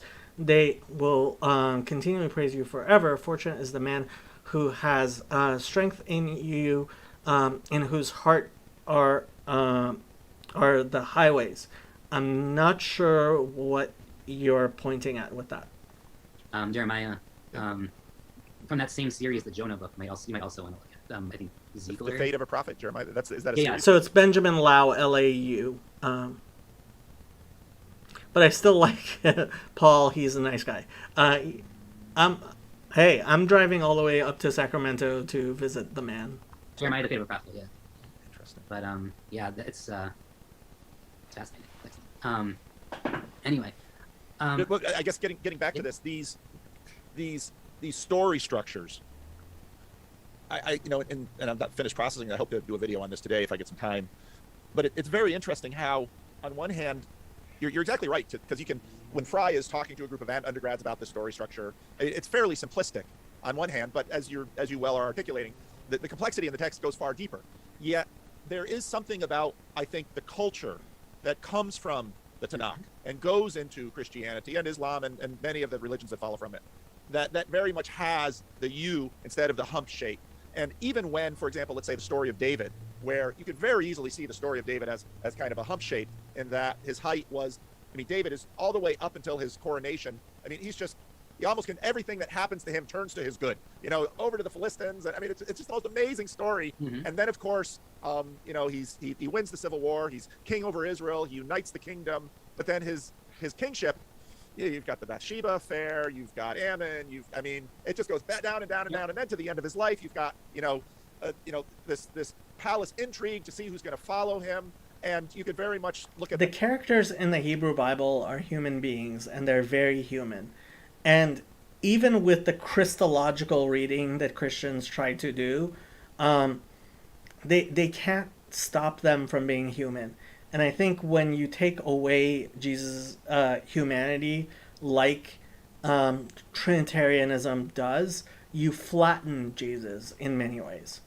You know, culturally, you could very much put that forward as, look at, this is the way, even a man after God's own heart, this is the life he gets. The Solomon too, the first 11 chapters of Kings is the shape. I mean, there's no, he peaks at the temple, and then kind of, you know, he marries the foreign women, and they start influencing him, and he, whatever, I mean, he ends up leading a divided kingdom. But then later on, you're going to have Daniel, and to a degree Job, but you're going to have Daniel that's really going to be to set up this. So Daniel's complicated. Yeah, I'm going to put Daniel 1, you know, dating Daniel, like whether he's, you know, really Persian or later in the Hasmonean period. Yep. Super complicated. Yep. One of the really kind of interesting things is, within Judaism, is that Daniel, one, the rabbis say he's not a prophet, which is a really interesting point. Right. Well, isn't he listed in the book of writings? He's not in the prophets. In the writings, right. He's put in the writings. He's not considered. Now, other places call him a prophet, and there is a debate. Like, is he a prophet? Is he not? Prophecy, the way that the rabbis understand it, because they actually say there's lots of prophets. Lots of people talk to God, but that's not prophecy. Right. Prophecy that, like, merits being in a book, like canonized prophecy, is one that actually has a lesson for, like, now. Like, you have to actually talk to the people and tell them what to do and how to change their behavior. It's not prophecy if it's just like, you know, I'm in my, you know, trance and like I, you know, feel close to God. That's not sufficient to count as, like, I mean, it might be prophecy in like a sense, but it's not prophecy in the sense of this is worth transmitting, preserving, recording, and has, you know, and that God wants us to, right? Like, this isn't, God wants to include the prophets actually. And Daniel, they are very, very wary of. There's this debate whether he's a prophet. They put him at the end. And there's all these warnings about don't try to calculate the 70 years or whatever. Like, we know there's all this math. Don't do it. I can echo that in terms of Christians. Let's lead off that. Let's take away from that, because that always gets us in a bad place. So Beth clarified the verse was related to any ideas about total depravity, right? So there do exist righteous people who fall 7 times and get up, and that's clear. Miles says, I read the Bible in a way that I think keeps Jesus 100% Jewish and doesn't detract from a very down-to-earth message of peace. I was surprised by how Jewish Jesus is, because I assumed Christians understood what Jesus was saying. I do not make that assumption anymore. Every time, and this, I can talk to Judaism, but like every time someone's tried to calculate the 70, there's been a false messiah, like, or like false expectations of messiahship that someone exploited. So like there's a lot of warnings through, you know, thousands of years at this point about, like, do not try to calculate this. You know, it's not worth your time. Whatever. I know in theory we have like 15 minutes left. Yeah. I did want to talk a little bit about personhood. Okay. When we personhood, because that's a big topic on the server. No, I know. Yeah, we're not going to get into like all of it. Personhood in reference to God. So I was talking with Sam Adams and I guess with Harry before he left the server about the term hypostasis and like how it's used in the Septuagint and how it's used in other writings. Harry's still on my server. And it was very confusing because every time it's used in Septuagint, it's for a different Hebrew word with a different root. So you have to kind of figure out, like, is there anything in common? Of course, in Septuagint, you know, we should separate the Torah translation for every other book because they're all after that by different authors. Yeah, Jacob has been making that point to me, and I found that helpful. And yeah, and here especially, like, when you see how inconsistent the translations are with the word, like, pick a word, like hypostasis. So I know I'm not even sure what I was not aware hypostasis actually appears in the Bible. But yeah, personhood. At some point, you talk about the facet 2 of God being person, Yep. agentic, whatever. Yeah. What do you mean by that word in reference to the divine? I don't even know what it means in reference to me, but let's go. I see it as, maybe this will, I don't know, I'll just take a shot at it. Yeah. I see it as productively interactive. In other words, there's always this perennial debate about prayer in Christian circles. Does prayer change God or does prayer change me? Mhm. And I think a lot of the drama around the question of personhood. Now, with my last video, I got into it because we got this egregore thing with Rebel Wisdom, and we have, I think, sort of the middle realm. We're seeing the reemergence of the middle realm, and it's coming from below, from secularists. Of course, it's the only direction it's going to come from them because they have an iron box on top. So, but I see personhood as someone who is productively interactive. In other words, I can relating to God as a person is the most proper role, is the most appropriate mode for me to relate to God, even though it's the only way to relate to God. Like, you can't relate to God that is unrelatable, right? The Bechina of Sovev is between and beyond us. Nisharim says Septuagint is mostly useless in my opinion. I tend to agree. The Septuagint, the Greek translation of the 5 books of Moses had its use, and I think can be something we look towards. The problem is that the rest of Tanakh was not translated to Greek by 70 rabbis, right? That whole story of Ptolemy, and it's just what Christians got together of translations to Greek from random people throughout the years, and like Rabbi Yosef says, is useful in understanding Christian reading, since anytime Tanakh is quoted in the New Testament, it's the Septuagint that is quoted. I'm not 100% sure about that. I think that what happened is basically in Nach, right, Nevi'im and Ketuvim, the Septuagint was made from whatever was, the bits and pieces that were found, and excuse me, they matched it to the Greek Bible. So I'm not sure the causation is even that the writers of the Greek Bible were quoting Septuagint as it necessarily existed back then, because when we talk about the Septuagints of Nach, we're just talking about Greek translations of Nach, and there were a lot of them. Nisharim says, at best, the Septuagint might be useful in comparing New Testament word usage. Yeah. Miles, I like what you said about knowledge is a pursuit, and that this life is about choices. It's not complicated. Yeah. I mean, yes and no. It is not complicated, but it also is. I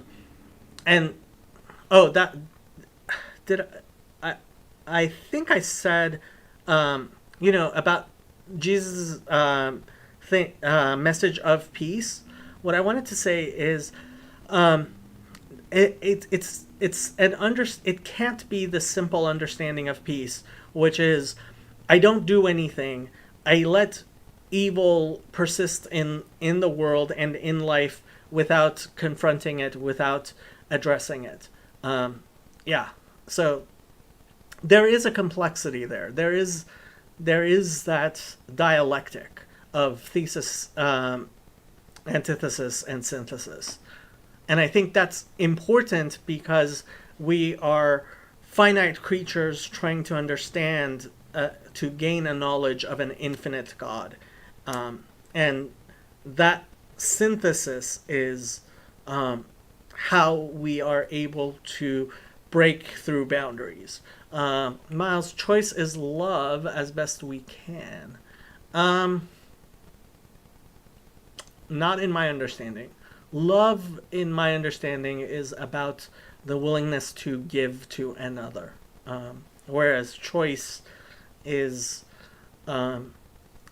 bechira, right? Is about your relationship to yourself. Christian theology with respect to God. I mean, you could easily say that because God is greater than we can conceive, he could very easily be transpersonal. He's beyond personhood.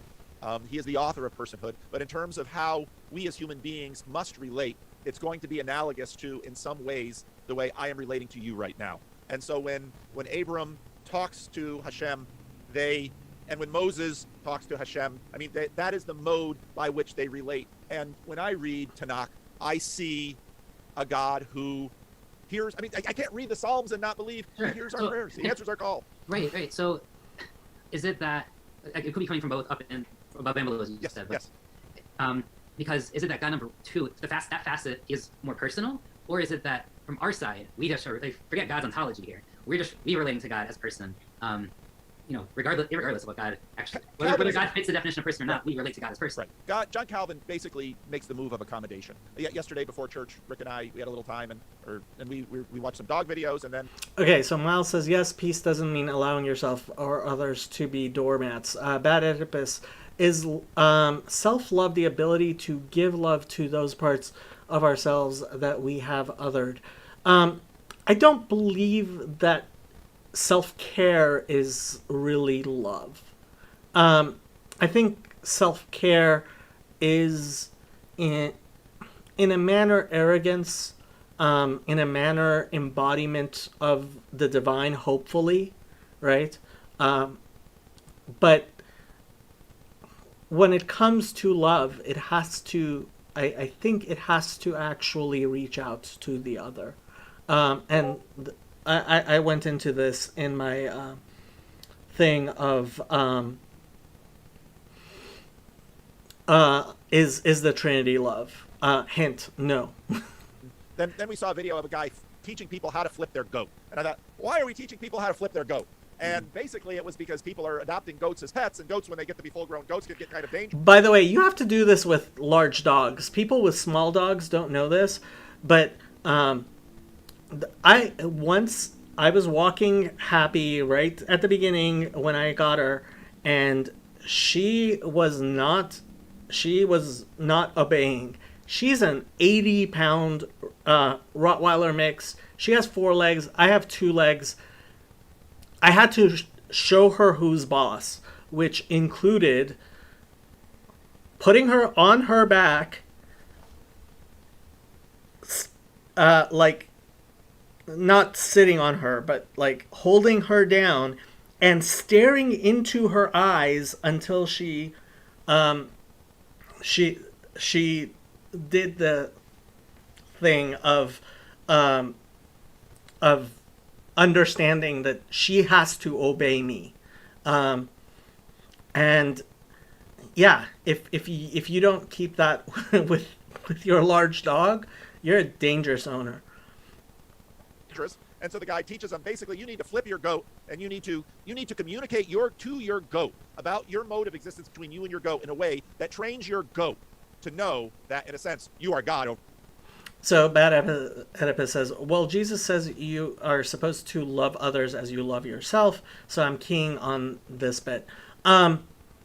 So the way Hillel expresses that same thing, well, I mean, there is the verse in the Bible, right? Va'avta l'recha kamocha. But it's you have to love your neighbor as if he is yourself, so that everything you want for yourself, you should want for others. But in the Hebrew, it doesn't repeat, right? Ahavta l're'echa kamocha, right? You have to love your neighbor. Love is still ineffable, but I think we know it when we see or feel it, ineffable but on this earth. Whereas God, giving God any name is beyond our pay grade. I think you mean effable. Yes, love is effable. I wouldn't say ineffable. God is ineffable. And yeah, you have to remember, God is love is fine. Love is God is not. Nisharim, yeah, I think sometimes dog owners need to show that they are the alpha. That if you have a large dog, you have to. You're a dangerous dog owner if you do not. Over your goat. Because the goat that doesn't learn. I mean, I am 200 and some pounds. I wish I was less, but she's an 80-pound dog. If she wanted, she could show me who. Well, yeah, she could definitely fight me off. I think if she really wanted to. In fact, I think she could kill me if she wanted to. But yeah, bad Oedipus. But if you're not good at loving yourself, you won't be very good to your neighbor. I'm not sure about that. It's funny, but one of Jordan Peterson's rules is take care of yourself as if you are someone you are responsible for taking care of. In fact, I think most people find it easier to take care of and love others than it is to take care of and care for themselves. I'm not sure I'm a big fan of loving yourself. Rabbi Yosef, there is definitely a rabbinic reading that focuses on one must love themselves to love another as oneself. I would need to check who. Yeah, I don't know if I've ever encountered the concept of hit ahavut, right? A sort of reflexive love of the self. So Miles says, I lost 25 pounds by going plant-based, mostly, just saying. I tried that for years. I was constantly hungry. I started having a steak every day, and while I was keeping it up, I lost weight. I do so much better. And I think you have to know your body. You really do. Because for many years, I thought if I eat a lot of salads and soup and drink a lot of fluids, then maybe I wouldn't be so hungry all the time. And the fact is, there is nothing that satiates me like a 1 pound steak will. It was like the first time in my life that, like, well, no, I mean, I've had steaks before, but I noticed within myself that I was no longer constantly hungry, right? I wasn't going to the fridge over and over again.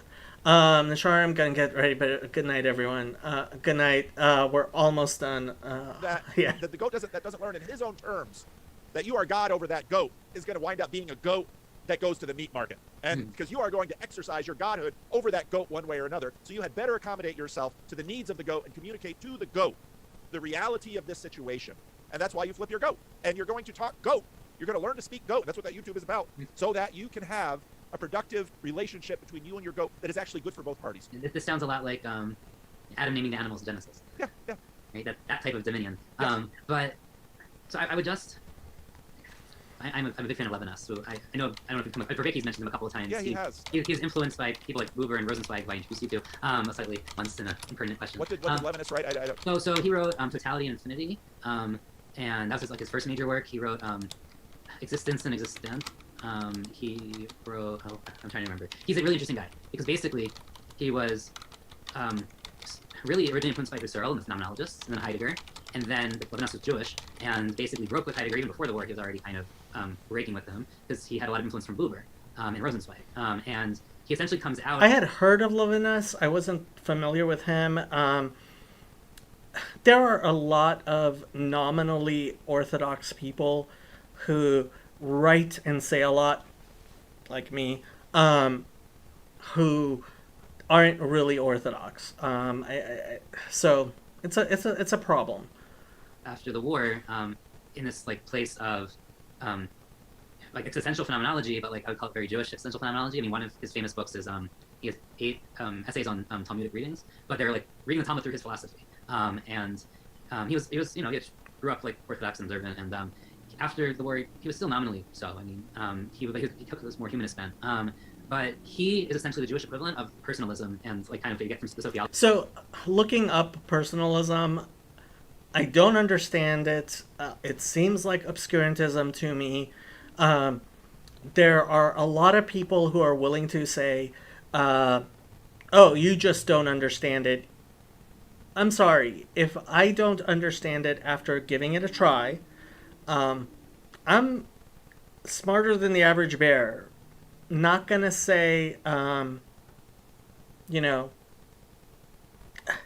I'm not the smartest person in the world, but if you can't explain it to me in a way that isn't obscurantist, I'm gonna put you down as obscurantist. And especially because it's not like the people who point out a lot of this stuff are so much smarter than me. If somebody like Rabbi Yosef were to say to me, "Yeah, you just don't understand this," I would be like, he's a lot smarter than I am. I need to rethink. That's not what is usually going on with stuff like personalism and other obscurantists, like all of CRT. They're not smarter than me. But, so Rabbi Yosef says, I'll try to explain it sometime. Okay, I thought you didn't think it was so great either. Psychologist in your channel. Yeah. So he is, and they're very, very similar in many ways. I've kind of compared a little bit between them with Nate, and I've encouraged Nate to read more Levinas because I think there's a couple differences. One of the things that Levinas really stresses is, right, God is the other, capital O, like the ultimate other, and any other interaction we have with anyone else kind of is a reflection of that interaction that we have kind of with God. And for him, right, his most famous idea of Levinas is ethics precedes ontology. I need to know that someone else exists outside of me before I can have an ontology, but that relationality, that means is foundational, which I guess, lots of Christians can see kind of that, God's, I guess in the Trinity, they might have something, but Levinas is doing this fully. Ethics precedes ontology?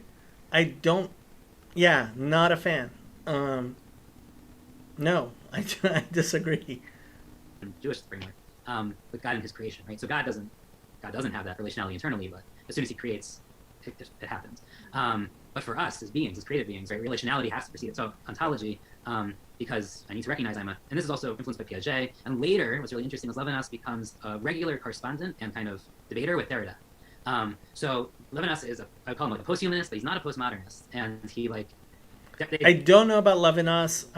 Derrida may have had good ideas, but most of his fandom seems to be based on obscurantism. So when I hear vocal distance, or even sometimes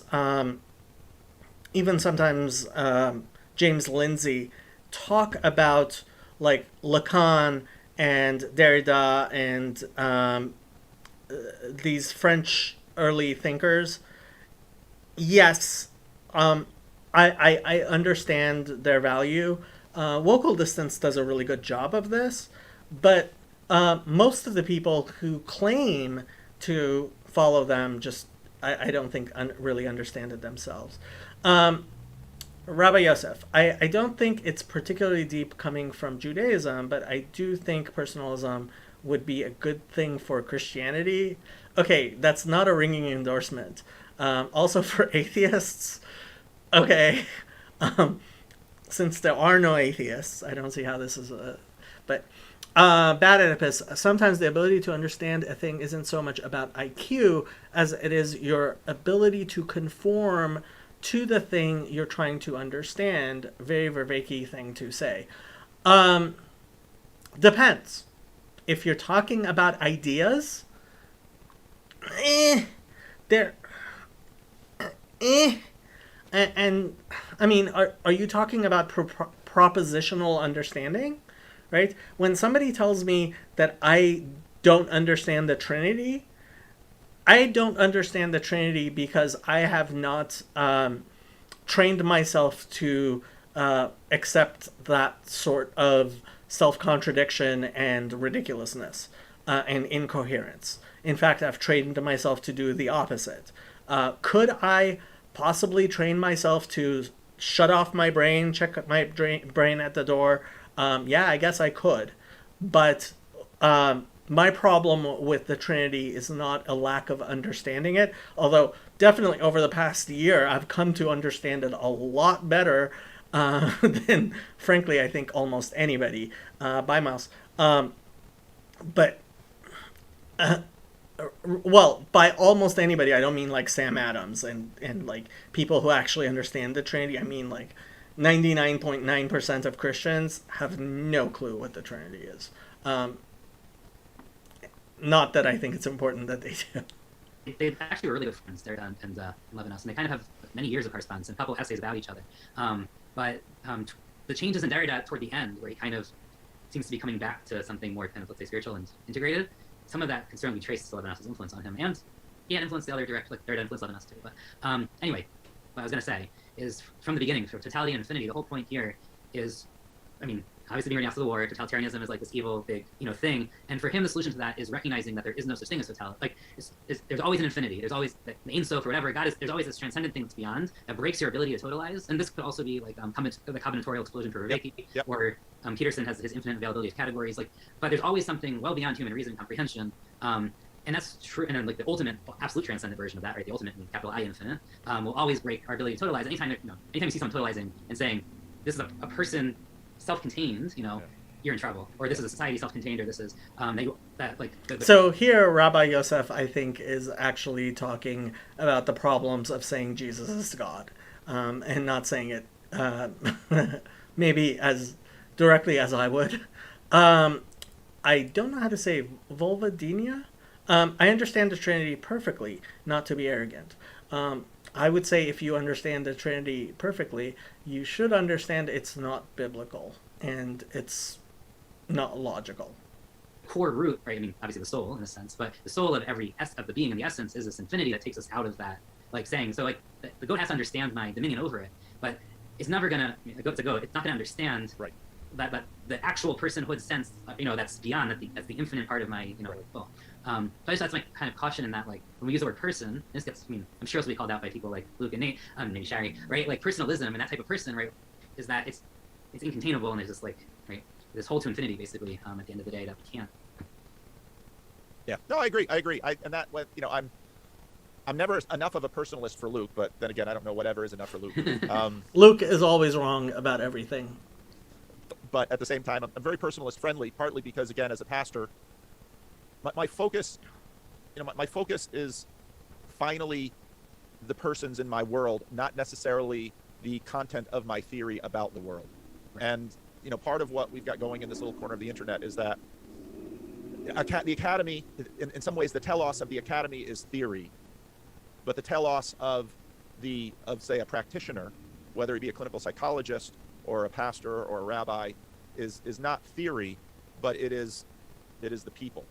And of course, the theory is tremendously useful because it guides us with people, but the goal is much more actuated than necessarily theoretical. So. Yeah, no, I hear you. And this is the whole embodying of the proposition, right? Right. We didn't get into this, but that was another thing. Well, we can't get into everything. Everything. Hopefully we'll talk again. Yeah, no, this was wonderful, and I know Jacob was really anxious. Oh, you got to talk to Yosef, and this was no, I can see why, because I can see why you're very popular on the Discord server, because you're a delightful conversation partner and you've got all those skills. And so this was.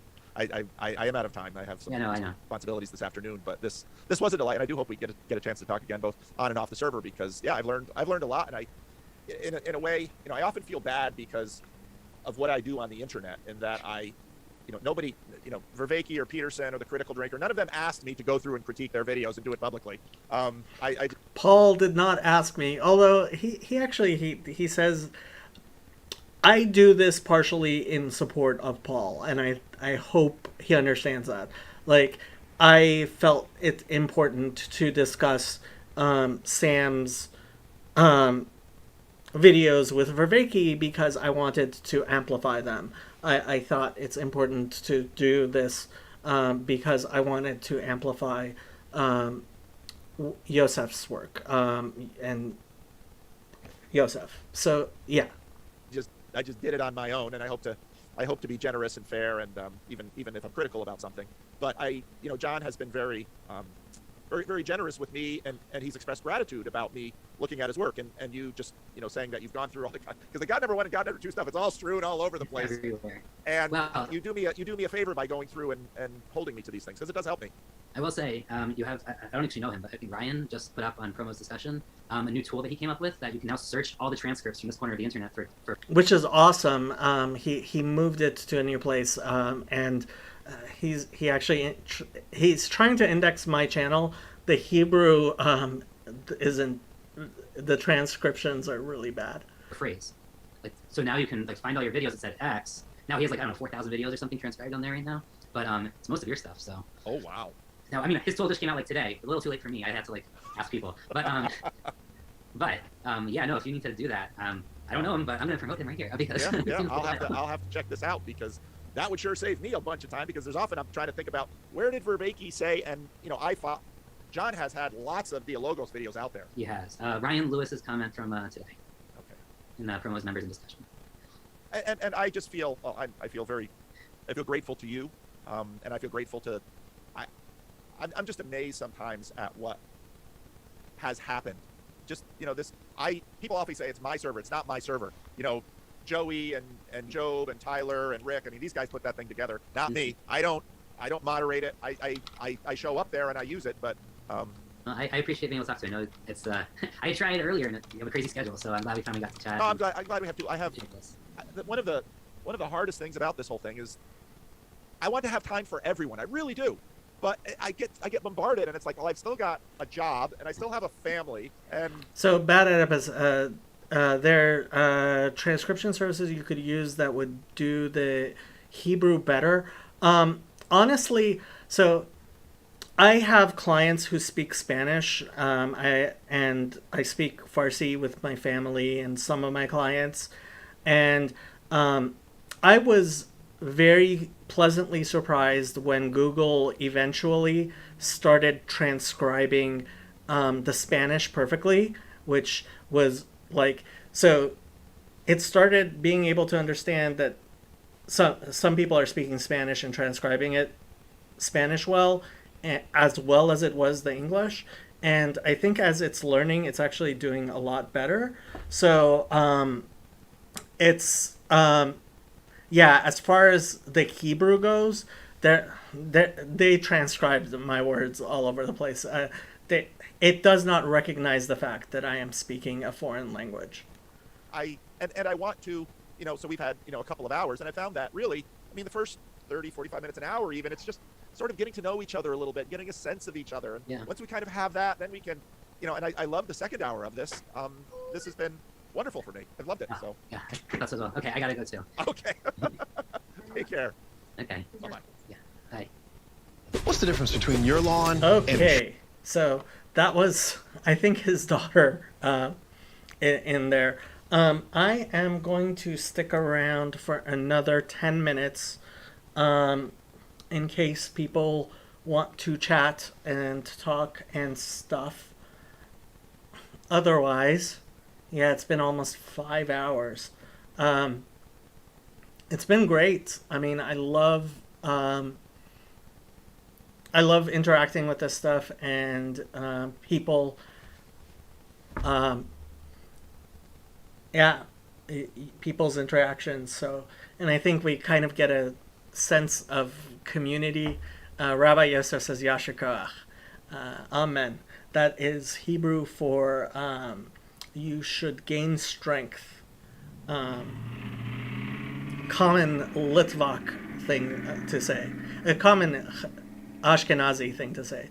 Sephardim usually say Chazak uBaruch, Baruch, which means strength and blessing. Yeah. But no, I think it's a really great communal thing, for that people are engaging in the discussion live. I think it helps us digest things communally. Like I keep on saying, um, an individual human being is not a viable life form. Um,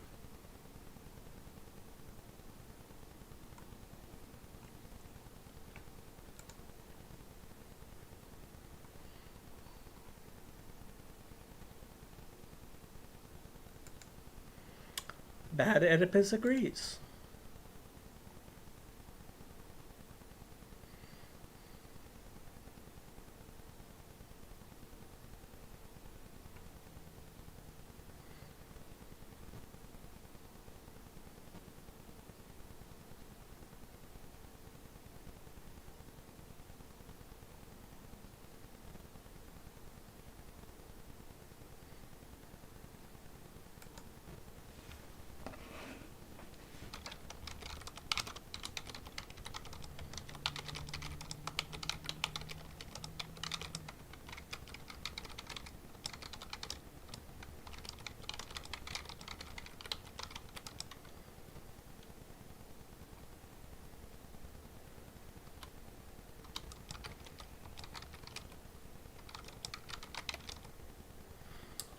Bad Oedipus, good night. It was fun. I'm glad to hear.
earlier you said that part of Judaism is the idea that we can achieve knowledge in greater and more fuller ways, and this is the destiny of Jewish people.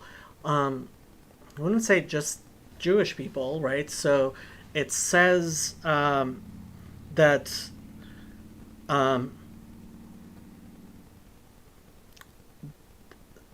knowledge will cover the earth like the waters cover the sea, right? So wouldn't that also imply that Jews would understand my needs better than anyone or anything? No, not in any sense. So there is the idea, Kitetze Torah mi Tzion Udvar Hashem mi Yerushalayim. So the Torah will come from Zion and the word of God from Jerusalem. And there is the concept of the Jewish people as a priestly nation and a light unto the nations. But knowledge will cover the land, right? Cover everyone, like water covers the seas, right? So everyone would be on a higher plane of knowledge. And there is this concept of specific knowledge. There is a genius to Jewish culture, Jewish understanding. There is a genius to other nations as well, right? So the term goy and goyim in the Bible, so goy refers to Jews in the Bible, and goyim is all of the nations, which at times includes Jews, sometimes doesn't. But I